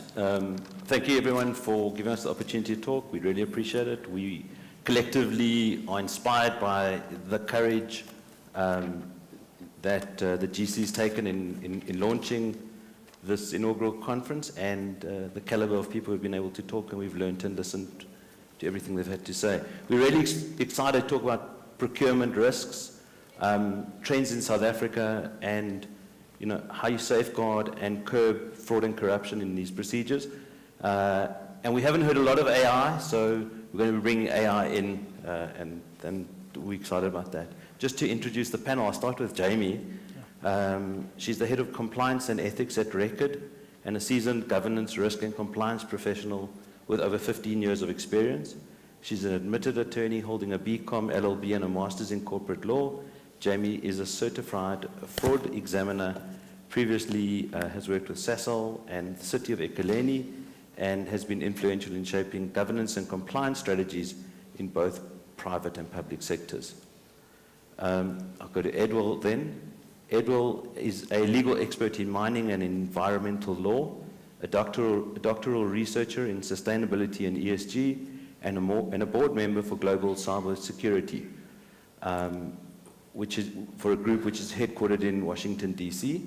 With over 20 years of experience in executive management, he's played a pivotal role in the extractive industry and serves as an external funding assessor for the Ford Foundation's natural resources and climate change projects.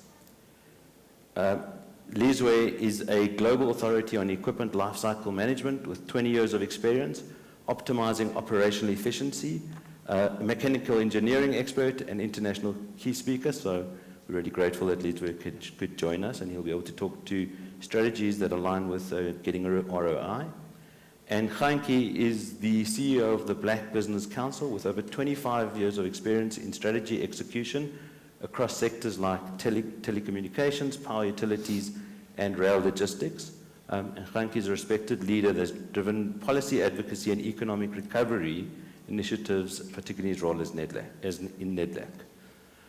With that all said, it's been quite an exciting time if you've been watching AI. South Africa has recently released their AI framework. We're now part of 66 countries that have actually started to think about or roll out AI. And so I think we'll kick straight into it. And we're going to talk about, just from a procurement point of view, cradle to grave, from supplier onboarding. And I'm going to hand over to Jamie just to kickstart the conversation and set the scene for us. Thanks, Raphael, and good afternoon, everyone. I hope everyone's fired up after lunch. I think we've heard from some excellent speakers and the panelists that have set the tone and given us some great insight into the context of fraud and corruption within South Africa. I think you'll all agree with me that procurement and supply chain fraud and corruption remains rife and is, I think, at the top of the leaderboard when it comes to high risk in this country. We've seen from the Zondo Commission and the majority of the report which speaks to procurement irregularities, fraud, corruption, etc. What I want to do is just talk you through some of the phases of procurement and the risks that I've picked up through my career from performing risk assessments, compliance audits, and investigations as well. So I will take you through these phases and just highlight some of the key risks. First on my list is understanding our teams, right? We all have procurement functions.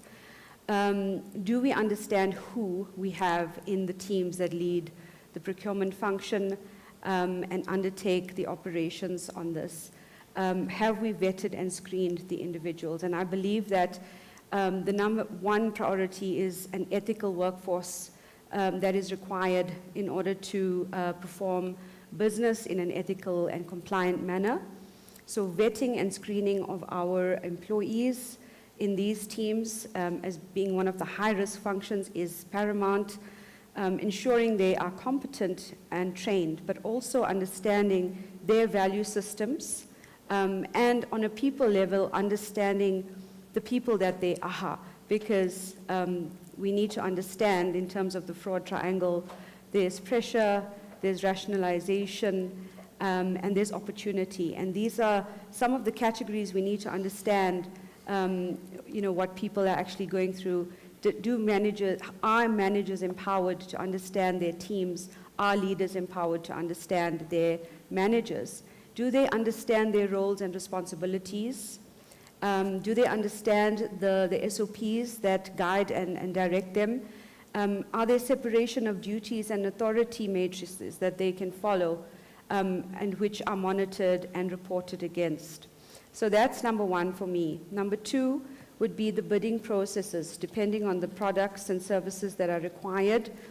This is where we find that we can pick up a number of red flags. This is where we pick up bid rigging, collision, leaking of confidential information, where we need to ensure there are disclosures, conflicts of interest disclosures that are made, and then ensuring that there are no tampering or tender specifications that are amended according to the scope that's required.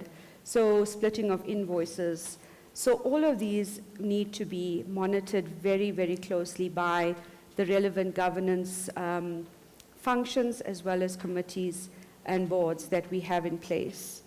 Third is we have the evaluation and selection processes, and here we find, this is where we find manipulation of scores, and this is where we can also pick up the types of suppliers that are actually bidding, if there's a repetition of bidders, the types of prices that they're coming in, etc. Use of subcontractors is also another area where we find a number of risks. So we need to ensure we understand who these subcontractors are. Vendor onboarding is the next one. And for me, this is critical because we need to know our customers and need to know our suppliers. Do we have systems in place to do the proper due diligences and enhanced due diligences where there are high risks or high-risk vendors? We need to know what the history of their services or goods, their track record, judgments that there may be against them, credit records, political affiliations, and or relationships between directors, shareholders, and our own employees. We need to understand all of this and understand the risk we are taking in doing business with these suppliers or third parties. Having a risk management program for third parties is important because I think a code of conduct for third parties is important where we need to understand what compliance programs they have in place. Do they share the same values as your company or as your department in order to understand the risk we take before we do business with them? And then contract management is a big one where we need to understand the legal risks and implications that we have in those contracts. We need to have the proper vetting processes by our legal teams, as well as the AI enablers that can enhance our ability to pick up inconsistencies, privacy clauses, right to audit, anti-bribery clauses, I think all of which should form part as a standard in our terms and conditions, etc. And then lastly, post-project. During and post, I would say monitoring, having the proper managers in charge of that project to ensure that there's efficient delivery of the scope of work against what we get at the end, and to ensure that we are paying for what we initially prescribed to. I think I will stop there. Thank you. Thank you. I think, given that we know the phases and how to engage, how to bring contractors or how to bring suppliers in or how to bring the workforce in, Lisbeth, maybe you want to just talk a little bit about why is it still so hard? Why is it going wrong? What are the fixes we can look for in that area? No, thank you very much, Raphael. Thank you, Jamie. What I think is of utmost importance, especially in infrastructure projects, is we need to know the phases that we need to go through when we are doing projects. For example, when you do procurement, procurement does not start when the project is about to be designed or installed in this case. So you need to go to all those stages from your concept design, which will give you your mastermind to say this is the project that we will want to establish, and then this is the time period that is going to take us to do this project. And then from concept, you'll go into your detailed design. From your detailed design, that is when now you'll include all the other engineers. If it's an architectural project, it will start from there. You'll have your quantity surveyors that are going to give you the pricing. That is your QS that will come in. You'll have got your process engineer that will come in and give you their data sheet in terms of what exactly do they want to happen on the ground. And then from that, it will go to the other interdisciplinary departments like your mechanical, electrical, for your power input that you are going to need, your civil and structural in this case, and then your control and instrumentation. But now we need to have another element. This element is that element of machine learning or artificial intelligence or AI that is going to advise on the scope that we are having on the ground in this case. And then once that has happened, you also need to put in the financial aspect in this case to say this is how much this project is going to cost us. We don't want a case where we are going to see that a project was started in 2007 and it's only going to be finalized in 2032. We don't want that kind of adjustment in cost because it's expensive for us as the end users in this case. And then once it goes from there, once everything has been finalized in terms of the specification, that then will go to your respective bidding process, like Jamie has mentioned, to say what is this project qualifying as? Is it a FIDIC project? Is it a JBCC in terms of the law of contracts? That is where you will take it in this case. And then once everything has been finalized, now we need to do the installation of this on site. The contract management will kick in, and then the project will then be finalized in terms of commissioning. And if the client has accepted it, or there's something that needs to be rectified in order for the client to accept it after commission, then it will go to operations and maintenance. And then from that, it will go to the other life cycle, which is your refurbishment of this.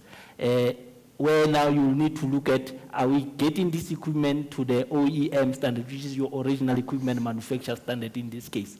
But all of these are optimized in this case. Your job cut, when you want to do maintenance at a specified time frame, will be given by AI incorporated in all of this. Brilliant, thank you. Yes. So we've talked about people, we've talked about process. Edward, do you want to jump in a bit about systems and AI and what that that investment would look like, and how would it help us in getting procurement to be much more successful and fluid? Sure. My view really is when we are looking at issues of corruption,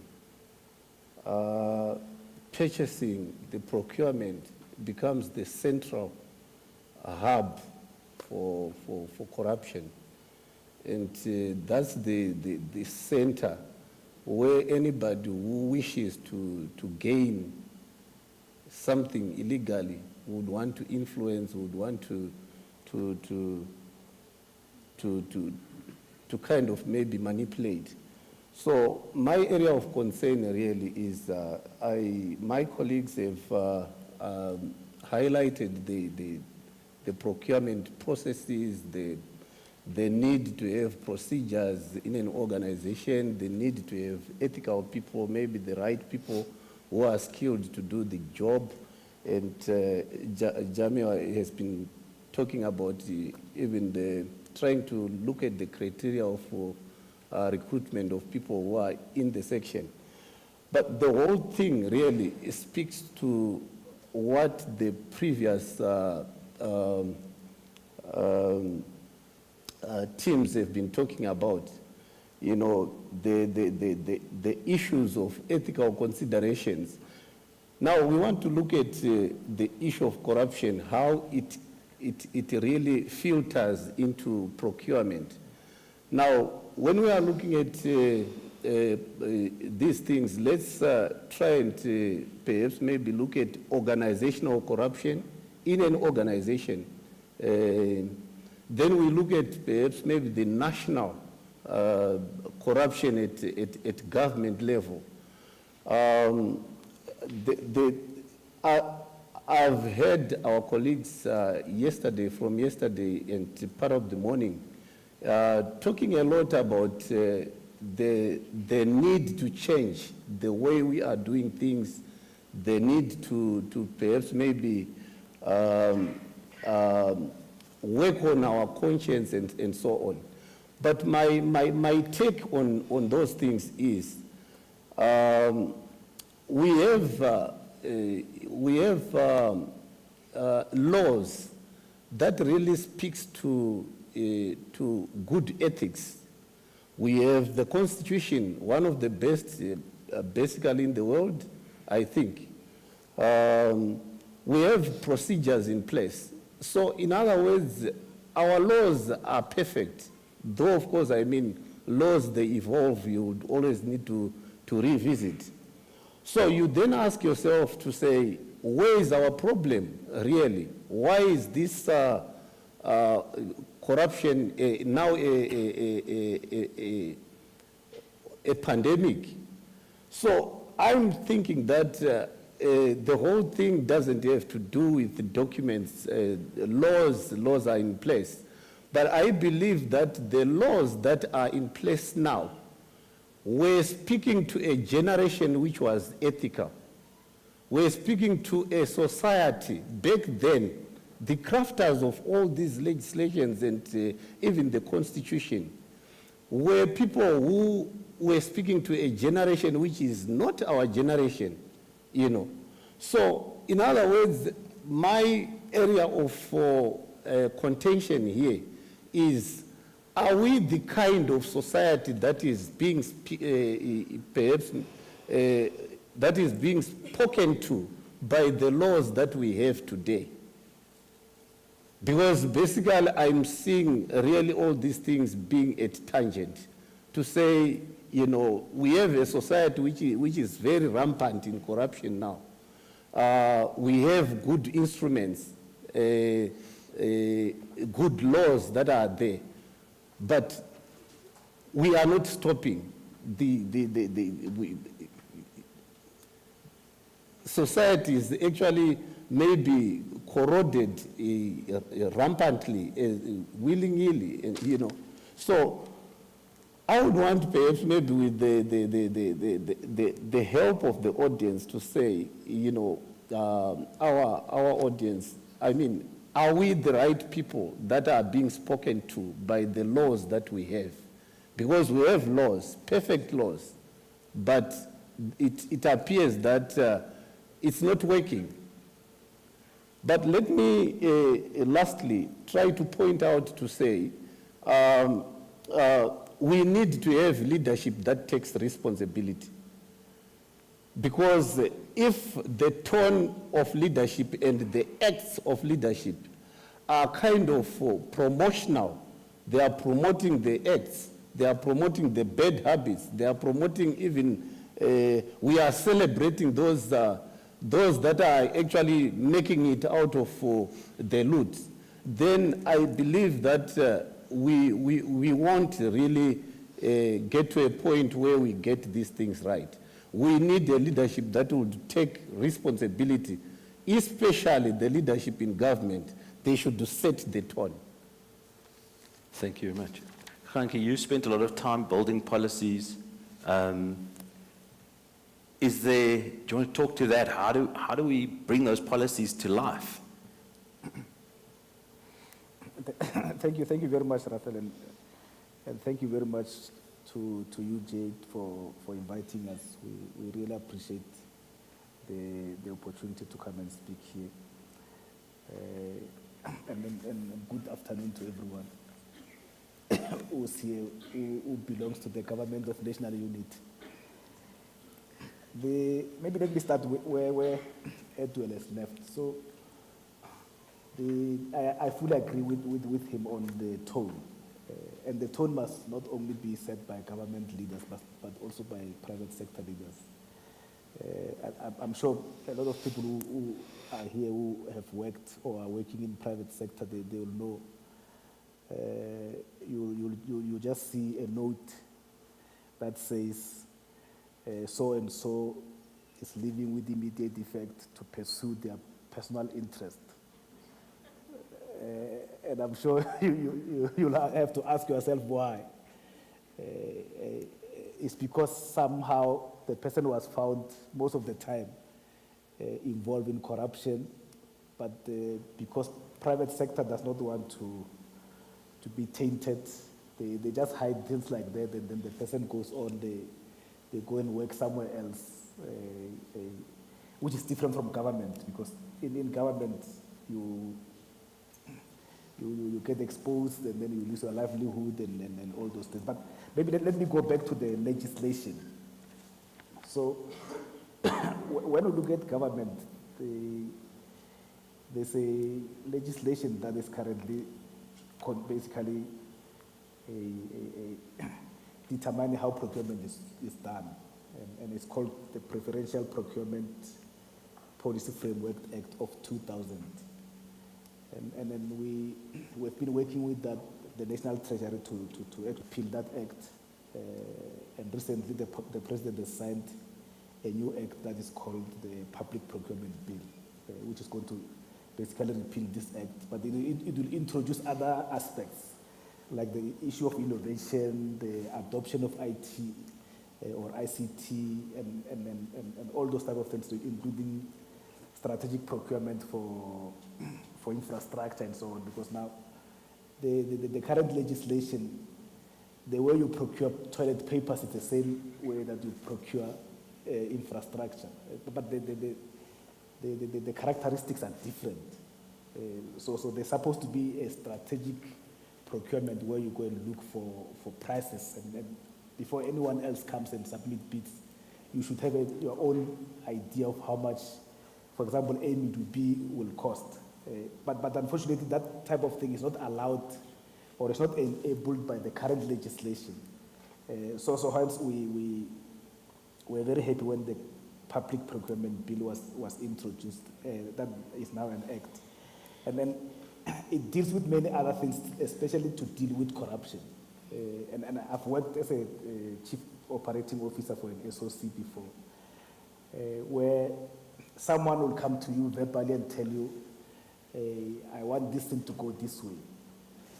But the current legislation does not allow for you to report. It doesn't give you mechanism for you to report. So in the public procurement bill, there is a mechanism where you can go and report this to your superior, and if your superior is not doing anything about it, that is in the legislation. If your superior does not do anything about it, the legislation also establishes what is called the public procurement office officially, because now it's not in the legislation.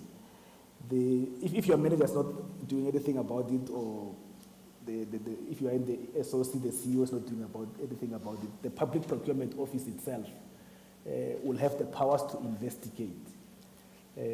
Because unfortunately, South Africa is a country governed by laws. So if you don't put as many things as possible in law, even if you take someone to court, they are not going to be found guilty.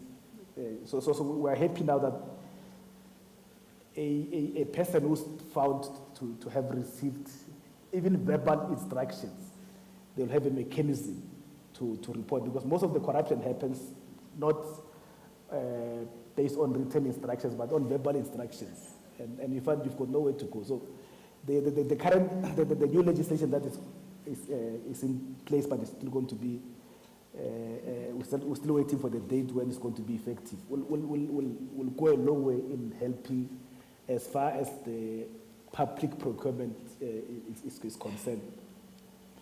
But as far as the private sector is concerned, it's a very difficult one there, because you will know, I think those who work in private sector here, you will know probably sometimes the CEO is even more powerful than the board. Because most of the time the CEO is the one who appoints, who recommends board members. Hence you find that most of the time the CEOs do as they wish, because they've got all the powers. So it's a bit difficult to deal with corruption in the private sector. But I think if we can focus too much in the public sector, we'll be able to then cap it, because there's always, as you know, there's always a corrupter and a corruptee. So usually the corruptee is in the public sector.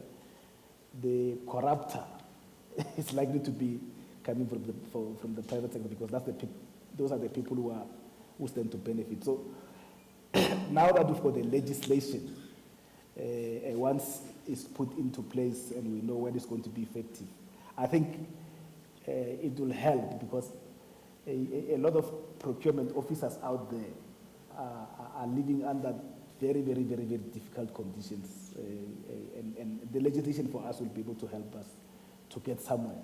It's not going to suddenly change how people behave, but again, if we set a few examples of the rogue people, we should be able to get somewhere.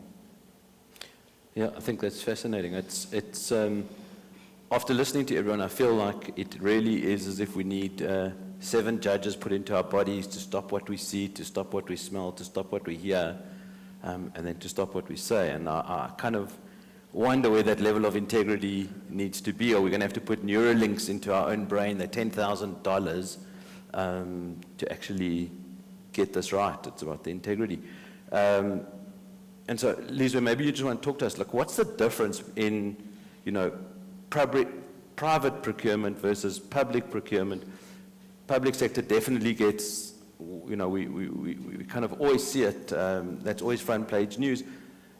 For private companies, it's always about growth. And now there's a moral imperative to grow because life is so expensive. But what is the difference? How does private seem to do it more effectively, and public sector's taking a bad rap for good reason? Okay, no, thank you again, Raphael. I think your question is very straight on. Mr. Matabane has just spoken about your public procurement policy that has been signed by the president but not yet published. If you look at private, I've had a bit of both from your PFMA to your now private industry.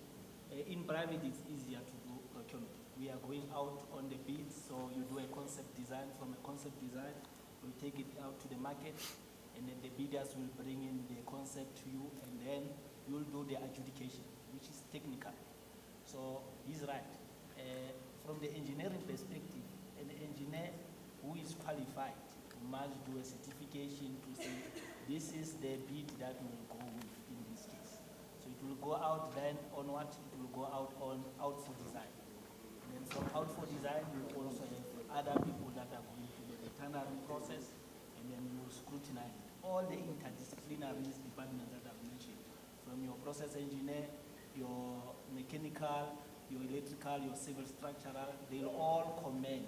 It is an ad hoc committee.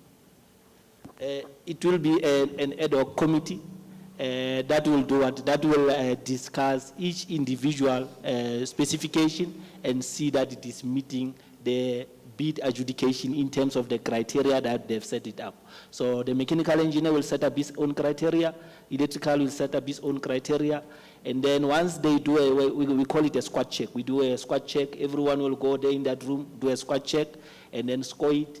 And then that will go then to, from the technical side, it will have been finalized. It will go now to the supply chain management. They do have a financial part that will also do their scrutinization.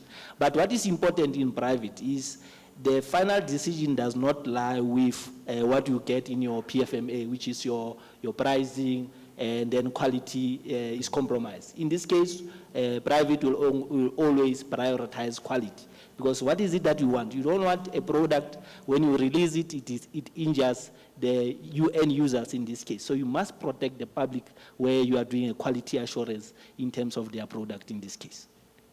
That's great. Examples, Jamie, of where we're getting it right? Public sector? Yeah, look, I think it's a bit more challenging within the public sector. Within private sector, I think we've made some strides in technological advancements, having systems in place to know your customers, to do the proper due diligences, to have speak-up systems in place, etc. Within the public sector, though, it's, I think a lot of processes are still very manual and document-based. I think officials have found ways to maneuver and find gaps and loopholes in the processes and in the policies and how things are done. I think the culture as well, we need a change in the culture and how we do business. And as we've been saying, leadership commitment is, I think, number one, where leaders need to set the tone and ensure that they walk the walk and talk the talk and set the scene for others to do the right thing always. I think it's important as well that we put in processes and systems in place to clean out. You know, we often say you want to separate the bad apples from the good apples, and corruption is I think almost an endemic in the fiber of our corporates and our government systems. And I think we need to start cleaning out and treating the cancer that is within. And the only way we can do that is to start by radically sort of radical activism against fraud and corruption, removing the bad apples and doing whatever it takes to take the necessary action and consistently apply the rules, consistently apply the policies to ensure that discipline is taken. I'm not sure, I've worked in both public and private, and I find it's very difficult to enforce discipline in the public sector with your ordinary employee that is really just pushing to earn a salary at the end of the month and not really interested in the job. Performance is not managed at all. And people really just get away with not being productive. So I find discipline and consequence management, as it was spoken by the panel previously, is something that we need to ensure that we report on, that we constantly have our risk management committees, our audit committees, and whichever governance structures we have in place to monitor and ensure the reports are being submitted and the policies are being applied correctly. Prof, it also sounds to me, Warren Buffett said it, it's, you know, you hire for three things. You hire for integrity, intelligence, and energy. And so you have intelligent people who weaponize the system in one way or another, lack integrity. And so when we talk about AI, we always talk about open AI or AI for good, and then those that want to stop AI. In terms of systems, and Edward, maybe you want to chat us, procurement systems, what should we be doing to infuse AI into that platform? What are the guardrails that need to be put up immediately so that, you know, data can be managed, can be seen, can be interrogated at scale in real time? I think the question that we need to answer when we are trying to fuse our procurement with artificial intelligence, we quickly have to answer the question, are there legal considerations in implementing the AI? Because you don't want to run the risk of having to have serious liabilities arising from the excess or maybe malfunctioning of AI. The answer is yes, there should be some legal considerations because AI doesn't operate in isolation.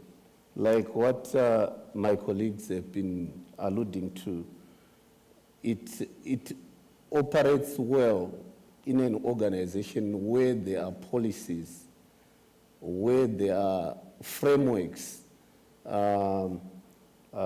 without which I think you run the risk of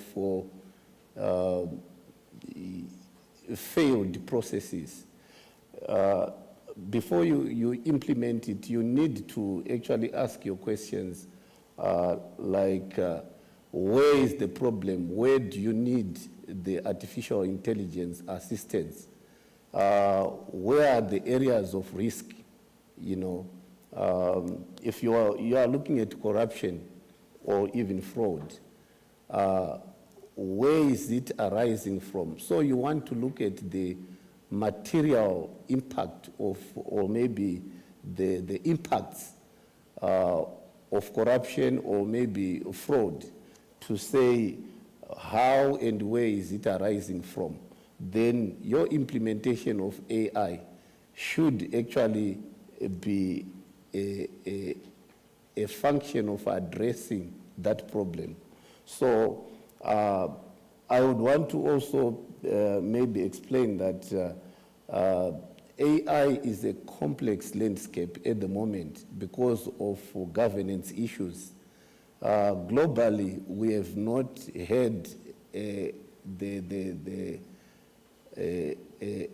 universally accepted framework where AI would really function compatibly. So jurisdiction by jurisdiction, organizations are trying to really work with AI in the best way possible. But as a lawyer, I think I would want to quickly look at the liabilities that would arise as a result of using it, because it has to coexist with other laws that are in that jurisdiction and other frameworks or policies which we have. So it doesn't operate in its own in isolation because it should coexist with other laws. Like, for instance, you need to also look at the data protection, the privacy laws, So all these issues, they need to be addressed as you implement the artificial intelligence even in the system. Like, we are talking about procurement. You want to look at the process. Do you have a comprehensive procurement process?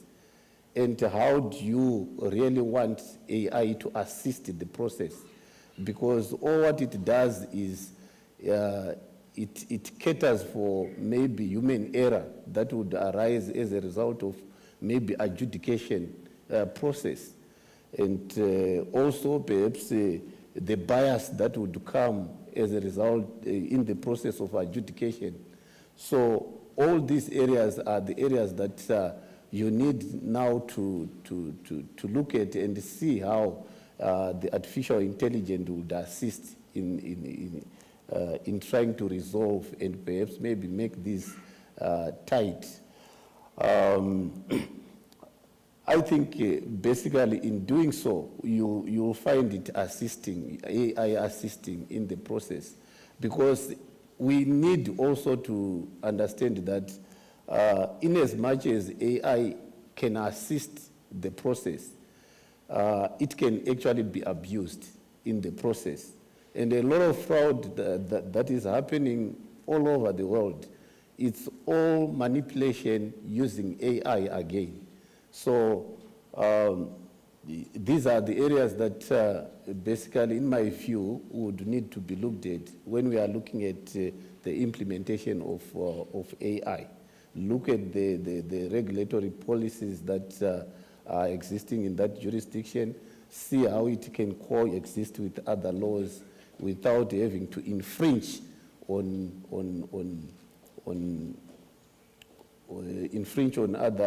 other policies that are functional in the system. So, I mean, what's really interesting for me is we launched My AI Lawyer, I think it was about 1.5 years ago. It's a platform, became a platform, met people from UJ who faced gender-based violence. We're doing a lot of contract work, and as a passion project, I started to build out I started to curate legislation. It's on WhatsApp. We ran it for a year for free. The South African citizens, we had 80,000 questions go through it. And the question set was really interesting for me because it went from anything from labor, obviously a lot of labor, but to intellectual property, to matrimonial, to just the complexities that people face in life. And I think that part of what you're saying is people are going to weaponize AI. But Khanki, maybe you can talk to, how do people weaponize just policies for their own benefit before we talk about, the AI for good element of it? Yes, I think maybe before I get to your question, I think it's very important also to understand that the subject we're dealing with is a very, very complicated one in reality. Not theoretical. Theory is always the easiest way to do, but in real life, it's extremely difficult. So policies, again, because the tone is set at the top, and policy can be weaponized because when justice is not seen to be done, it's seen to have some eyes and being selective. That's where the legislations or the policies, not legislation, get weaponized, because if people see others who have committed even much bigger crimes, not basically getting away with it, it sort of also encouraged the others to say, but let me also try the same thing. And hence I was still talking on the new legislation that it will also make it compulsory for lifestyle audits, because at the moment, and then it also determines who must be, where the lifestyle audit must be applicable. It explains what is called immediate family members, as a spouse, a civil partner, life partner, child, stepchild, parent, or sibling. Because currently what happens, the lifestyle audits gets done on only the person who is responsible for the function, maybe a procurement officer or a CEO. But as you know, anyone who's got some intellect, if you are benefiting from procurement processes and then corruption, you are not going to register things on your using your own name. But because there was no legislation that guides how that is done, you couldn't just go to a sibling and then start doing lifestyle audit on the sibling, because then they'll take you to court and then what happens? So again, going back to the issues of government, because government is so complex, and it always looks very easy from outside when you are watching. It's different from private sector, because each and every company will have its own rules. But government, as big as it is, will have one set of rules for everyone. And it's not an easy thing, because some functions are not done by Department A, they are done by Department B. I think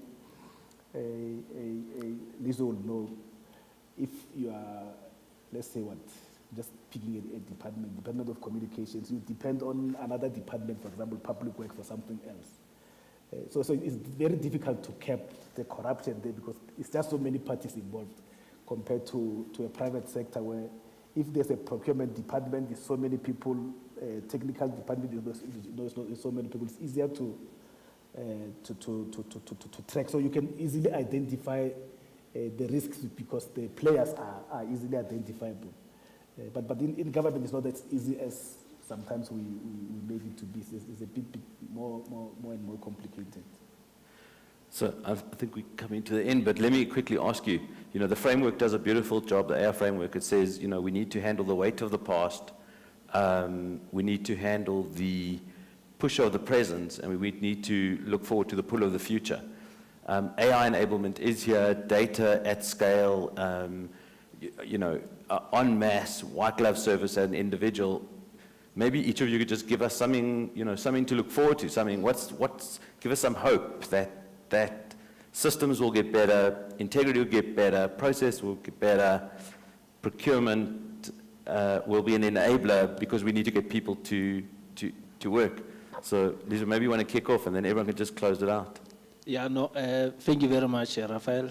I think in closing, what we want to see is what we really want to see as a country. We want to see a country that is prosperous, a country that is working, a country that is looking at the pandemic that we come from of corruption to a pandemic of job creation, because that is what we want.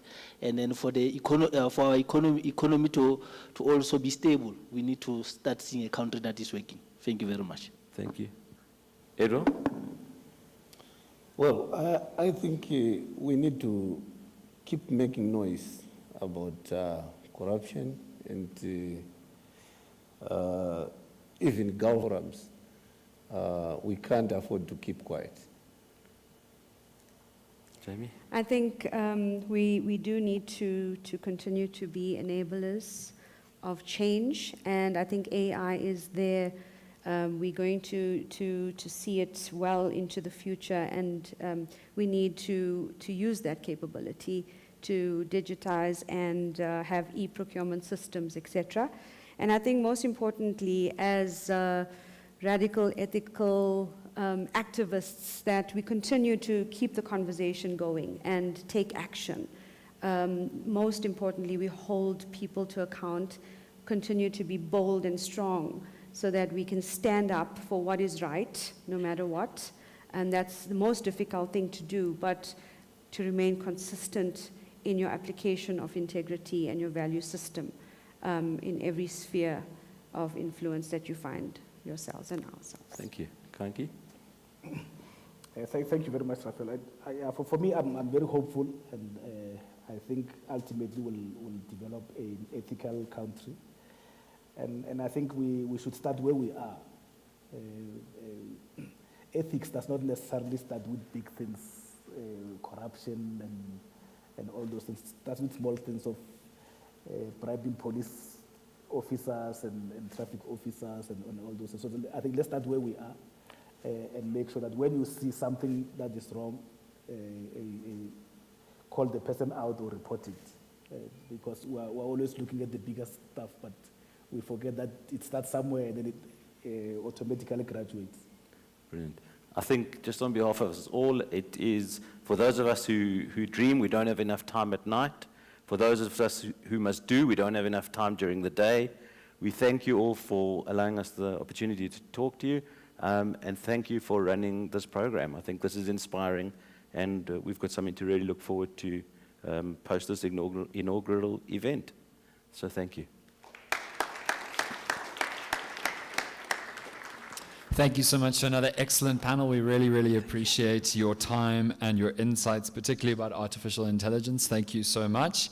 And now for the final time, I'm looking forward to welcoming a really, really excellent panel under the title Corporates Dealing with the Fallout, Arrests, Crisis Management, Practical Solutions for Corporates to Use if/when this happens, which I think is an extremely important thing to wrestle with as we move to the end of our two-day program. Could I ask for the panel and the moderator to take their seats, please, so we can test their microphones and get into this really important discussion.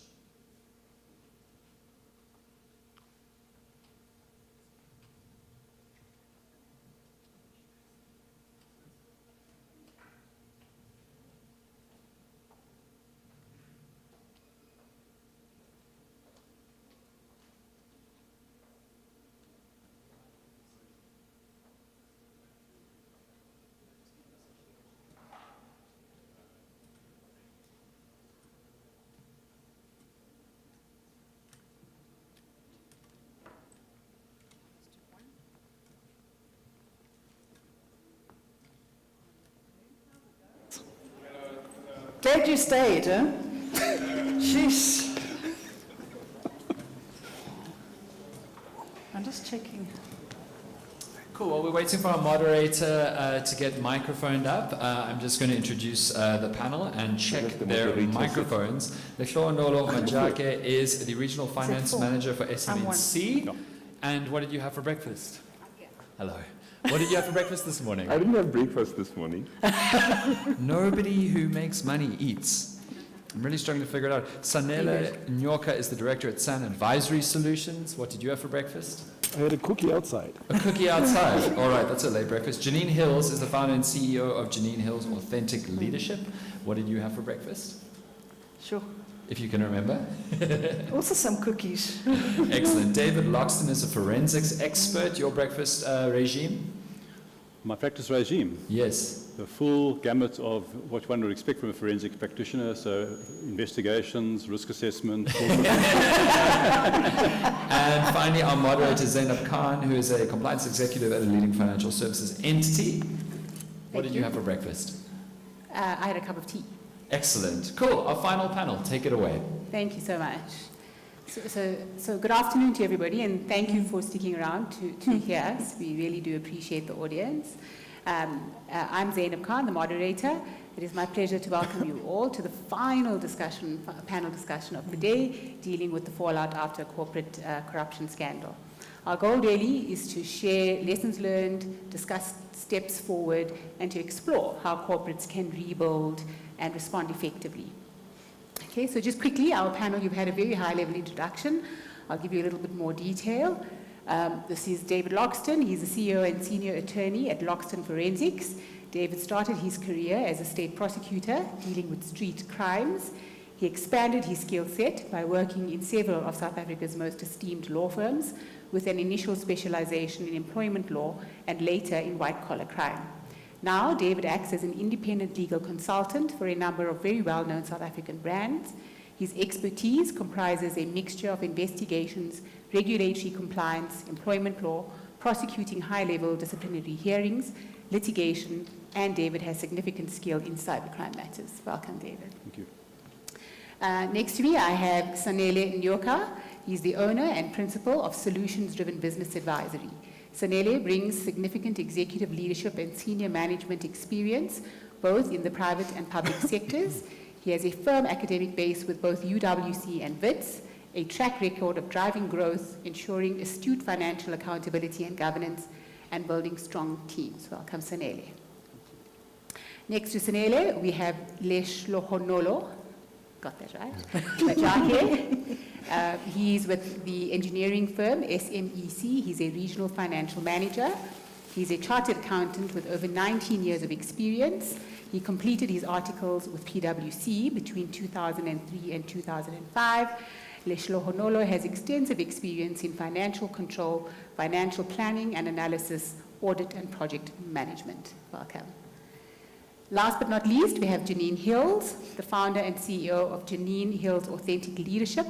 Janine's skills and understanding of business and leadership are the outcome of more than 40 years of experience across many industries, including telecommunications. 40, yeah.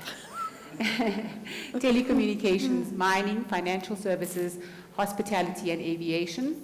Authentic Leadership has developed unique development programs for C-suite to unlock their full potential, build brands and reputations, as well as guide organizations on how to prevent and manage crisis situations. Welcome. So quite a distinguished panel, so let's get straight into it.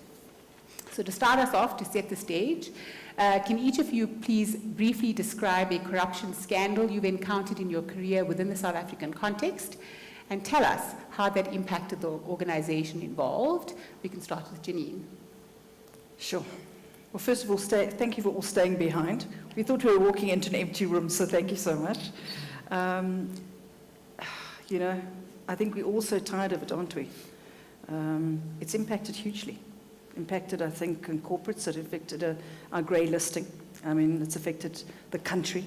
So it's affected from a reputation point of view, each and every one of us in this room, and it's going to continue until we put a couple of stop blocks in place and benchmarks to start behaving in an appropriate way. So it's I think what's happened is, and it's become a norm, and we need to undo that pretty quickly. We were all talking about it beforehand, and it's affected our share prices. It's affected the way we as employees choose companies that we want to work with. So it's affected each and every one, whether it's the police, whether it's each and every one. So the deficit in trust has broken down with each and every South African. So we're going to need to rebuild it. Thank you. Yeah, I think for me, you know, Eskom has been a very good example of that, where it's just been, you know, really tough. It led to a lot of load shedding, you know, a lot of our country not working. But it's amazing how it's been, you know, improved in the last couple of days, in the last couple of months. And it's bringing back the right morale into the country, and it's proving to everyone that we can do something about it, we can do things right, and you know, we should all learn from it. So how do you think that, you know, so the country is in a more positive space, but how do you think the scandal would affect the employees and the culture within the entity that's experiencing the scandal? Yeah, it was devastating. I mean, even expectations like salary increases, you know, just meeting that compared to inflation, you know, became a huge problem at Eskom. Items such as bonuses for executive leadership were taken away. And just as the public, also holding our friends and our, people that we know who work there accountable and asking them, what are you guys doing there at ESCOM? Just added pressure to, innocent employees who, are not control of the overall delivery of electricity, but because they're ESCOM employees, they just, get this from us as well because we need this, we have a need for energy and we're not getting it, So it was very devastating for ESCOM employees. It was terrible. I have friends who work there and they shared, some of the challenges that they had.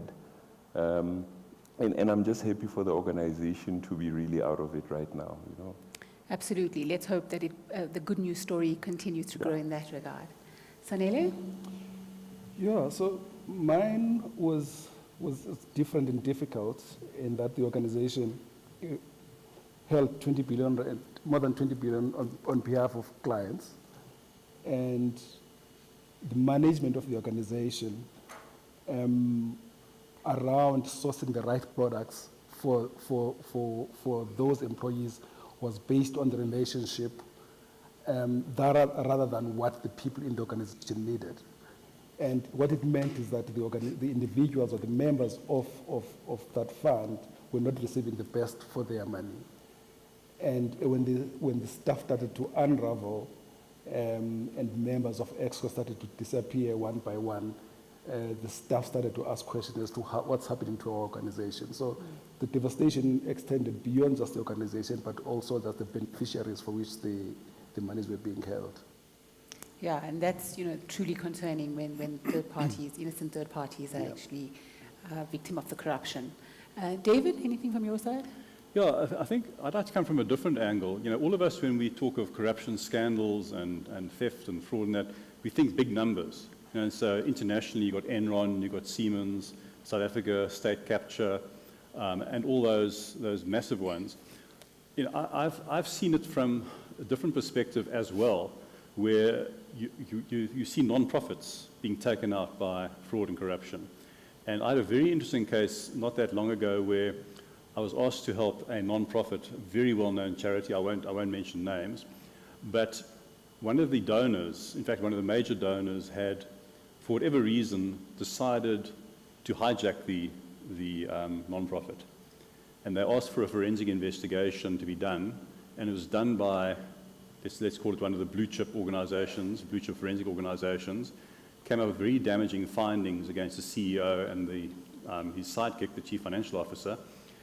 And they were then suspended and charges were laid, which is devastating for this charity because obviously donor funding dried up with all the consequences that followed from that. The trustees then asked me and my team to come in and do another forensic investigation because they said, this doesn't make sense. It doesn't make sense, nothing adds up. Without boring the audience, our findings were diametrically opposed. The CEO and his sidekick were clean, and the whole thing was trumped up to get them out so that the donor could have access to the funds. And it was, to my mind, we tend to shy away from the smaller ones. I mean, we weren't talking massive numbers, you were talking significant numbers, but nothing like the ESCOMs and the Transnets, etc.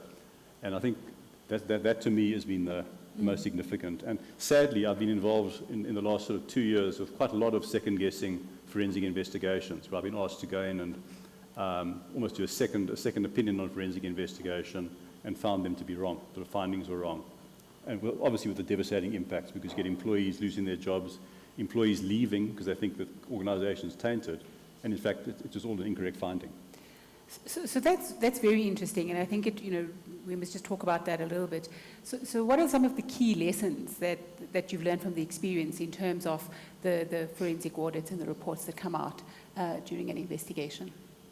Yeah, I've mulled that over. It's not an easy one because, especially if you brief a blue chip organization with a hell of a reputation, you think you've got the right team, as a company, you'd want to accept their findings.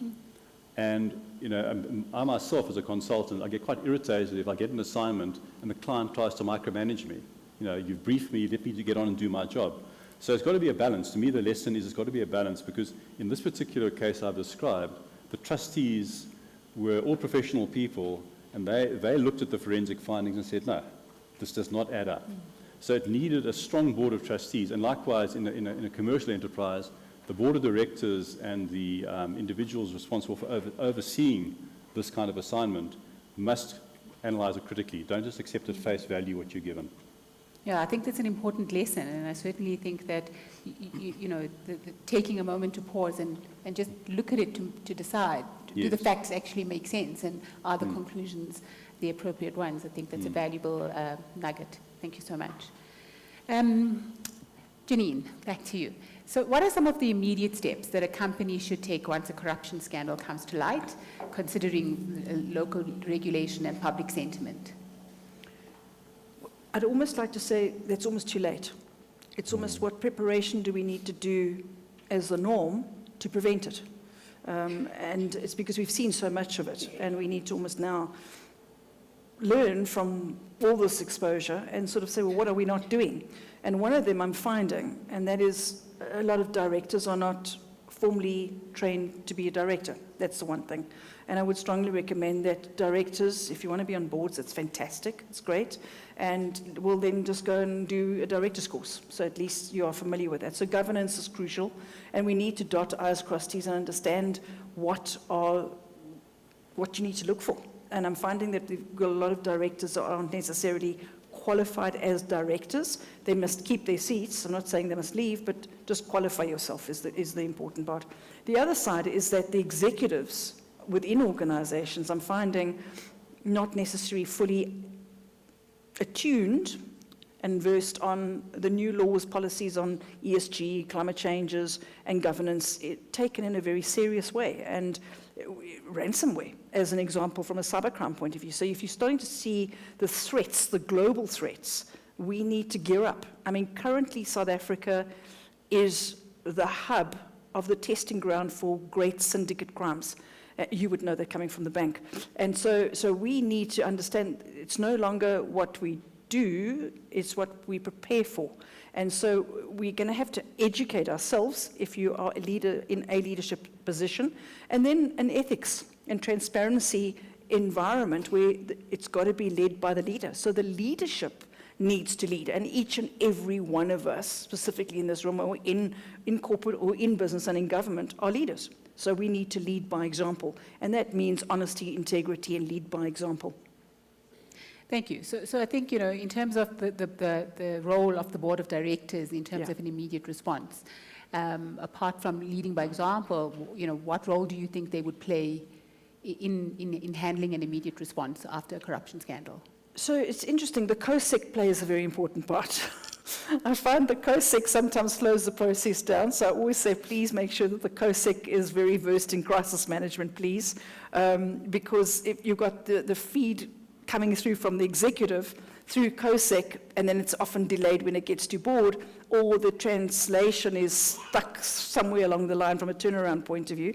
And as we all know, your turnaround time in media these days, if you think it's 24 hours or 48 hours, those days are gone. You literally have 15 minutes. So you're buying time. So COSEC needs to be incredibly efficient. Same thing with chair, deputy chair. So the smoothness of flow is absolutely crucial to get results in turnaround time.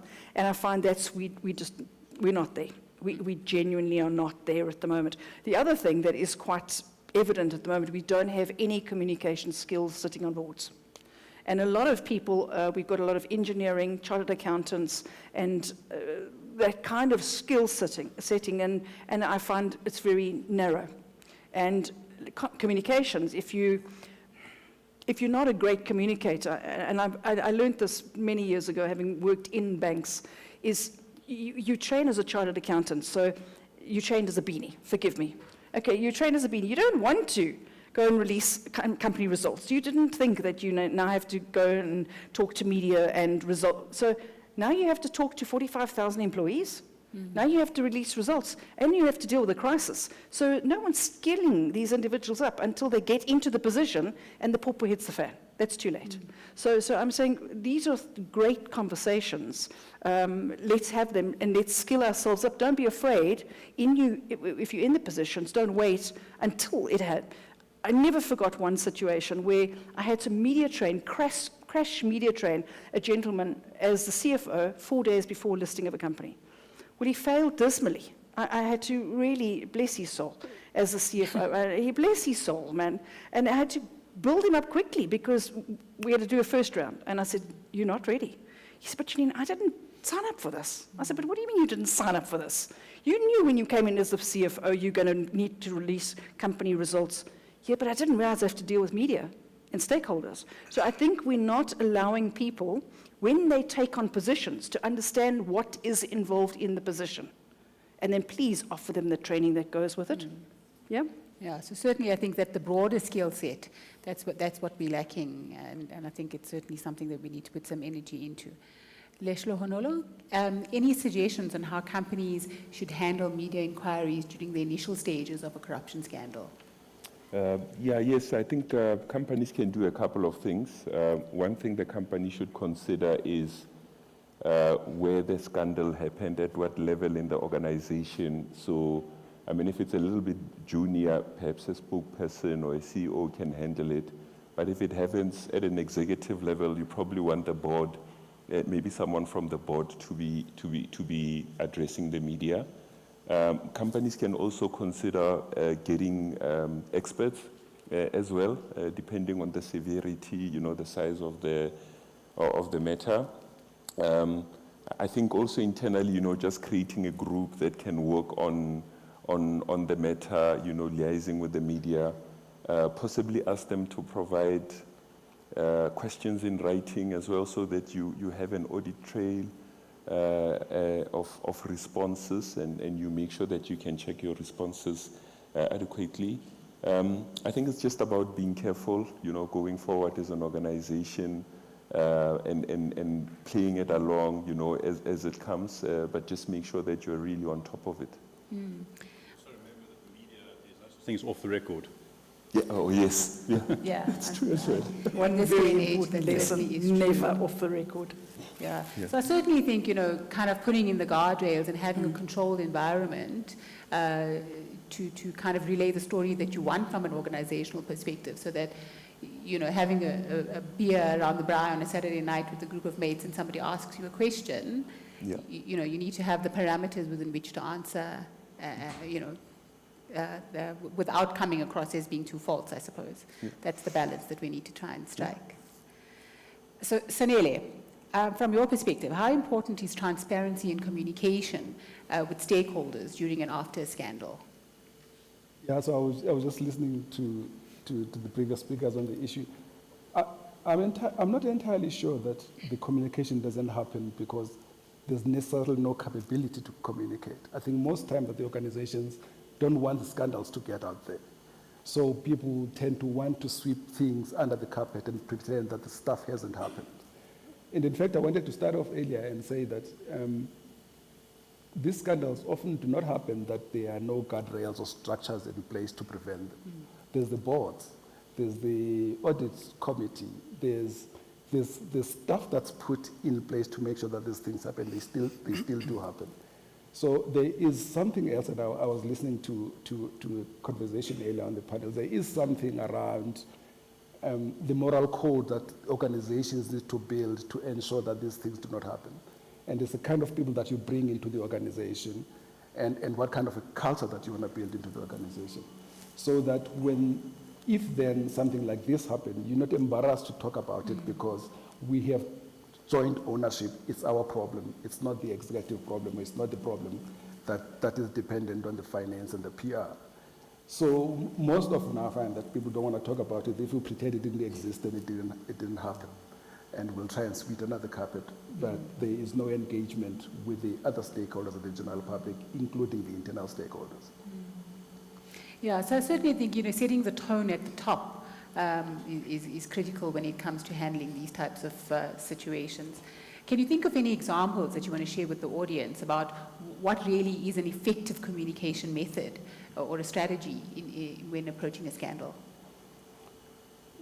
One of them for me, is ownership. You've got to own the problem that this happened, because once you own it, then everybody starts to come on your side. to my initial point, when you try to pretend it doesn't exist, it causes more problem. It causes more people to question your intentions. So the integrity to own the issue, then you are unable to unpack it and go to the sources. What happened? We had put everything into place. We messed up here and there, and take full ownership. Once you've got full ownership, I think people come on your side. I think it's when people are feeling that they are being fobbed off, they're being made to know that they don't know what's happening, that people actually, even the members of the media, start to become a little bit more aggressive in terms of dealing with issues. Just take ownership and say how you're going to deal with it in the future. I think that's a good piece of advice. So David, if I can bring you in, from a legal perspective, how do you think companies can balance transparency with legal constraints? Okay, I think the first thing we need to understand is what legal constraints are there. So, the first one that would spring to mind would obviously be people's right to privacy. And, you don't want to expose yourself to being accused of defamation. So that would be the first constraint. The second constraint would be if you are involved in a scandal which has now gone over into the public domain in the sense that the regulatory bodies are involved or the South African police are involved, whatever you do could be seen to be impacting on that. So those would be your constraints. If one adopts the approach that you want to be transparent, you then have to be transparent within those constraints. So if you are now publicly taking ownership, which I, with all due respect, think is a great point, and it's great advice. So you're taking ownership, you can't then extend that into defaming people, and you've got to choose your words very, very carefully. Any lawyer will tell you that it's often what's not said that's more important than what is said. So you've got to be very important in that engagement with the transparency. So my attitude would be, without punting lawyers, the first thing you do is engage legal counsel to oversee the process. Whatever communications go out there must be run past counsel, either your in-house counsel or external counsel, to make certain that you're not breaching any regulations or any laws and not exposing yourselves to lawsuits of defamation. Second thing would be to involve your employees, because I know from personal experience that the media can be very, very persistent, and they might be fobbed off by senior management, and they'll then take a younger employee for drinks, and over drinks try and get information out there. So employees need to understand, and that's why taking the ownership and engaging with your employees is so important. They need to understand what's happening, and they need to be told, we have a team dealing with this. If there's any questions from the media, this is who you refer them to. You must be one-point person, and then you get a consistent message, and you're not going to be then exposed to like an undesired result by being transparent. So I think controlling the rhetoric across all levels of organization is certainly critical. David, again, based on your experience, can you discuss the role of internal investigations and audits, and what role do they play in a corporate scandal? Well, it's probably the most pivotal role, because let's take the topic. Corporate scandal. Now, when one would assume there's been some kind of allegations, a whistleblower report, or something's come to light which requires information to be gathered, your internal investigation team will be the body that will gather that information. Now, it might be information being gathered to present to a disciplinary hearing. It might be to present to the police services for a criminal prosecution. It might be evidence for a civil claim, or it might even be something as simple as covering your arse, being seen to do the right thing. So whatever team you put together is absolutely pivotal in that process, because that team must understand what role they play, what their mandate is, and they need to understand what needs to be done. So it's pointless putting together a team to gather evidence that has no legal knowledge, that doesn't understand things like chain of custody, doesn't understand what it is to present a case to a court of law or a disciplinary tribunal, or to recover money civilly. So the investigations team are the team that will be your standard bearer in that particular scandal. Because if you put together a one-man team of someone that's got no knowledge of forensic investigations, you immediately seem to be doing a cover-up. You don't actually want to find the proper results. So the team that you put together is absolutely critical and fundamental in the whole process. So my advice would be, if you are in the unfortunate position as a corporate of being involved or accused of a corporate scandal, choose your team very, very carefully. It's absolutely critical. And is there any advantage or disadvantage to using an internal team for an investigation versus an external one? Look, I think in my practice, I often work with the internal team.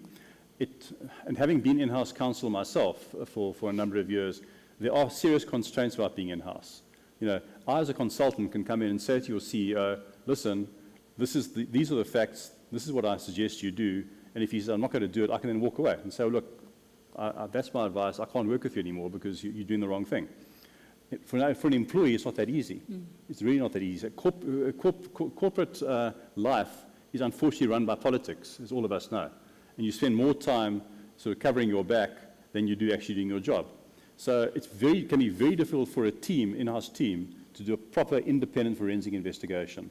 So my advice would be, if it's an investigation of any substance, you need to outsource it, or at best, or to my mind at worst, run the internal investigation past an external counsel, an external investigator, to vet it to make certain it does pass the necessary standards. Yeah, I suppose using an external will give more gravitas to the independence and credibility behind the audit. Yeah, I think that's a very good point. That if you want to be seen to be doing the right thing, at least you can say to your stakeholders and the media and the public at large, there's this accusation, we're dealing with it, we've engaged firm XYZ to deal with it, that will carry gravitas and will show that you're taking it seriously. If you say, don't worry, our internal team's dealing with it, that can be seen as a bit of a cover-up. Absolutely. I think we have to be wary of that. Coming back to the side of the panel, Leshlo Honolo, what are some of the legal and regulatory considerations that you think South African companies should be aware of when dealing with the fallout from a scandal? I think it's all the regular stuff. I think at a corporate level, you know, myself as a chartered accountant, we are made aware of these things. You know, one of them being the Companies Act, if you're working for a company. And in the Companies Act, I mean, depending at the complexity or the level of your company, you know, there are certain conditions that are further stipulated within the Companies Act, such as having an audit and risk committee. There's also the King Code, and as the King Code has been improved throughout the years, some of the understanding is that it actually even applies to a corner shop, you know, because you need ethics in a business. It's not something that's only applicable to big organizations. We also have several laws that, you know, aim to protect us or guide us if there's any, you know, corruption that happens, PRECA being one of those acts. So there is quite an extensive, I think, list of frameworks, list of legislation that one has to adhere to in South Africa. And you know, you've mentioned King Code, and so how do you think our standards and regulations in South Africa compare to international standards that exist? So yeah, the King Code is one of the shining frameworks that we have in South Africa. It's comparable to the world's best. I think the only knock we had in South Africa is, you know, the grey listing that sort of said that South Africa, maybe you are not at the same level you should be compared to your peers. And I know the government is working real hard to make sure that they get us to that level. Some of the discussions I've had with other people and some of our panel members today regarding that is South Africa in terms of regulations. We have all the right regulations that are required. You know, our challenge is the implementation and the administrative side. And with the grey listing as well, that's what has been highlighted. And once we fix that, we should be okay. Yeah. Fingers crossed for that. So in terms of regulatory bodies, David, you know, part of the FATA focused on the role of the regulatory bodies, some of their findings. So what do you think the role is of regulatory bodies like the Reserve Bank and the FSCA when it comes to a scandal? So I think they play a very important role because, first of all, they have the regulatory oversight, and they will give comfort to investors and institutions and overseas bodies as well, that we are running a tight ship, as it were. So at least if the FSCA can be seen to be taking action and regulating their particular sector, holding corporations to account, holding individuals to account, that does send the message of stability, and it makes it more investor-friendly. Likewise with the Reserve Bank. And I think both of them do a very good job. I mean, the FSCA issues regular warnings about Ponzi schemes. They'll issue media alerts, saying, do not invest in this institution, it's a Ponzi scheme. They've been seen to be involved, I've got to be very careful here because I'm involved in these matters, but they've been seen to be involved in the Tongaat Hewlett matter and the Steinhoff matter, investigating, levying heavy fines. So they're doing their job, likewise with the Reserve Bank. So I think, to my mind, their role is to show stability, show that we are to be taken seriously, and there is proper regulatory oversight in those particular sectors. Absolutely, and I certainly think that we have a role as Corporate South Africa to ensure that we have open, transparent engagements with the regulators when there is a scandal, so that they can play the role that they need to. Absolutely, yeah. Wonderful. Janine, back to you there. Can you share with us your thoughts on how companies can go about rebuilding their reputation and restoring public trust after they've been exposed to a scandal? So first of all, it costs you a lot of money. Deep pockets. Deep pockets. And that's why I always say, let's prevent them. Yeah. And that's why, like, originally I said, let's upskill. Where we see we've got the lack of skills, let's make sure we upskill. Because it's expensive to rebuild a reputation, and it takes a long time. And some people think it takes 3 months, 6 months. Question to the audience. How long do you think it takes to build a reputation? Give me a year. How many years? Exactly. I've got a client at the moment that I've been working with for 6 months. He said, but what's wrong with my reputation? It's getting worse. I said, well, we haven't even started any. So it's deep pockets. It's big. And these directors are now starting to say, geez, this bill's clocking up. Yeah, this bill's clocking up. Yeah, well, you shouldn't have done a couple of things, eh? Hello. Think about that before you get yourself into those difficult situations. So, first of all, it's extremely expensive, and it's unnecessary money, and especially if it's repeated. When you get those repeat clients, I go, why are you doing this again? Like, really? I had a client that after about 4 years, I said, oh no, you've got to be kidding me. Have we not learned from something? So deep pockets, number one. The second thing is upskill to the King 4. We've got this is a global policy, this is global standards of governance in the world. And I was at a conference just 2 weeks ago with Mervyn King, and the man, yes, is an elderly man right now, but gosh, wow, what an honor. And we've got this in place, so we need to upskill in those processes. The other side of it is strengthen your crisis teams. And the other thing I really have learned is to make sure that when you're building your reputation, make sure you've got crisis communication people in-house as well as externally. Often people think that all communicators can handle crisis. Please know that they can't. Please know this, having run my own company and having worked in corporate for over 40 years, I love corporate, I love government, I've worked in government myself, is not every communication person wants to deal with it. So choose the individuals that can write quickly, that can deal with media, so it's the right people, the right skill set, and also ask them, do you want to deal with this? Some people, they don't want to deal with it, like let them run. That's what we're talking about, let them not deal with it. So we need to talk with the people. And the big thing is, it's about the individuals. This is about people. We've got enough policies, procedures, and governance in this country and in Africa. We are brilliant. But our people, we've lost it.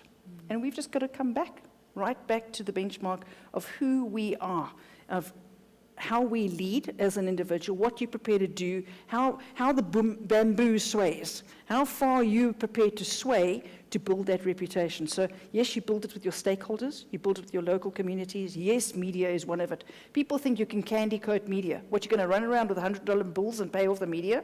It doesn't work like that. You think you're going to take a big page out of a newspaper and you think it's going to... No.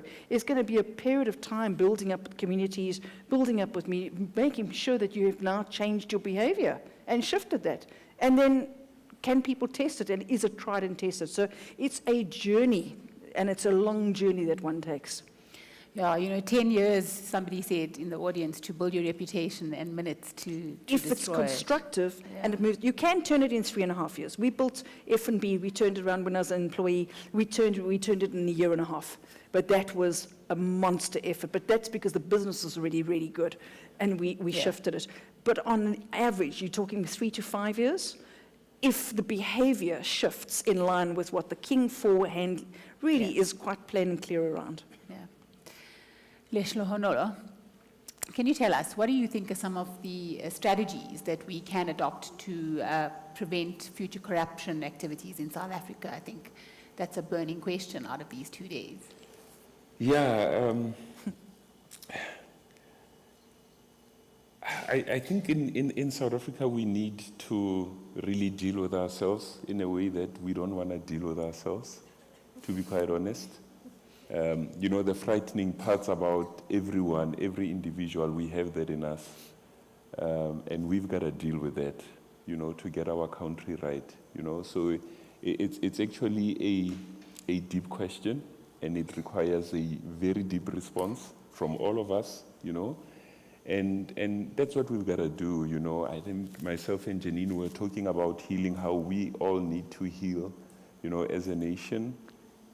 We take that for granted. I mean, I was recently invited to a baby shower, and my friend who's expecting a baby, we all had to say something, and one of my friends was talking about how he has to heal and make sure that the soul that he brings into this world, you know, can also heal, you know, because it's your son. You have to support him to be able to do that. So I mean, Mrs. Khan, for me, that's a really deep question. And, you know, we have to dig deep to be able to answer it, and we have to do the right things, you know, to be able to get our country right. Yeah, thank you. I certainly think it, you know, the old saying, it takes a community, it takes the country and every single citizen in the country to do the right thing all the time, consistently. I think that's certainly the key. Sanele, I'm not ignoring you, coming back to you. How do you think companies can create a whistleblower-friendly environment? Because, you know, people within the company see what's happening. What can they do about it and be safe about doing something about it? Sure. It's not an easy one. I think it's similar to Lehonolo's answer, because you've got to create an environment in which people, one, feel safe that they can voice something when it's wrong. Secondly, that the person's value system is strong enough that they can say that I don't want to be part of this environment that I see now. And therefore they feel that they need to then make it, because I think being a whistleblower is a value system. You're seeing something and you're saying that this is not where I want to be. This is not the kind of environment that I want to be in. And understanding the ramifications of the action that you are identifying. So one is creating the value system. Secondly is to create the assurance that if a person comes out and blow the whistle, that the implication and the impact on them is not negative.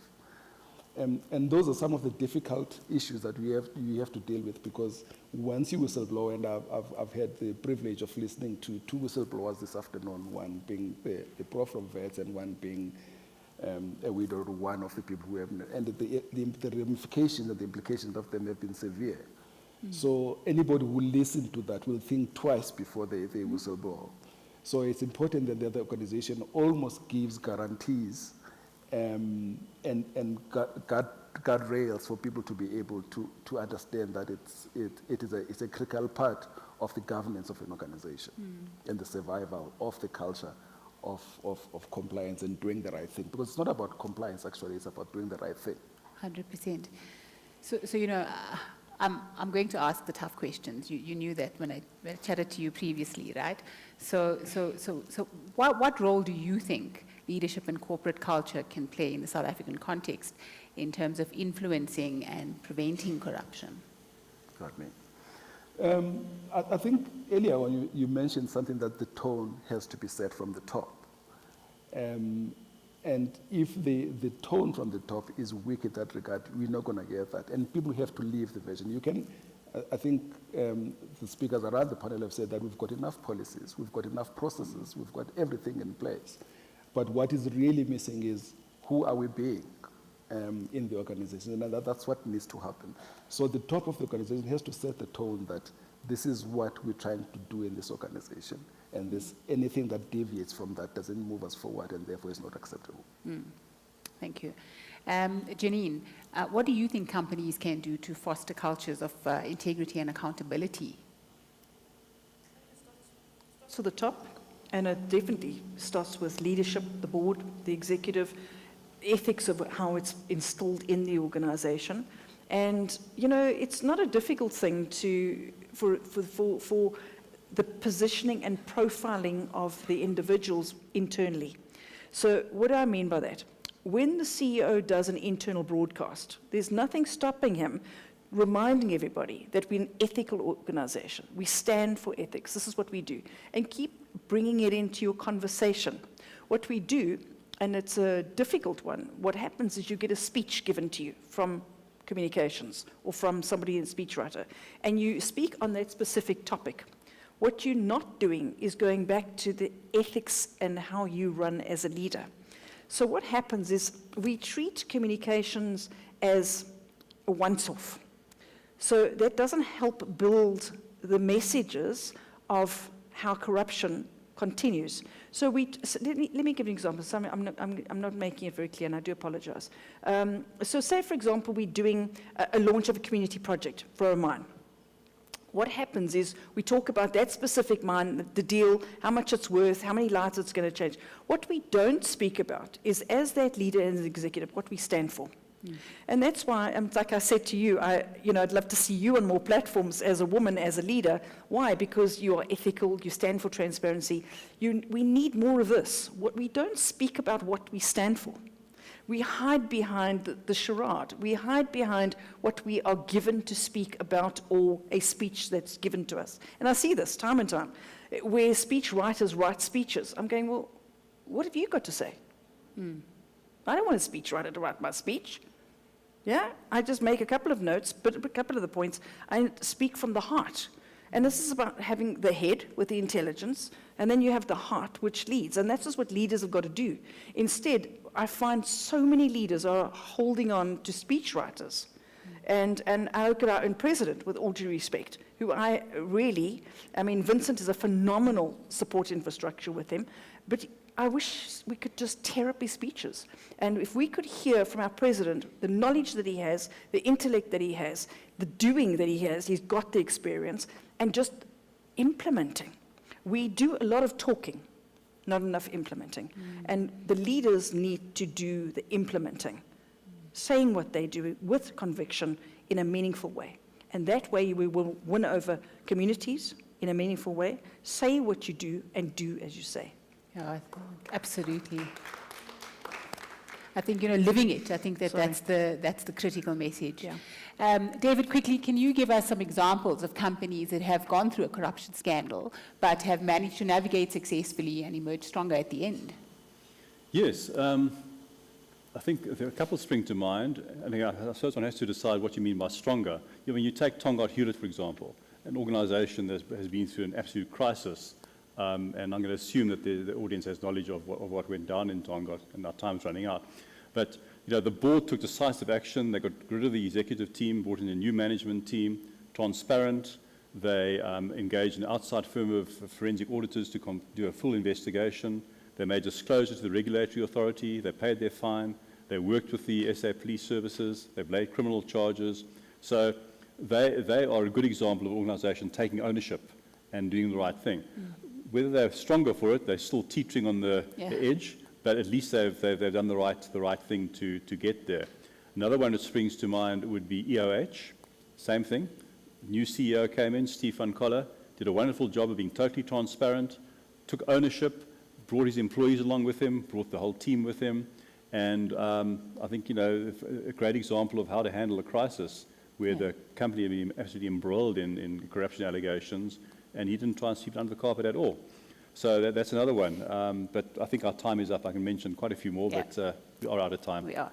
So just quickly, I know we're going to just run a few minutes over, but Janine, any closing snippet from you for the audience? It starts with you. It starts with me. We need to lead by example. We need to be strong. We need to be brave. We need to be courageous. And yeah, we might get into trouble every now and again. I get in trouble regularly. It's fine. Yeah. It's fine. But you need to stand up for what you stand for, and believe in who you are. Thank you. Leshlo Honolo? Thank you. I think for me, leadership, I see ourselves as lacking in leadership. There is so much opportunity for young people, for people to become leaders.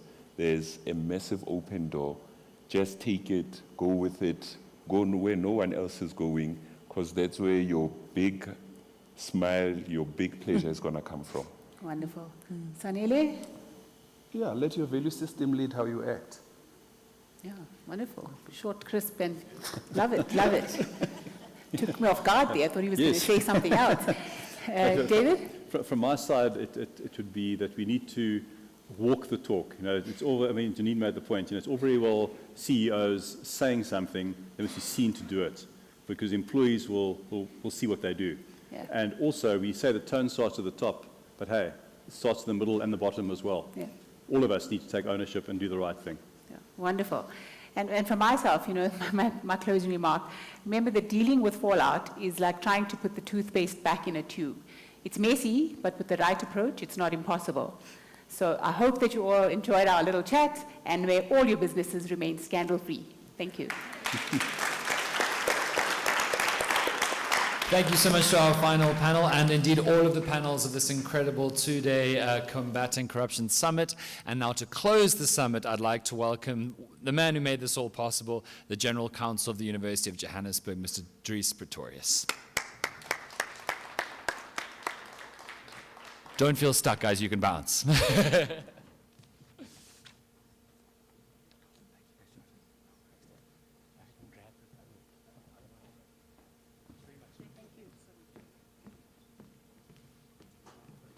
We get this on? Thank you, fantastic. I don't like the thingy. Just stifles me and I can't see the people. I'm going to be very, very short. I'm going to start with thank yous. And I think the guys, the people that are still sitting here, I can see the people that has staying power. Fantastic. Can I give you a huge applause? Quick thanks. Obviously, the sponsors, the guys came out. We were well sponsored. There's an interest in here. Without them, it couldn't work. And then, of course, the panelists and the moderators. I think I haven't, not to be too egotistical about it, but I haven't seen such strong panels at a seminar in a long, long time. So thank you really much to them. And just short, at university, at UJ, we don't say all protocols reserved. We say all excellence reserved. The guys that supported this, the teams, GRM specifically, GRM events, they did a fantastic work. They are largely responsible for putting the administrative side of this together. Thanks to them. Specific individuals, I'm just going to name two. Rafilwe from the OGC. She did a fantastic job. Where is she still around? And then Sue from GRM, I think they did a really, really good job. And then just to close out, I've got good news. This will happen again next year, same week, different place. We're going to go to the big auditorium and fill that up. We will be, you'll see in the next month or so, just a number of things to look out. You will receive an email from a UJ email address. It will be called, it's not active yet, Combating Corruption at UJ. We invite you, everybody, to, as we go along, everything that you thought about here, all the great ideas you've had, even if it's a small thing, pop it down, send an email. We're going to analyze these things, we're going to look at trends, we're going to look at expectations. The one thing that has become apparent from this specific summit that we've had, there has to be an action. And even if we just start with one small action, there will be a tangible action. I've got some ideas, but let's look at what the collective wants to put out there. Other than that, also just some housekeeping. If you guys Google UJ Combating Corruption seminar, both yesterday and today was fully recorded. It's out there. You guys can go have a look. We will be breaking it up into small snippets so that you guys can look at it during the year. And I think that's that from me. We will take action. We will do something substantial. Thank you very much. Much appreciated.